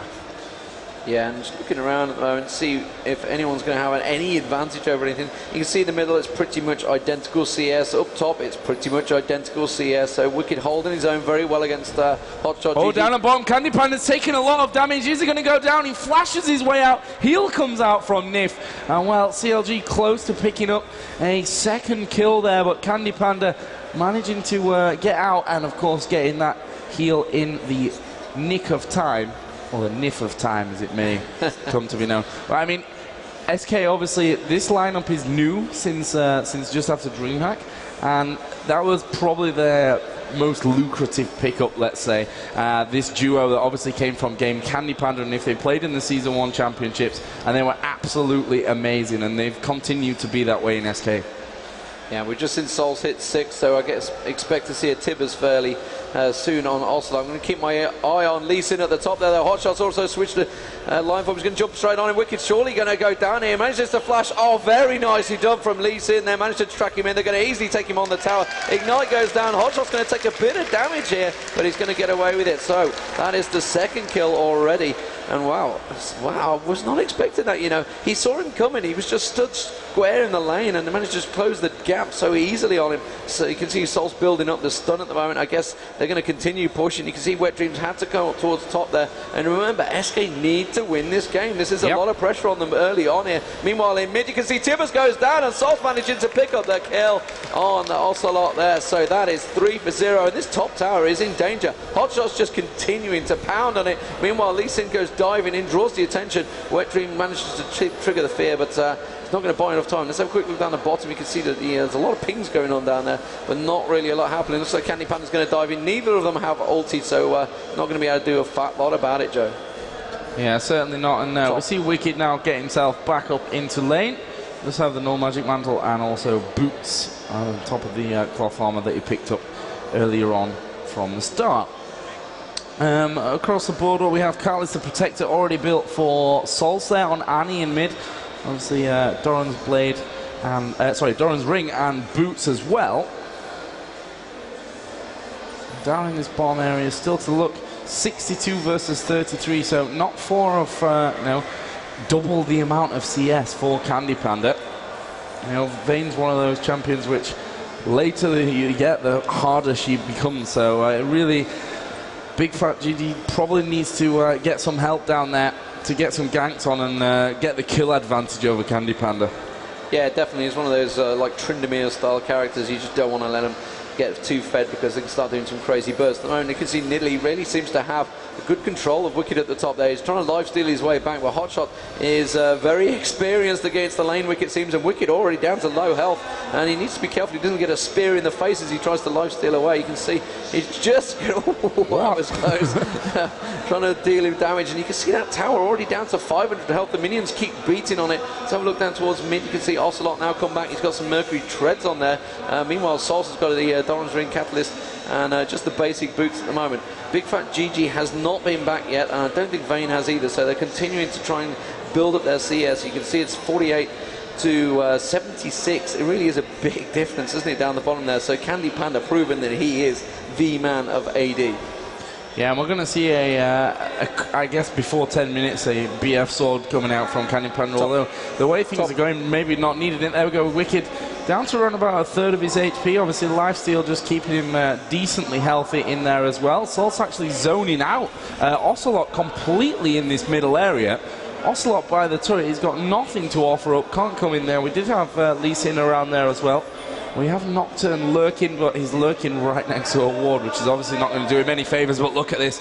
CLG are starting to move their way in. WetDreaM just sat here in that bush. Let's see what CLG are going to throw at them. I'm not sure if SK have seen that. There wasn't a ward anywhere. WetDream's going to move in there. They're going to spot him. There is a stun upon Annie. This could be very dangerous. Oh, and he flashes away. And out come the arrow. Oh, it was very, very close. Ridiculously close there to hitting Wickd. Ocelote's come up here as well, but he is behind that solid wall, so they're not going to be able to get in there too soon. Maybe they're going to dive. There are 3 of them. They could definitely go in for that, and that turret obviously did take so much punishment earlier on. Oh, look at Ocelote. He doesn't know it. He doesn't know there's a ward there. Oh, and he actually gets himself away there, but Leesin's going to go charging in. They get the exhaust onto him as well. Nice defensive flash away from Ocelote. That'll keep him alive. Down on the bottom, business as usual, although Bigfatlp pretty much out of mana now as well, so maybe we'll see him going back for his first pickup. He's up to 58 CS, but we're about to see CandyPanda hit 100. I know, that's insane. He is so far ahead in that CS Here we go. And Hotshot continues to keep farming up top, just keeps pushing that lane. Meanwhile, you can see that Ocelote coming down there. He needs to be careful. Salce does have tippers ready and waiting. You can see him just building up the stun. Meanwhile, they're going to go back towards top there. The ward has gone down. Are they going to steal red? Yes, they have stole red. Saintvicious going up there. Wickid's going to be the target. Only managed to ulti on Saintvicious. Wasn't quite in tower range, though. So ulti wasted. Meanwhile, you can have a quick look towards mid. You can see Salce continuing to push on lane. Vayne been back. What's Vayne been aboard? A whole Nocturne going straight down towards mid. Salce is in all sorts of trouble. They managed to get tippers down. Don't think he's going to be able to get out of this one. The ulti comes down from Rumble. He's going to surely finish him off. He will do. And that is the first kill for Ocelote there. The first kill for SK. And wow, meanwhile, Wickd is just... he's having nightmares up in this top lane. I've never seen Wickd sort of manhandled so hard in a lane in my life. Yeah, and as you mentioned, the whole shopping thing there for Vayne, actually got a whole ton of stuff CandyPanda going back there. BF sword, boots, second Dawn's blade, pots, wards. Yeah, and that just shows how much of an advantage, because Ashe still only has that one Dawn's blade. Yeah, so despite the top lane dominance that, let's have a look at CS-wise. I mean, they obviously lost that top tower. 72 to 65 is not really that bad, and Wickid's only died the once at the moment. They've only managed to gank him, but Hotshot just continues on that top lane. However, CandyPanda is definitely going to overrule that. Like you say, the fact that he's got a 30-odd CS more. Meanwhile, we do have a BF sword, a second Dorans, and boots, so he's not that bad. Ocelote gone back, got himself a Hextech revolver. And you can see Hotshot again continuing to harass in this top lane. It's a never-ending story. We tend to see this quite a lot these days in the top lane. It's the way it seems to work. Elementz, the arrow going in, just whiffing past CandyPanda's face. And I think he's going to get away with that one. So Annie has also been back on board and a blasting ward. But remember that gold advantage is still with COG, despite the fact that SK got the goal, the dragon. CandyPanda actually warding up there. We are going to see Lee Sin come in, but tumbling away there. CandyPanda to safety. And of course, Nyph on top of the heels as per usual. Will keep him up at that full HP. There are no Elementz is there, stood right on top of that ward. And actually, CandyPanda does have a level advantage over Bigfatlp at the moment. So we'll see how that all kind of pans out. In the middle of the CS, 71 for Annie. We're seeing 54 for Rumble. So not a massive amount, but certainly 20 or so can make that difference going into that mid-game kind of time when they're starting to build up towards their main items. And we are seeing now Alistair finally getting himself back home. CandyPanda now is going to put the pressure out. They know that Alistair's gone back home. That was brilliantly done by CandyPanda, it has to be said. They've let Alistair go back because they could see him there going back with that ward. And they said, OK, you go back. I'm just going to pressure Ash. And meanwhile, look who's top, carrying on farming. It's just continuing to go. He's actually nearly got a Rabadon's death cap already, so Hotshot is going to be very nasty later on, and he's just going to continue building. And it's going to tie up Wickd. Wicked's not going to be able to free realm. Normally we saw Wickd say on Aurelia he'd have the teleport, so he'd come down anytime there's some sort of big action happening, he'd get straight down there and join it. He can't do that. He'll lose a tower, so he has to be held up permanently. So it's pretty much become a 4v4 game, and Wickd versus Nidalee, which, you know, I guess maybe a ballsy move by SK. They knew damn well if they didn't ban him that they would pick him, so I guess they thought, you know what, we want to beat him with Nidalee, and at the moment it's not really working. I've got to say, CLG do have that advantage. He's going to go straight in towards Ocelote. The ulti coming across though, and wow, he's going to go Salce. Surely going to go down, turns around, puts a Tibbers down. Will Hotshot be able to do enough damage onto Ocelote? WetDream's also low. He doesn't seem to be targeting either one or two. No, it's just going to walk away. So SK do manage to pick up their second game, and that's the second gank on Salce in mid that's worked very well from Nocturne. That's the one I want. Yeah, and obviously the ultimate. Arrow. Brilliant stuff there. Arrow? Where did it go? Just flash past mid. Actually, Saintvicious going a bit aggressive there. He's stolen away one of those wraiths, put himself a ward down, and we are getting HotshotGG moving in. Is warded up here though. And again, Nyph, every time we've seen him play, I think has been completely on top of that warding situation. Here we go then. We're going to see CandyPanda pushing in onto Bigfatlp. We've got Alistair coming down. We've got HotshotGG in position as well. They need to get away. Actually, Nyph decides to flash. He's in front so he can get the heals off. Will it be enough to hold on? Yes, it will. Spear came in at the end as well. But again, brilliant positional play from those two down at the bottom from SK. Nyph, knowing that he wasn't the target, his flash wasn't to escape from the fight there. It was just to make sure he could get that heal off and keep his teammate safe. Yeah, absolutely. Meanwhile, Wickd has got a free lane at the top, which is why Saintvicious having to respond. They're going to continue pushing down the bottom here. Nocturne comes down. It's a nice cute straight across the lot of them there. And it's just Salce and Ocelote just squaring off. Oh, hello. Wickd fancies a go at Saintvicious here. No, he's going to back away. He needs to turn around and actually have a go at him. Yes, he will do. You know, I fancy Wickd in this fight. And that's exactly why Saintvicious immediately exhausted. Meanwhile, down the bottom there, HotshotGG is in all sorts of trouble. Ocelote's going to come across, going to get the ulti across. WetDreaM manages to flash through. Will he trigger the fear? No, HotshotGG is going to get away. CandyPanda was not close enough and hadn't really responded to the fact that Ocelote had come down and caught HotshotGG, but that should have been a kill for SK. Hotshot just thrown out a couple of spears, and we will see Wickd go back, and that's going to give Saintvicious a little bit of farm up at the top, which I'm sure Hotshot will tell him to leave well alone because he's on his way back up there to continue the farm that he's done so well. 114, currently only behind CandyPanda, who's up at a massive almost 150, 40 more than what we're seeing on Ash. Here we go, HotshotGG just again chipping away at that middle turret. WetDreaM came in, down at the bottom, a bit of pressure as well. And again, Bigfatlp completely out of mana, whereas CandyPanda almost full. Yeah, meanwhile, they keep chipping away in this mid there. HotshotGG, you know, he's just quite happily getting a couple of hits on it and then just walking away and healing himself. He's I can take the odd hit or two, and they're just chipping away at that tower. It's slowly going down. And at the moment, you can see Elementz coming down the bottom there. Can he get it straight down on CandyPanda? Will he get the pulverized down? Yes, he will do. CandyPanda is surely going to go down. The ulti comes out. Oh, Nyph manages to get the ulti out there. No, Bigfatlp just about escapes. 160 health, and would you believe it, Nyph again proving that he is one of the #1 supports in the world. I mean, we all talk about CandyPanda, but you just cannot underestimate how good Nyph is in that lane. He just makes CandyPanda look so damn good.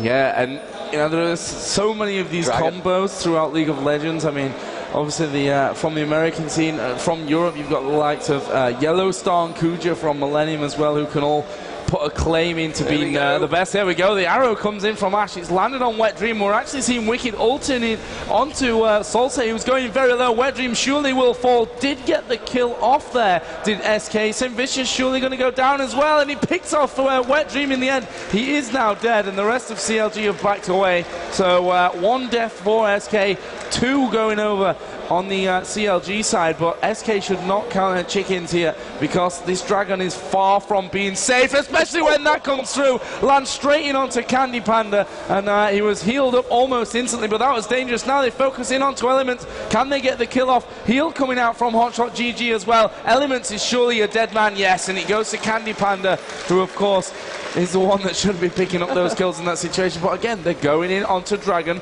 HotshotGG is still there, and he's focusing in on Nyph, who flashes away. And look, the harassment here is ridiculously great from CLG. They've basically lost 2 team fights in a row, and they're still hanging around in a 2 versus 4 and keeping SK away from the Dragon. That's just amazing play from CLG. Yeah, and it's bought them time, because Salce and Saintvicious are now up again. And they're like, hello guys, don't back away yet. Now they're going to give it SK. They've just done all that harassment, and then just back away when they got 4 people up. I don't understand it. Anyway, nevertheless, Salce is going to take down that mid turret, so I guess it's worth it in the end. And he will take it down. So second turret goes down. Salce needs to be careful though. Wickd's going to flash straight in on ulti from Rumble as well.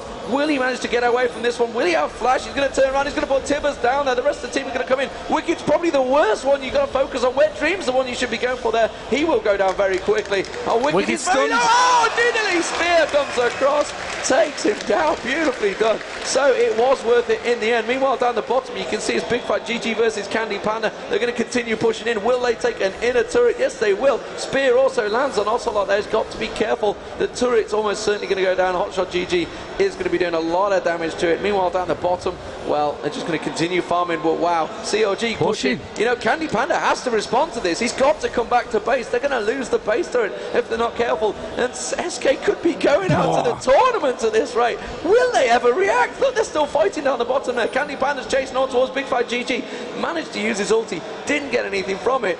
Son, you're losing your base. Get back there.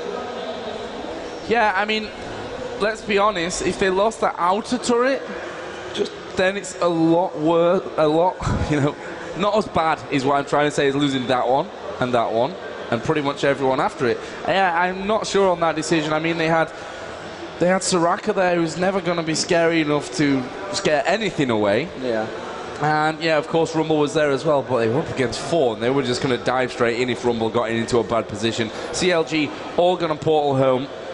There's actually almost no ward coverage at the minute. I mean, that's just not so cool. I mean, SK, they've got like this ward here. Like, that's it. Cool. You're a man of many words, Joe, I've got to say. Well, it's just not cool. It's just not cool.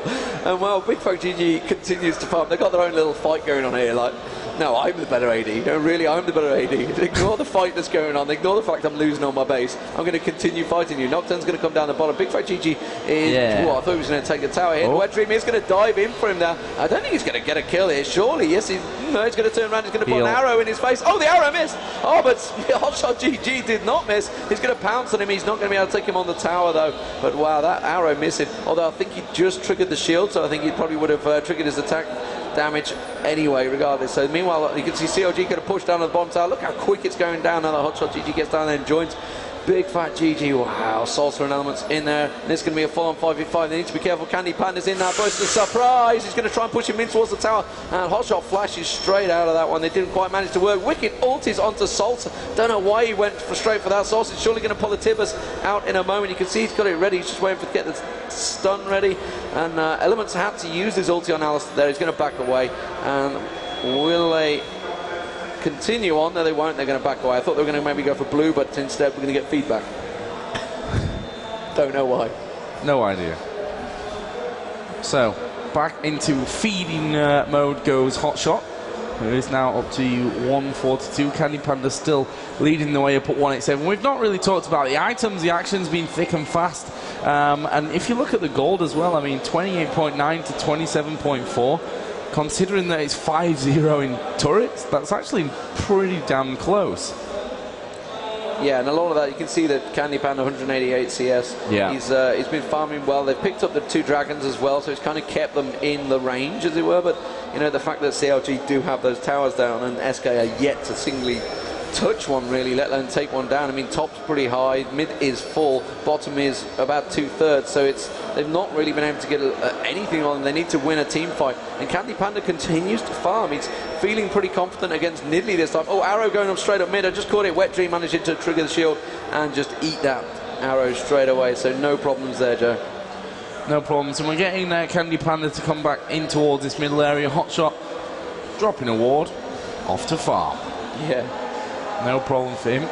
The Lizard buff was taken. I'm not sure if that was by someone from SK or whether it was taken earlier from CLG. Okay, Hotshot's got the Lizard buff, and I'm pretty sure he didn't get it from this side of the map because he wasn't there for a while. So I guess that's a stolen one. I'm just going to turn our volume down a little bit. Maybe that will counter the squeaks. So, SK have got 3 guys farming on the Wolves. That's a bit of a desperate move, if you ask me. Yeah. That's right, when that's we really need money. Yeah, we've got no wards. We need money. Actually, they have got pretty good wards in the jungle, so they can kind of see it clear. But the fact they keep losing it out to Nidley is a bit of an issue at the moment. Nidley now currently he's got that Rabadon's death cap, had it for quite a while, as we said. He's got the Sheen as well, so he's going to really do a lot of proc damage. You can see Wriggle's Lantern Phage on Lee Sin. Meanwhile, you can see pretty standard stuff on the cow with the Philosophers and Heart of Gold, as well as the Ionian Boots there to get their cooldown on that Pulverize going. SK look a little bit. They don't know what they're doing. They look scared. I got to be honest. They look a little bit worried. BigFatGG's now completed his Infinity Edge. Meanwhile, Vayne obviously went for the Bloodthirster kind of sort of standard stuff for him, more in the Zeal as well. Looks like he's going to build up possibly a Banshee's actually building up there.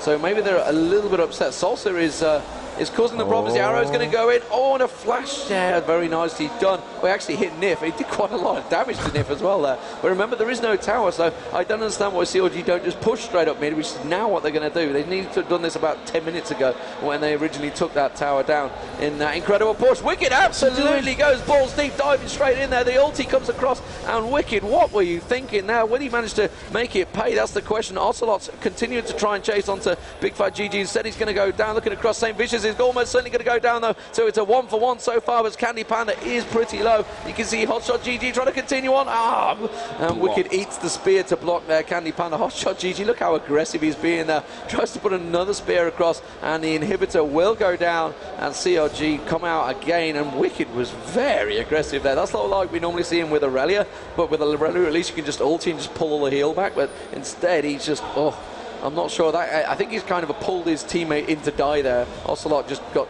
killed, nailed. There wasn't much of a choice for SK once Wickd dove in there and burned his ulti off, because they were either in or he was dead, and they didn't do any damage, I guess, apart from what Wicked's done. So, that wasn't the best coordinated. We saw just before that fight, SK kind of stacked up in this middle area. Wickd was pacing back and forth, and it looked like, to be honest, that they were discussing exactly what they were going for, what they were going to do, because they have to turn this game around. They have to win this game, otherwise they have no chance to go through. Yeah, it looks like SK might have a concerted effort to try and push this mid turret here. They have enough, but they're going against super minions, and it's going to give CLG plenty of time to respond. Instead, they're porting away. They will manage to get this mid turret down. So the first turret for SK will eventually go down. You can see Dragon also being taken. No, they're not going to get it. No, no, no. Hotshot turns up. They back away. Dragon are going to go down to WetDreaM though, so it's going to try and keep them just about in check with the gold. You can see they fell behind. I mean, kill-wise, it's just been a little unfair. SK, when they've died, they've lost the tower. Or, you know, obviously apart from that straight push up mid. Whereas when they've got a kill on CLG, they've not really got anything out of it.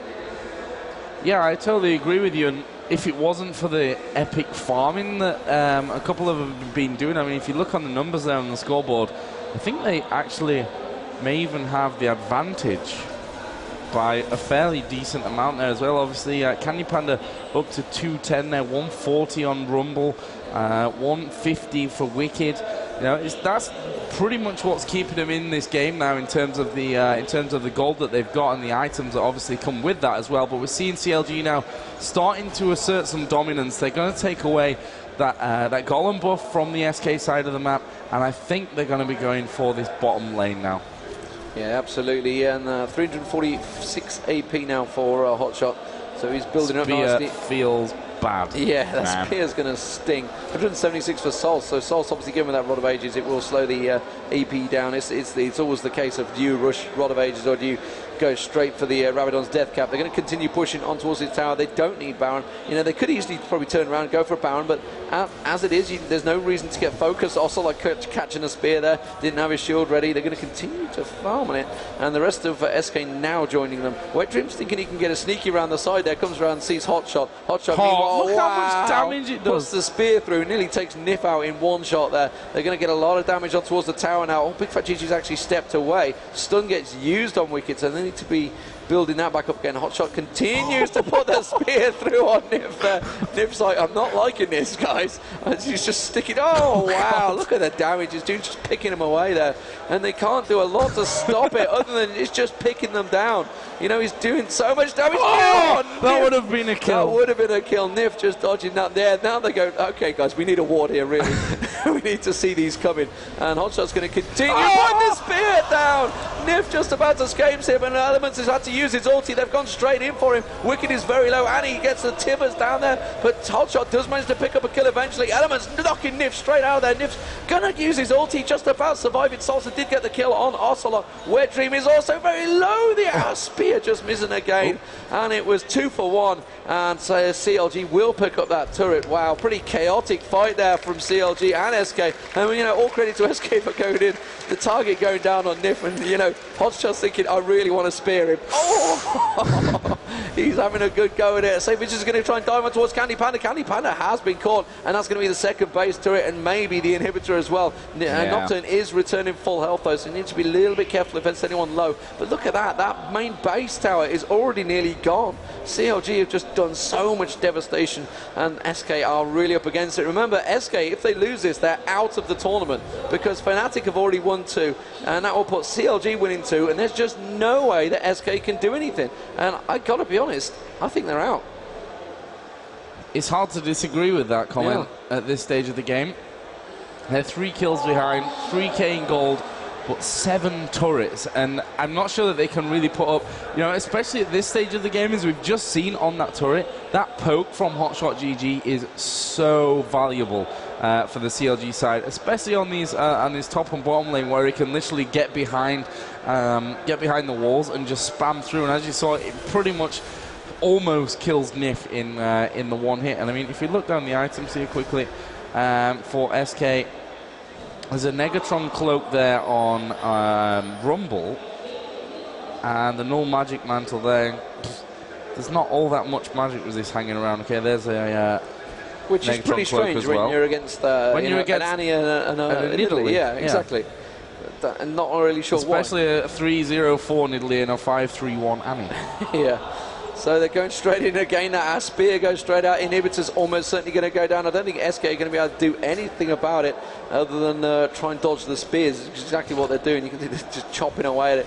Bigfatlp now also very strong. And really, it's trying to, they need to rely on CandyPanda to try and do something for them. I don't think he's in any situation to try and get near them. And they are going to use the ulti, dive in, and absolutely nothing coming from it. And CLG are just going to turn around. Wickd's got himself caught. Actually, that flash has bought him time because they were targeting straight for him. Don't know why. The targeting of CLG is a little bit sloppy at the moment. This is SK's chance. Will they manage to put anything away? WetDream's just going to get away with it. Bigfatlp so low. Wickd's trying to finish him off. He just can't catch him though, and he gets taken down. And just lacking that initiation, that dive, and Nyph, wow, Nyph just getting exploded there. You can see they just want to finish him off, and the spear finally goes in from HotshotGG. Yeah, that will be, and that is going to be a good game, and SK going out of the tournament in the second game. Who would have thought it after such an awesome qualifiers? The final will come eventually. Ocelote's going to go down. Saintvicious still hanging on in there, would you believe it? Finally goes down. CandyPanda just doing what he can, but he's just going to get eaten up,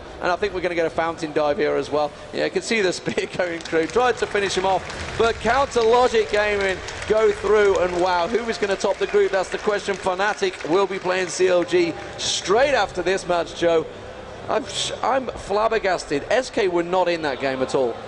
No, we saw 2 or 3 times where they just didn't look like they had an answer at all for what CLG were throwing at them. And they've gone 0 for 2 in this one. Everyone thought that SK were going to be one of the challengers for this. There's no doubt about that one.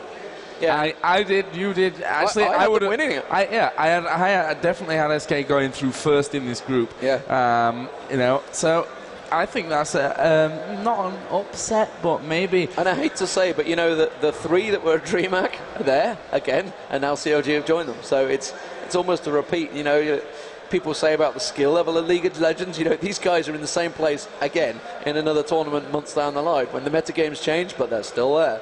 Exactly, and you know, the qualifying process for both tournaments was quite long and very difficult as well. Yeah. So, yeah, great stuff. Let's have a look at the post-game scoreboard just to break things down a little bit. HotshotGG 5-0-6 with Nidalee. Lesson learned, ban Nidalee. Yeah. He played a good Jax. Yeah.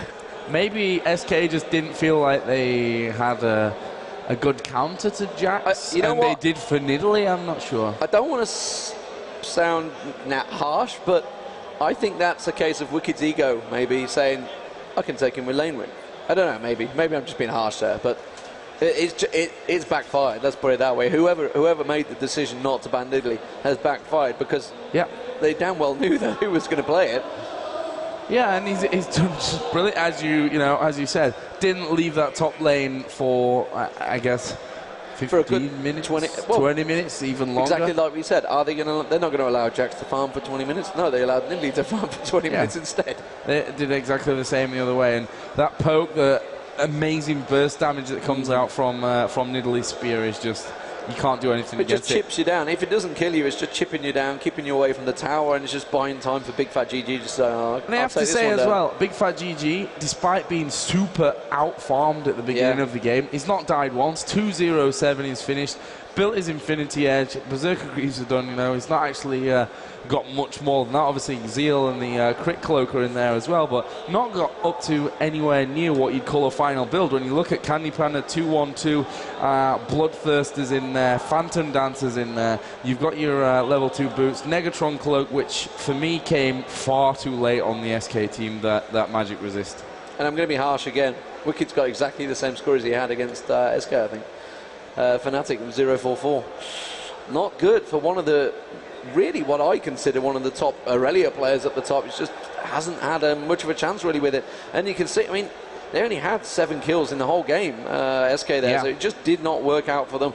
But they were up against a really strong CLG. CLG have been practicing for this. We've seen them last weekend at IEM China qualifiers. They were very strong for that one. Obviously, that event is going to be coming up in October. So, you know, you get to see this all over again, but it's not over yet. We've got a lot of LOL to come yet. So, CLG FNATIC, it's got to be. Nah, I think we watch SK FRAG EX. Yeah, sounds like a good one. No, of course it will be CLG versus FNATIC. The winner will be going through in first position. And yeah, as you mentioned, we've got the top 3 of DreamHack are still in it. FNATIC, Millennium, and TSM, plus CLG. So we're going to have this all American, European... It's America v Europe type thing, yeah. The question is whether, you know, if we get FNATIC obviously top the group, then it's going to be Europe, or US. We're going to get one of either in the final to make it nice, or we could just get an all US or all EU. And then Zenon is going to be happy. Yeah, well, if FNATIC get there, he'll be happy regardless. And not that he's biased. And even if they don't, Shushei probably won it for him anyway. So, let's go over to a quick commercial break here, or not a commercial break, just a break with my music. Which, by the way, a lot of people asked, or a couple of guys, in fact, it was just one guy. Yeah, one guy asked.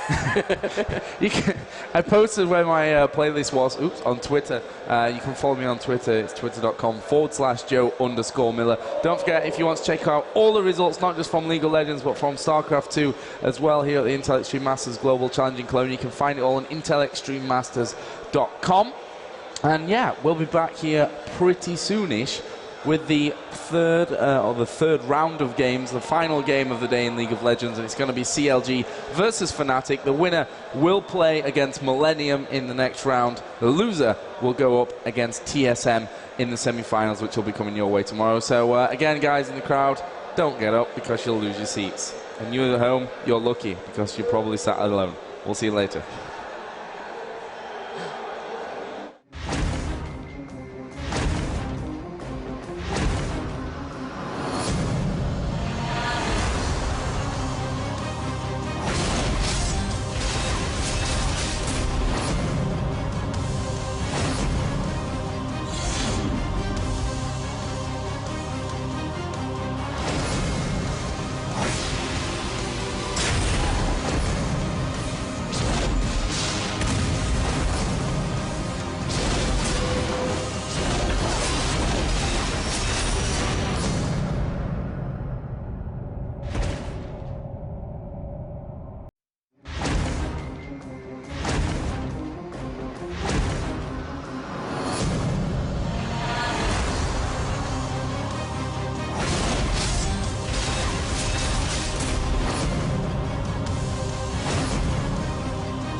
So guys, welcome back to the Intel Extreme Masters here at Gamescom, and of course the final League of Legends game of the day. It's Group B, it's CLG versus FNATIC, and the winner will finish the top of Group B.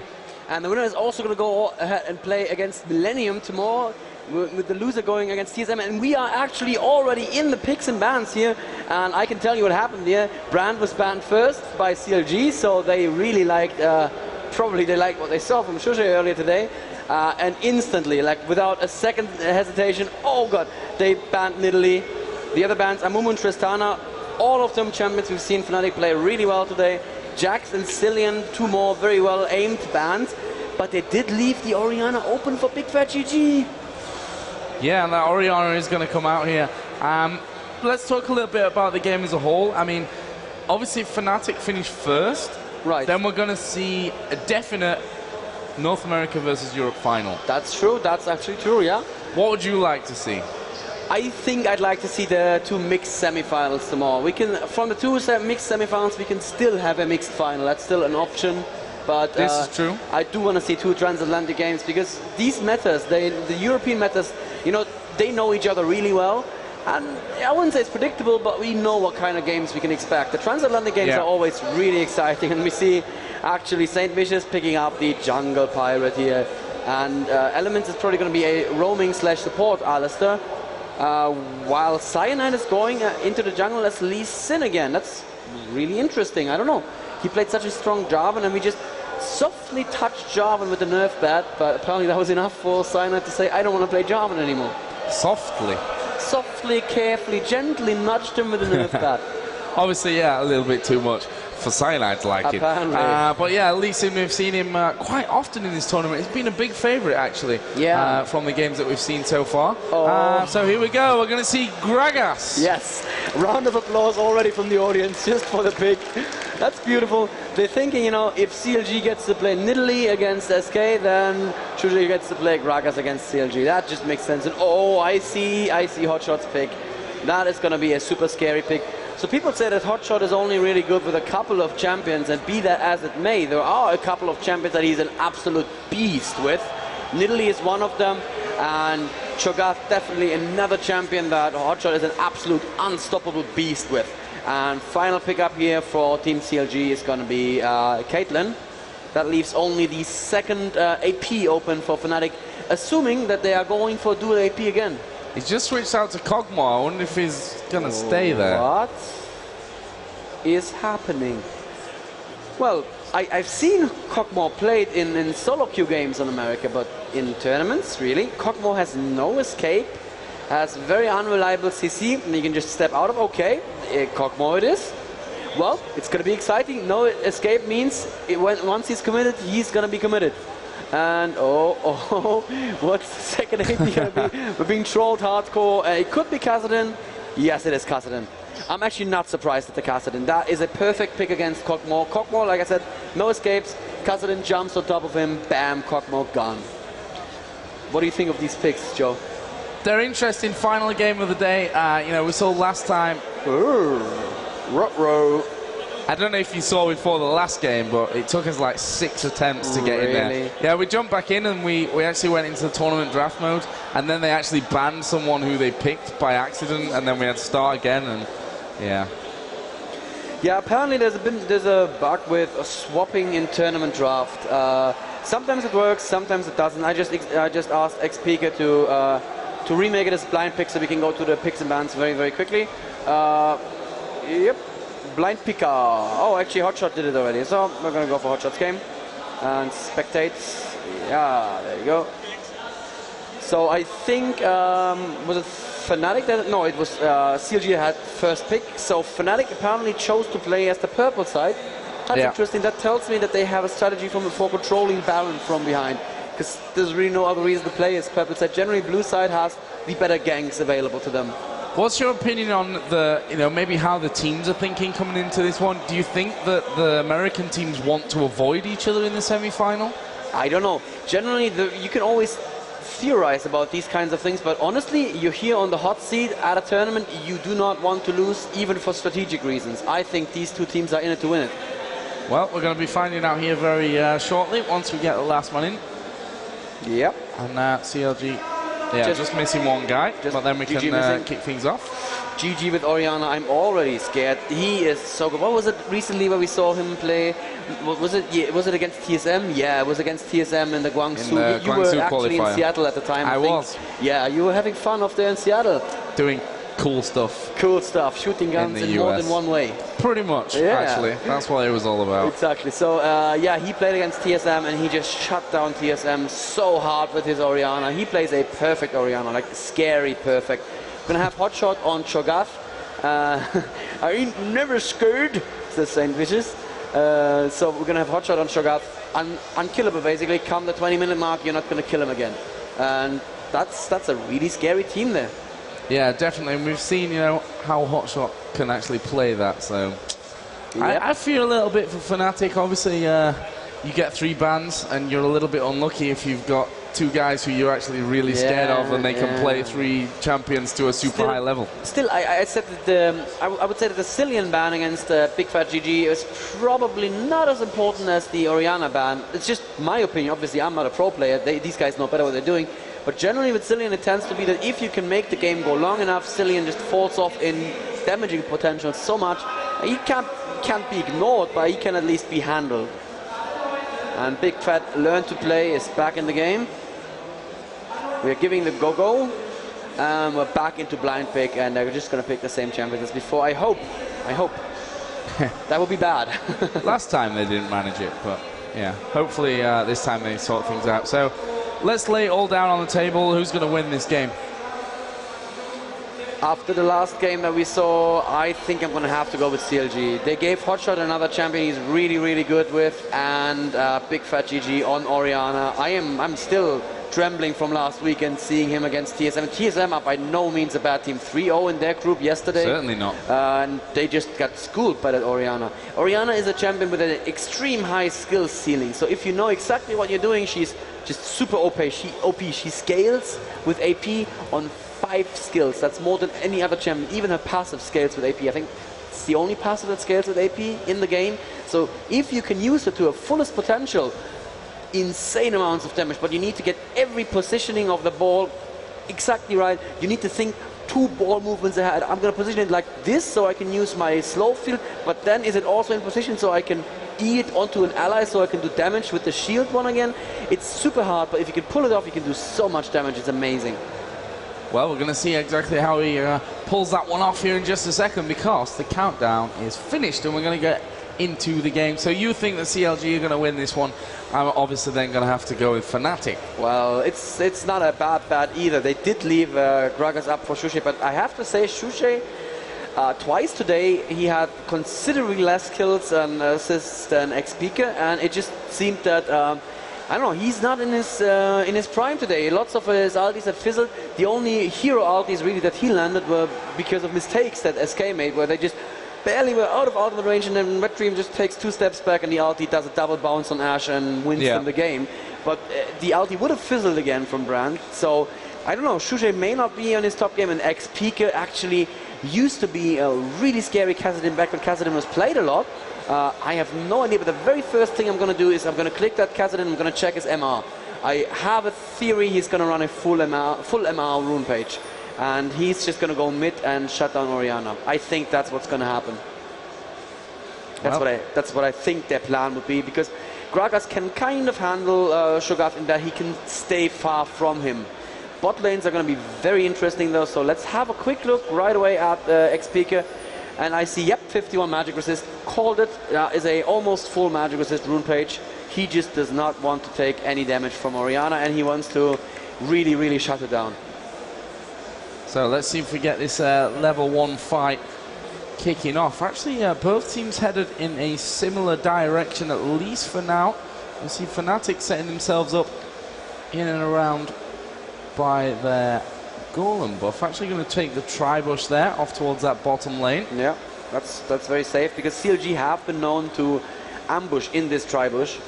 So staying there yourself is a very, very nice way to counter that ambush. And that's exactly what they may be doing. Oh, yes, it is. I see this. I know the CLG strategy. I've seen it before. Are they actually clairvoyancing it? Yeah, they clairvoyanced it, I believe. Did they? I'm not sure if they did. No, they clairvoyanced over by the Golem buff. Oh, yeah. So they're either going to wait here or they're going to go down to the Tribush. Actually, this is a new one to me. And I think FNATIC know where CLG are, don't they? Do they? I don't know. Wait a minute. Neither team knows where the others are. They're pinging around, but I don't think they know it exactly, to be honest. Oh, but they're standing against the far wall, so if there's some Shushei comes from here, he's probably going to be safe. Is he going to be safe? No! Flash Pulverizer, that's going to be first blood for Saintvicious. Absolutely amazing stuff there. And well, Shushei coming around wasn't the safest path he could have taken there. Nope. And I guess CLG are just going to hang around here and take away this Golem buff. I mean, wow. They've taken first blood, take that away as well. That's an amazing start. Now, Mellisan doesn't really need the blue buff as much as other junglers, so he's going to be fine jungling without it, but still, it's going to hurt them, and that means they can give the initial blue buff already to Orianna if they feel like it, and that is just going to make laning against Orianna hell for Kassadin. That's what we're looking at right now. That's pretty much the lane that I'm most interested in, because Kassadin is such an atypical pick. If they can make this work, it would be brilliant. He's actually very, very in her face, and oh, nice, gets the silence off just in time there.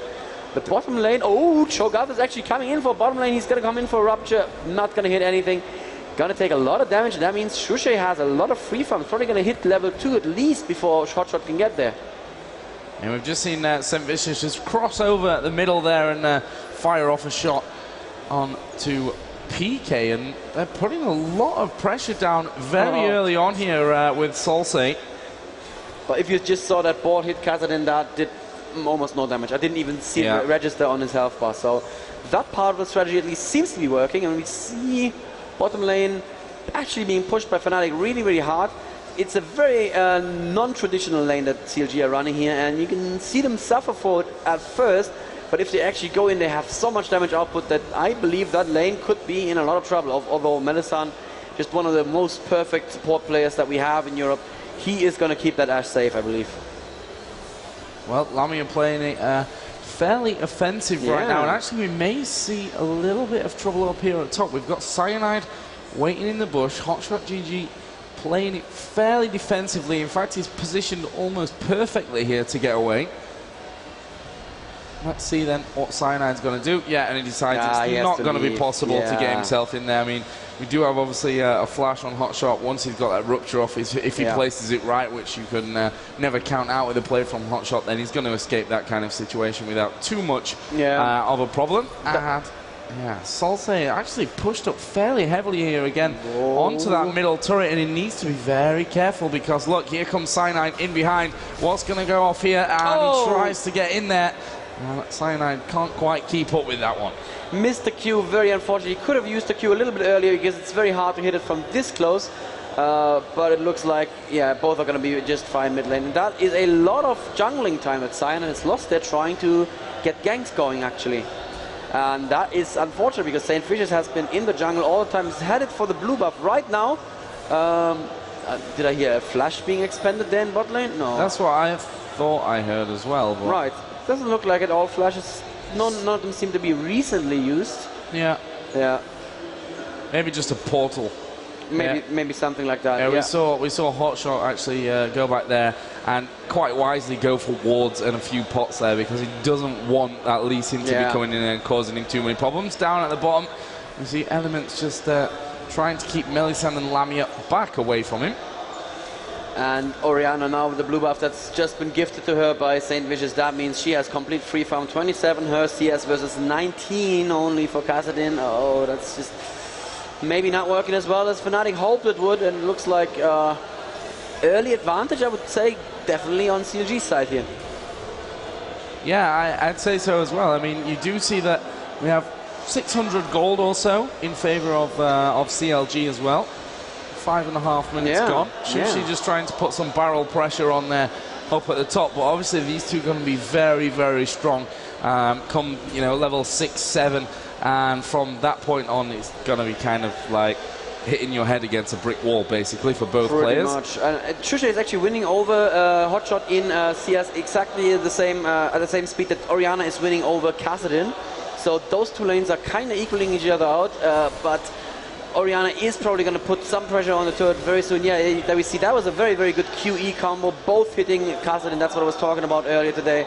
Kassadin still very, very tanky. We've said it earlier today, Joe. xPeke just likes to build tanky on all his casters. Yeah, certainly. We saw him playing earlier Karthus. Karthus and Annie. And Annie as well. Both Rod of Ages first. I expect to see Rod of Ages first on this Kassadin as well. Orianna now pulling nicely ahead in CS, but Ashe about 10 CS ahead, and no, we're going to be fine bot lane. Ashe about 10 CS ahead of Cockmore, so the bot lane seems to be going somewhat to FNATIC. Top lane still both of them harassing each other, but Shushei is now slowly running out of mana. Of course he can get mana back with a W, but it's not that much, and that is going to get Hotshot slowly but certainly back into the game, who gets a lot more health, mana and health back through his passive. xPeke not doing so badly mid lane considering that Orianna actually has blue buff. He's jumping in for a couple of CS. It's going to be fine. Actually takes another hit. It's still very tanky. Orianna is at 52 versus 37 CS. So xPeke must not be feeling that great right now. No, definitely not, but he's holding off here, and I think the longer that he goes in there and starts to build up a little bit more, he's going to be fine. I mean, he went with Doran Shield first of all.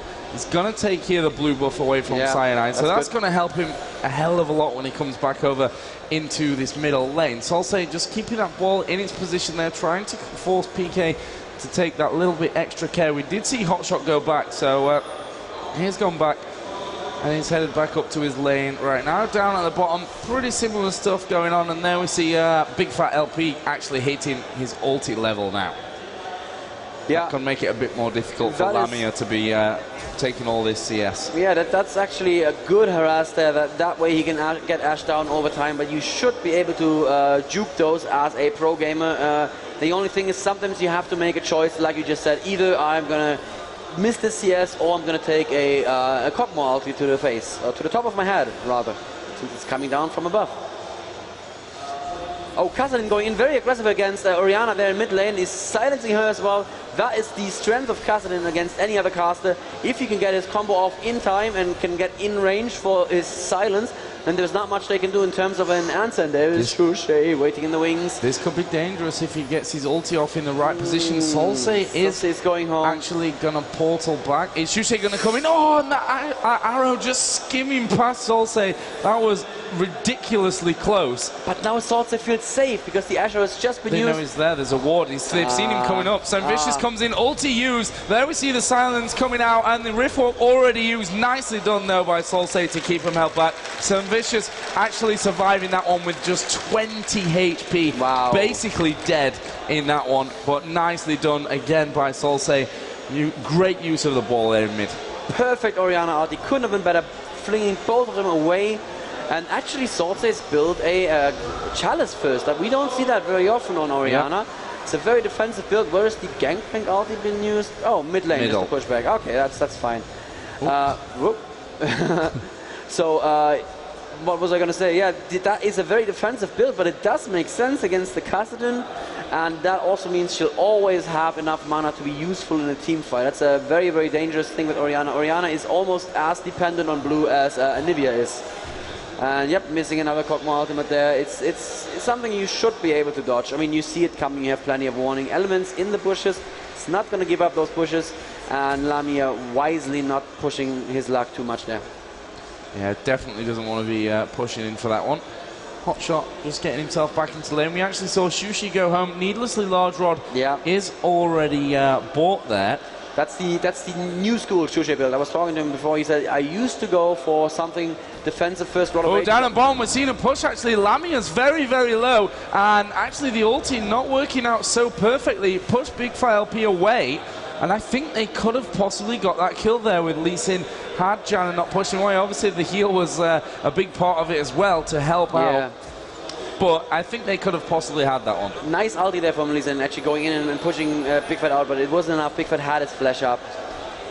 So yeah, Shushei seems to be going for the straight aggression right away, not building a lot of ages, going straight for that death cap. And I guess he can afford it because he's going to have Mellisan and he's going to have Kassadin to be tanky and in the enemy's face. Actually, that's a good point. Very much movement there on Team FNATIC. Lots of champions that can jump at them. Jump at the enemy. Saintvicious is now setting up for a gank against Shushei, but changing his mind. I'm not sure what's going on. Shushei is actually committing, going in, and there's Saintvicious now. There's the movement speed buff. He's gonna put a Q down, and oh, nice ultimate, putting him into tower range, actually putting him into dangerous levels of health. Beautiful play there from Gragas. Damn oranges. Keeping Saintvicious alive there.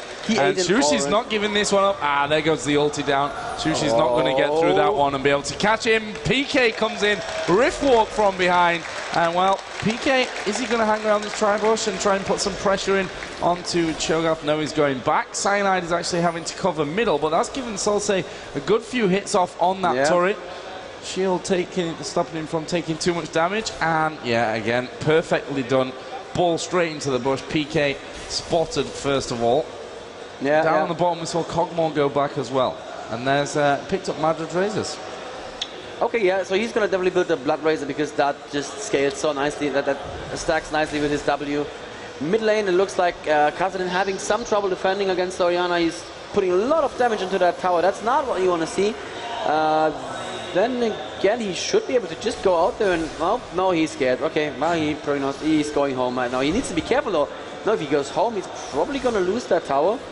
Bottom lane, I just want to say Ash already has the BF sword, and with a shield from Janna, she has 184 AD.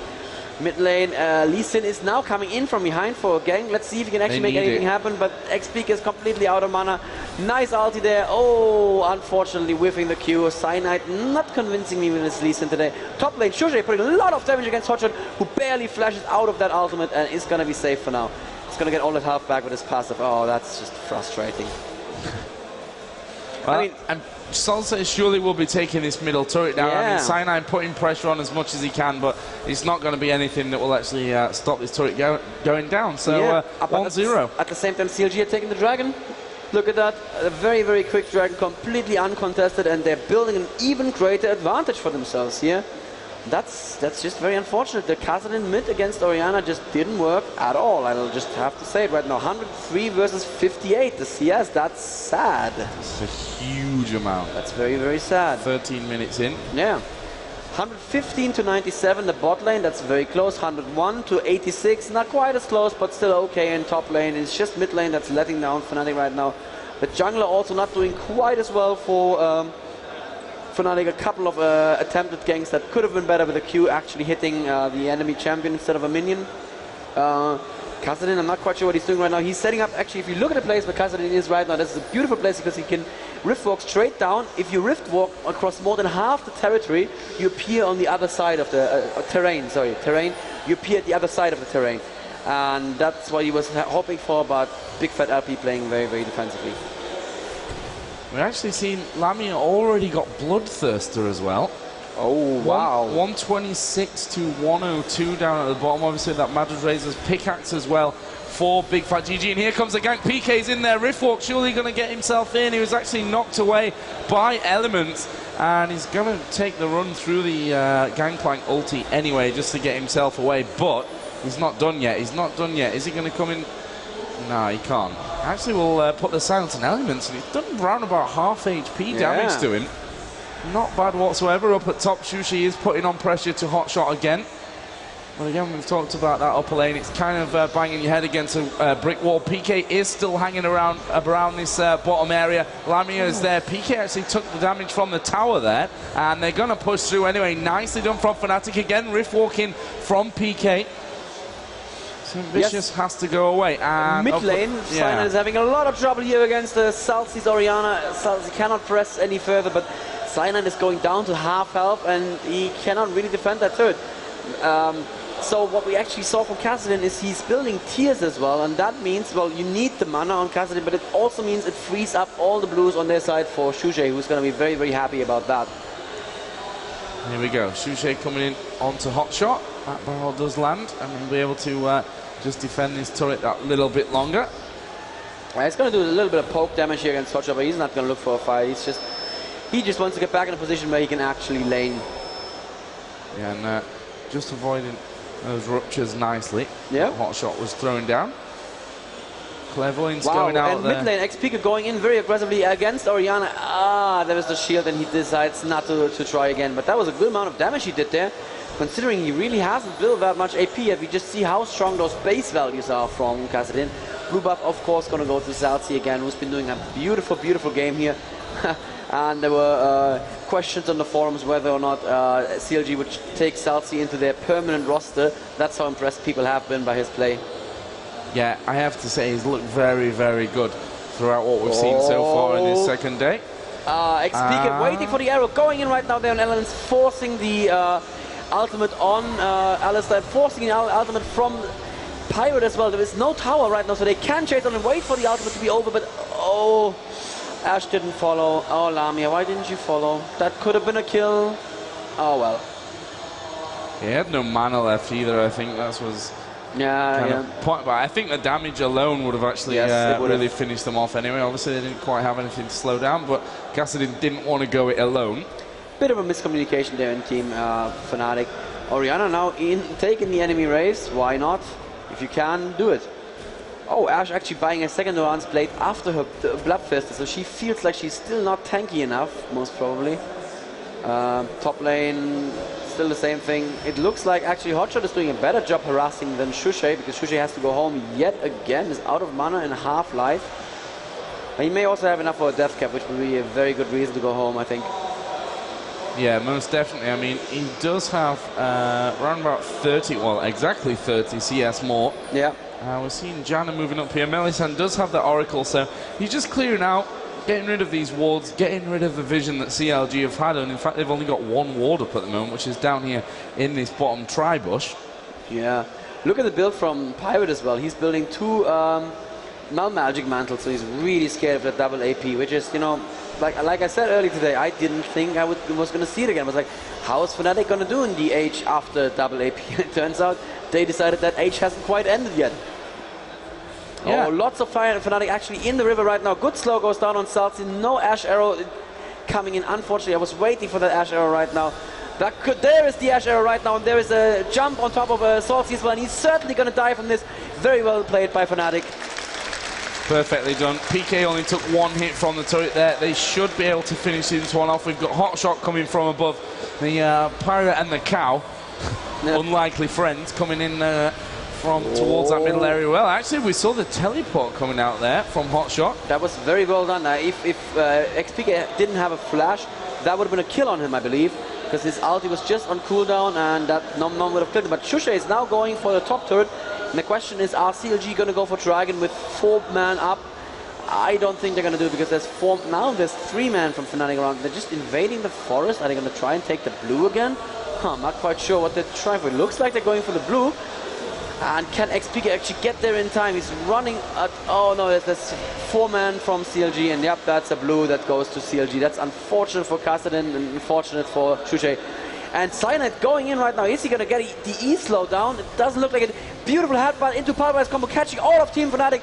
Lots of damage going on right now. There is Nom Nom, and that's going to be the end of Lee Sin. Oh, Ash could be in trouble as well. Yeah, she was revealed there, and that means Dragon for CLG as well, Joe. It's looking bad for our European team here. Yeah, I mean, the kills still 2-2. FNATIC have the tower advantage. Obviously, the money heading over slightly now. We actually see the flash over the top there from Elementz onto Lamia. The ultimate from Kog'Maw not quite landing. It was slightly delayed there. Here comes a rift walk from PK. I think that was a bit too aggressive, and yes, it was too aggressive. Yes. Arrow comes over from Ash. Can he finish anything off? No, still all 5 from CLG, still left alive. And we saw the ball there from Salce just moving around, managing to do damage while he goes as well. Shushei is in there, Elementz is low, and there's the ultimate from Shushei. Brilliant stuff, gets the kill in onto Elementz. They're not finished just yet though, CLG. Shushei has to be careful. Mellisan is there, Lamia is there, there's no turret. And yeah, there's a flash, luckily for Hotshot, he can get away from it. And obviously using those Kog'Maw ultis as a barrier as well to stop the 3 FNATIC players pushing in. But that leaves us again at 3-3. Yeah, and that was very good play there. I thought, what are FNATIC doing? Then I realized Ash was just spamming them down until Shushei could come in and actually pick up at least 1 kill. He almost got a 2nd kill there, so that was beautifully played, turning a bad situation around as well as they could. But they did lose Dragon, Joe, didn't they? And they lost their blue, 26.9 to 25.4.5k gold right now. CLG in the advantage. We'll see how these next kills kind of go around. I think this is a big point in the game for FNATIC. They can't let CLG make too much of an advantage from what they've got. Orianna, double Doran's ring, up to that Rabadon's death cap. Also got the chalice from earlier. Only the tier 1 boots at the moment, but I'm sure that will be sorted out earlier. Let's bring the menu back up and you can have a look at the CS. So 184 Ash, 139 Kog'Maw. So that's nicely done so far by Lamia. You look at the top lane, 191 for Shushei against 142 for Hotshot. So that's another 50 CS more. In the middle, you've got 155 for Orianna and 98 for Kassadin. So caught up a little bit there. And if you look then through the 2 junglers, 116 to 97, which is not that big of a difference, actually, with them. And obviously the support doesn't really matter to look at them too much. Interesting. Actually, Kassadin did finish the Archangel stuff first. I did not see that coming. I would have definitely thought he would go for the Rod of Ages first, but, well, if it's going to be a long game, he's going to have time to charge the Rod of Ages. How long is that? 15 minutes or so, I believe, for the Rod of Ages to be fully charged? Yeah, so thereabouts. Thereabouts, yeah. Kassadin is playing rather aggressively, and he is somewhat behind right now. That was well, it was an understandable move from him to go in there with a Rift Walk. He didn't think that Orianna, after all that clashing, had her on, but then, oh, there Salce really out of position. Has to use Flash. It's going to be safe, though. Cyanide could have tried to E her, slow her, go past her, and ulti her, but no time for that. Nice rift walk in again. Good ulti there from Shushei, and lots of damage against Elementz. He is using his ultimate, and Shushei is gonna go down. Very good play from Orianna. xPeke is on her, is not gonna get killed, and oh, fail flash into the wall. Oh, that's unfortunate. Yeah, and that, you know, all came about because PK was out of position. His rift walked in, wasn't a good position. Sorry, Salce was first in the good position. He's got himself out, but then PK went aggressive again with the rift wall, which for me probably wasn't necessary, and CLG just stuck around for it. Yeah, exactly. That is very, very good nerves on CLG side, just saying, you know what, these guys can't actually just kill us, so let's stay there and kill them. That's ideal play right there. I'm going to look down at the ward coverage now. It's really good from FNATIC, it has to be said. Yeah. Pretty much over the entire map. We can actually show you here on the minimap. That's the vision that FNATIC have right now. One actually just running out there by the Baron. But if you look the other way, it's much less for CLG. Not much, yeah. But FNATIC need to turn that ward advantage into an actual advantage by actually doing a couple of good ganks. xPeke again with the aggressive push in. He needs to really be more careful. He has not built a Roll of Ages, and he's playing as though he had. That is, of course, not ideal. Salce is just going to take the minions away right now. Saintvicious pushing top. Oh, and it looks like FNATIC want to go into the enemy jungle, possibly. There's a scout hawk there from Ash, and nope, they're actually going back right now. So did Saintvicious. Let me see what he's actually building. He has built a Hex Drinker and a Wriggles Lantern, so rather defensive there as well. No big use Ghost Spray or anything greedy that I would be building on Pirate. And that Orianna is starting to really, really scare me. I mean, she's at 3-1-1 right now, highest kills in the game, 177, highest CS on Team CLG. Team FNATIC are still out CSing them quite a lot, and if Ash can actually get a good combat where she can just stand there and deliver her constant sustained damage, I believe she can turn this around. But you know, who is she going to damage? Orianna is never going to come anywhere near her. Cho'Gath and Alistar are just way too tanky. So this is really a question of FNATIC need to make something happen. CLG are going to def win, I would say, a team fight right now if it just goes as expected. See FNATIC trying to make the most of this Oracle as well. The one ward, by the way, that CLG had out on the field has just been taken out. Nicely done. By Mellisan, who's continuing to ward those aggressive positions. So the map coverage is really nice. FNATIC, of course, 3-1 up in terms of the turrets. They're 2,000 there or thereabouts behind in gold. Yeah. But Dragon should be up, I believe, in probably less than 2 minutes by now. And Cho'Gath and Ash farming bot lane, neither of them trying to even harass the other one. Oh, it looks like Mellisan almost got caught there in his own jungle. It's gonna be fine for now though. There's a little bit of Cockmore harass, and Cho'Gath is now coming into position, and the Dragon is up. I believe, Joe, this Dragon fight is definitely gonna set the pace for the rest of the game. Whoever wins this is gonna have a good advantage. Cho'Gath is still separate from the team, but they can't just put all the damage out on him. That would be the wrong thing to do. Elementz gets caught in a bit of a barrel there, and oh, now it's FNATIC that's completely split up. Arrow coming in, Arrow is good, lands on Salce, they're jumping in on Salce, but can they put out enough damage? There's Shushei right now, and Hotshot is pushing him out of the fight. xPeke going down in no time at all. Elementz still surviving all of this, and oh, Shushei falling, killing Cockmore actually with an ignite, just barely, but oh, Lamia is going to be dead as well, and I would say, Joe, that's it, that's game. Unless FNATIC can make something miraculous happen, that is game right there. Yeah, I'm still not convinced that fully it's game. I mean, what, 26 minutes in, 3k, but this Dragon's going to fall 8-4. FNATIC still have a turret advantage. Well, but they have to do something, and they have to turn this around quick. They have to come up with a good team fight. Yeah, that's exactly the problem. So they are the ones who need to make something happen in a team fight. CLG just goes in straight forward, send in Alistar, send in Cho'Gath, and do a lot of damage from the back line, whereas FNATIC really don't have that luxury. They have no one who is super tanky who could do that. In that last fight, I mean, they burnt too easily. We saw them first focusing Hotshot. I don't think they actually used any abilities there. I think it was pure auto attack stuff. But after that, we saw Shushei's barrel come in, which pretty much did nothing, actually. And that just I mean, the barrel came in before the arrow, which is completely the wrong way, in my opinion, to do that. They got that stun off and then separated the guy who was stunned out. and then moved in onto him. I mean, but didn't quite work out. FNATIC ended up split up, and obviously they lost 2 guys or 3? 3 guys, I think. 3 guys, I believe, yeah. So we are 8-4, the kills now, advantage for CLG, and they're looking really, really strong. 3-1-4 right now, the Oriana. And, yep, just some more farming right now. Ash picking up the red buff. Even though Ash already has the slow, it stacks with the red buff. There's a bit of a diminishing return there, but it's still enough to make it worth it for Ash to pick up the red buff. Top turret has already fallen. Yeah, Shushei did that earlier in the game, and right now it's really CLG are basically sitting back saying, you know, come at us. We are happy just to farm up as long as you guys want to. You need to make something happen. And very, very soon they can really consider going for Baron as well with the Madlet's Blood Razor finished on on Cockmore, and with a Smite plus Nom Nom that gives them so much Baron control right there. I would be really worried for FNATIC.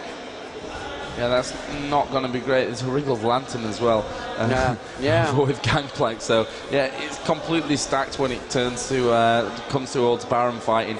I mean, Ash does have Phantom Dancer, does have Bloodthirster, but is 1-1-1 right now. 2-4-6 in terms of the CS, so that's pretty good for her, but I just feel that CLG are looking stronger. I think they've got the better crowd control. I mean, we see their Ismaro comes in. It lands on Hotshot, the last person that it needs to land on. PK is actually going to riff walk out there. Shushei is looking like he could be a dead man. He's got an Ignite on him, and he manages to survive that one somehow. Wow. And no one dying during that fight.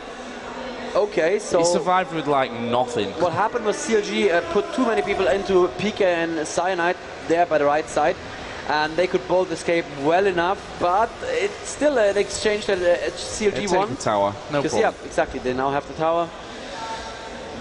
Ooh, it's looking very, very dire indeed for FNATIC, and xPeke once again taking so much damage so very, very quickly. The Ash arrow hitting the wrong target, and they should not have engaged at all on that one, because you know, you hit hotshots, so what? That doesn't really help you.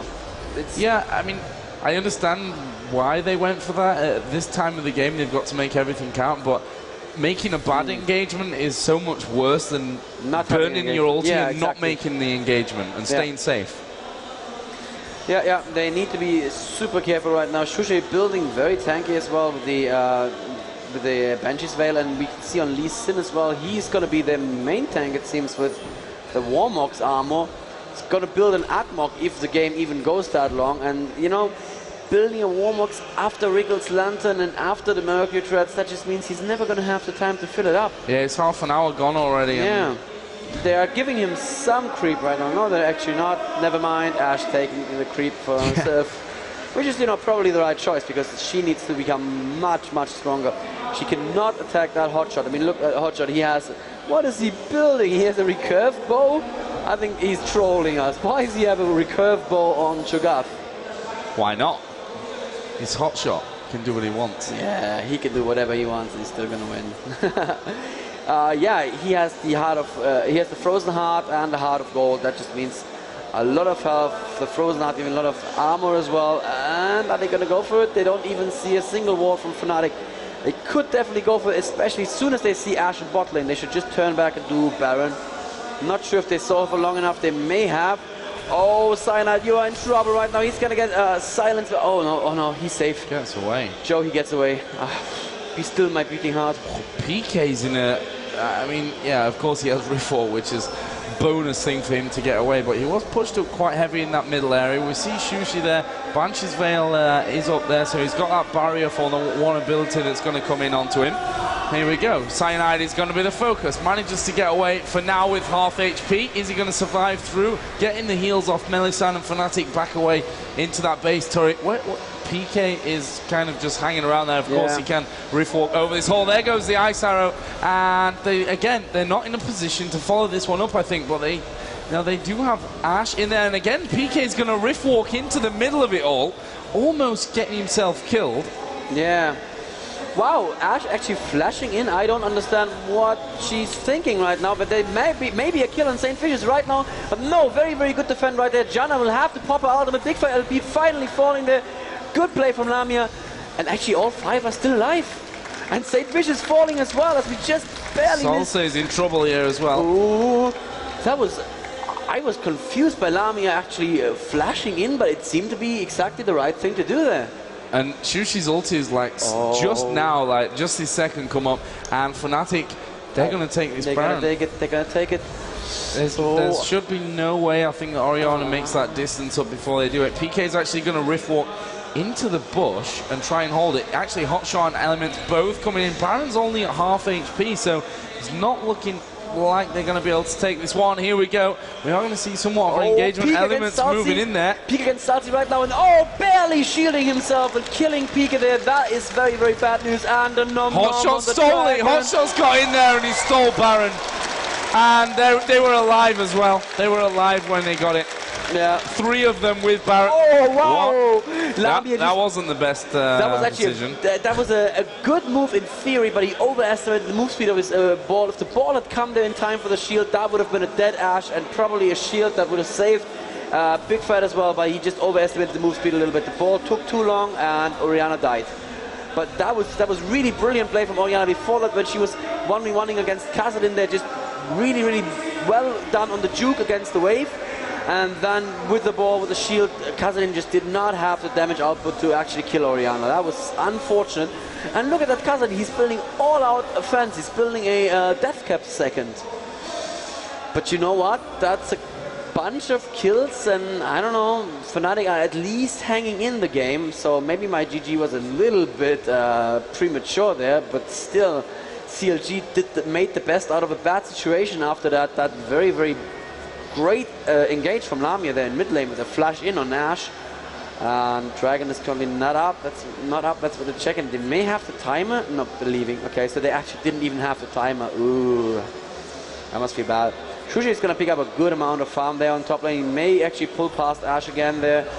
And yeah, he's going to have the highest farm in the game. And actually FNATIC out farming CLG, which is interesting because people like Hotshot, they're known for their ability to just farm relentlessly. But yeah, that's one of the ways that FNATIC have of getting back into this game. And now Cyanide is given mid lane to farm up there a little bit. He needs to fill that Warmox, and he's doing really well.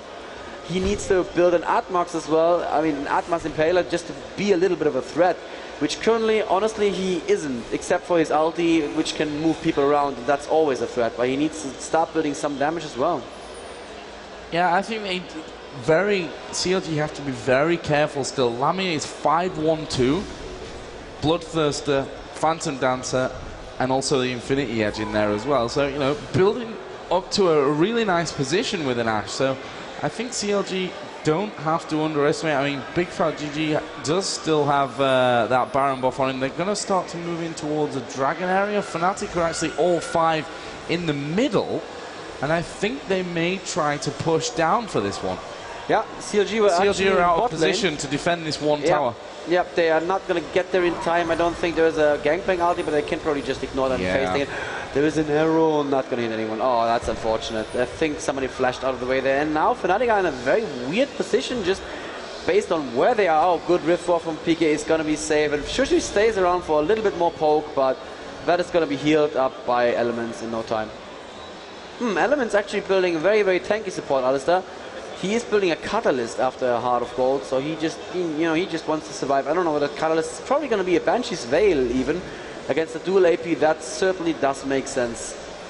Another question is, does Kassadin have enough gold to go home and build a death cap? Because once he does that, and he's going to port right now, once he does that, it's going to get really, really grim for these first engagements. I mean, CLG needs to have Hotshot and Alistair in the front. If they do that, they're just gonna be fine. But if xPeke just gets one chance to jump past those two burly men and get his full combo down on Orianna, she's gonna be slow and low health. And that's gonna be one body slam and one ulti barrel combo from Shushei, and she's gonna be dead. That's the idea in a dual AP. You burst someone down before they can do something. But it's so hard when you have people like Pirate and Alistair and Shogath in front of them. PK is actually rift walking up here to try and save his top turret, but Hotshot's just going to be like, actually, I don't really care that you're coming in. In fact, I'm going to go aggressive on you. Yeah. I mean, he's so nicely built right now. Yeah, PK will just obviously rift walk his way out. And CLG kind of turning this one around now. The range, obviously, on that Kubon ulti is ridiculously long, so he can just sit out there, and kind of spamming there. Hope for some lucky shots to land, or from FNATIC not to be maybe paying attention, talking about the game and how they're going to come back into this one. HotShot still hanging up at the top, so he's probably maybe going to go for a little bit extra foul. HotShot comes out from FNATIC, and they're actually going to go in there and spot that HotShot is still hanging around. Yeah, and HotShot is exactly the right person to be the front. A big scout. Yeah, actually he built the recurve ball into Wickd's end. I can kind of actually see that. That is going to be a little bit more pain from him when his cooldowns are down. And it's, you know, that extra magic resist that you really, really want against a dual AP. It looks like FNATIC are now actually chasing in mid lane. There is an Ash arrow, and it's not going to connect with anything at all, except the shopkeeper, maybe. Oh, flash in from HotShot from the side there, and he's aiming straight in on for Mellisan, who is actually going down fairly low in this one. And they've managed to secure 2 kills there of CLG. Cyanide has actually got himself away. Lamia will just be away from the range of that slow there from Kog'Maw. And actually we see Saintvicious is not very high. Cyanide dives in. Shushei is low as well. Cyanide's still alive, but not for very long. Lamia's here at the back. They're not doing any damage. They're probably not going to do enough damage. Okay, they've got Bigfatlp, but either way, he's still running around, and even if Lamia didn't die to HotShot, he would have been blown up there from that Kog'Maw passive. That, I think that was just a moment of getting FNATIC to just hesitate for 1 second, because that HotShot flashes in, and you go like, oh, should we just burst him down before the fight starts or not? The answer is not. No. But it's going to take you a millisecond or so, and that millisecond was enough for them to follow up. Beautiful Orianna ultimate as well. And it was 4 to 3 kills, I believe, Joe? Yeah, 4 to 3. So that means for CLG are 14 to 12 ahead and have 57 to 51k gold. They are still, I would say, they still have the strong advantage here, but in these kinds of games, one quick mistake in a team fight can turn it all around. Yeah, next Baron fight is the kind of position, right, that you were that we're going to be looking for. Exactly, yeah. Oh, xPeke is going to be found here, but he's going to be fine. And FNATIC, rightly so, getting plenty of wards down now. We can see, I mean, actually, Mellisan is the only one who currently has wards in his inventory, but they've dropped one here down in the back of Baron. That's going to be an important thing to do. Red buff is actually being stolen right now by CLG. So that's one less thing for FNATIC when it comes up to this next Baron fight. Baron, of course, is there. But FNATIC saw HotShot using his nom-nom to take that red. That means if they engage right now, that's a lot less damage. Exactly. That's one big spike that they don't have to be worried about for the next, well, 20 seconds or so. We can see up in the upper left-hand corner, we can actually see the countdown ticking down. Oh, God, that's fast. Look at that. Oh, yeah, it's completely irrelevant. He has it back already, pretty much. Wow.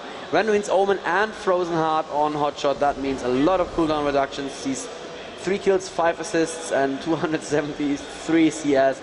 He just has basically full build as soon as he says that they're answering. It's going to be very, very dire here.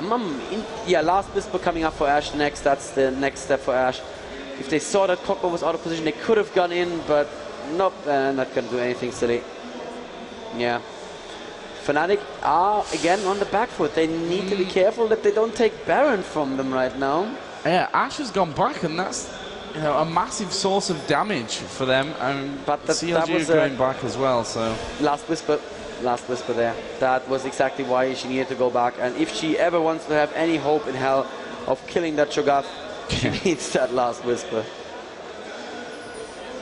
Now, I would like to see the stacks on the Warmox on Cyanide. Unfortunately, this version of the spec client can't quite show us that yet. The version that will go live will actually have that information in there, so we could see if it's full right now. It looks quite beefy. And that's a Dragon that goes to FNATIC, completely uncontested. Why not? That also means CLG could just rush for Baron. What I think what HotShot is doing here is he's pushing top lane hardcore, just to make sure that FNATIC don't have vision up there. Now they may go for the turret as well. FNATIC now coming in position, and oh, Joe, will they find that perfect position that they need? I'm not really sure. I mean, the great thing about Orianna as well, you can stick that ball in the middle of a walkway and no one actually wants to walk near it. There's one thing, I mean, giving yourself away in that kind of area. We see, obviously, Kog'Maw just sat there at the back with that amazing range that he's got.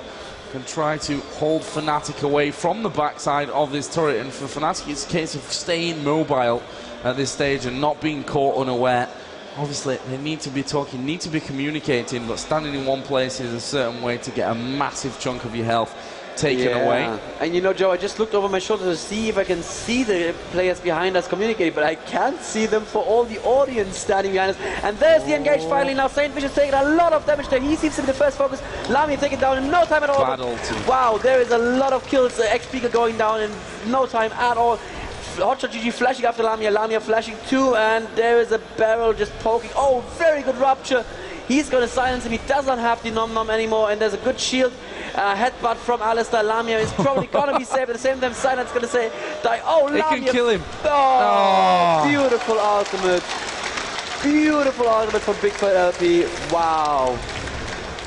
I have to say there, I'm a little bit disappointed with the Shushei ultimate. The barrel did absolutely nothing. Yeah, he's not in form today.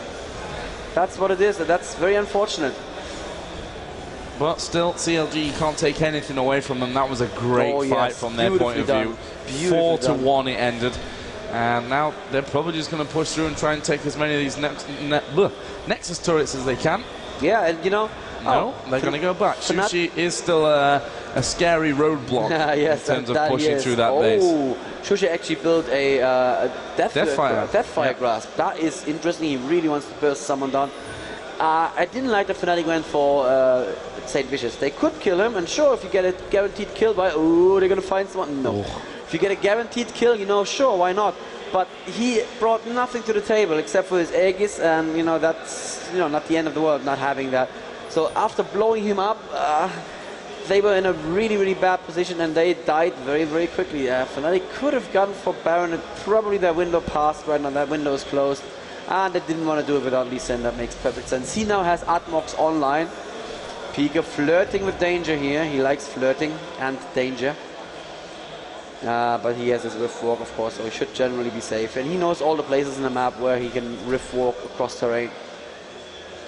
We have 417 AP right now on Oriana. Also got that Zhonya's Hourglass as well. Oh, we have almost 200 AD on HotshotGG, who built an Atlas Impaler. Insane. That is just, wow. You don't really expect that, do you? And with the attack speed buff from last Whisper, that means his Vorpal spikes are going to trigger that much more often. And as I just lift my eyes, raise my eyes from the screen again, Joe, look at that. Look at that. Quite a big crowd gathered. I didn't even notice because right now we have a pretty tense game going on. Yes, I think it's CLG's game. It's definitely their game right now, but you never count FNATIC out. They can always pull something amazing off. Especially not a game this length, you know. They have one good fight. Shushei finds that perfect barrel position and it can go completely different. Yeah. And there's so much hesitation. No Baron fight forever, it seems. Yeah. We've had one Baron pick up in 45 minutes. Hotshot has just taken that bottom turret. The blue buff is actually there as Clairvoyance goes down, and FNATIC don't want to be giving this stuff away at this stage of the game. That extra cooldown reduction could prove vital to one of them, and CLG are going back again. You know what? I think FNATIC agree with us that Shushei is not on his best form today. They're actually not giving him any blues. I just realized they've been given all of them to Kassadin. Normally that makes sense. You do want to give the blues to Kassadin rather than Gragas, but FNATIC always give blues to Shushei. Even if xPeke played in Anivia, I'm sure they would give the blues to Shushei. But today he just doesn't seem to be bringing his usual level of play to the table. Thus, no blues for you. We've seen Atma's Impaler as well going over onto BigFatGG. Wow, that is, it's a tanky build with the Frozen Mallet, and that does make sense. 225 right now, his attack damage practically the same as Hotshot. That's just crazy. Ash, on the other hand, has 331 attack damage, but the question is, will she survive long enough? Will she get in a position where she can actually put that damage out for any amount of time? We've seen these defensive wards going down. Obviously, CLG ward in here, one in this bush as well. We see FNATIC have the ones here covering those two ramps, so we may be gearing up for that push onto Baron. FNATIC have one in the back of the Baron pit itself. Oh, they are going for it, aren't they? Yeah. They spotted it. Yep. Yeah, okay, I think it ran out just as he went in there. There goes a hawk shot. So CLG, wisely done, back away from it. They are, of course, 4v1, but look at this. This is a great move. Yeah. Hot shot is up, or down, I should say, really, on that bottom lane. And he's going to get a free tower. And look at this. And yeah, FNATIC are moving over. Look at that's just amazing play. That's beautiful look at play. that. The ward was dropped back in there, and that's something that FNATIC have done really well to make sure that they didn't get dragged across. But they have to make up their mind now. Do they let Hotshot run riot over that side, or do they let CLG pick up Baron on this side? Or do they split and probably get neither?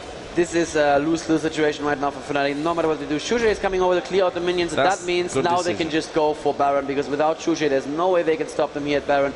There was a very good ultimate as well. PK Rift walking out of it though. Not sure if either of those two teams wants to have a fight right now, but there is Hotshot actually coming in from behind. They cannot use any of their spells on him. If they do, he will die. And Shushei, yes, very good. Finally a good barrel. Maybe saving them. I'm not quite sure if that's actually going to save anyone. No, beautiful Rihanna ultimate, and Shushei is going to fall there. That's very unfortunate right now. Lamia's down, PK is down. This is surely going to be a good game. Cyanide actually trying to get away the other side. In comes the ulti as well from Kog'Maw, and it's now on Mellisan. 1 versus 4 with Janna. If he pulls this one off, he deserves a medal. Not going to happen. I like to be optimistic. Yeah, they're just going for the Nexus turrets, aren't they? Yeah. Yes, that's exactly what they should do. And actually, I see health over the Inhib, but I think that's a... Oh, no, the Inhib is actually back. Okay, cool. So, yeah, they're going to take an Nexus turret, and... No, they're not going to take an Nexus turret because the Inhib is back, but they can now take one easily enough. And, Joe, I don't think there's anything that FNATIC can do here, and this is going to be very, very interesting. That means CLG are definitely going to win this game right now, and they are going to play against Millennium today. I got my will. GG! Great play from CLG, and great play from FNATIC. Amazing, amazing game there to end off the day. Yeah, and as you rightly pointed out, we are going to see Europe versus North America in both semi-finals. Guys, don't forget, if you're here tomorrow, to check out those semi-finals. They are on the main stage, starting at 9 o'clock tomorrow, over on the big stage. So if you're at Gamescom tomorrow, make sure you're here, because we are going to see some absolute monster matches. Well, Joe, that was really, really fun to watch. And, you know, as much as it pains me to say, I kind of saw this coming. You give Hotshot that Cho'Gath, you give Bigfatlp the Orianna, and this is what happens. So, unfortunate, but I think they can, if they meet CLG again at any point in the tournament, they can adjust their strategy. They can probably ban a little better, and we'll have to see. FNATIC, obviously still in this, are going to fight against Team Solo Mid tomorrow, while CLG is going to fight against Millennium. Very, very interesting games, both of them. And on top of that, tomorrow we're going to see the EMS finals. It's going to be SK versus Team TSM.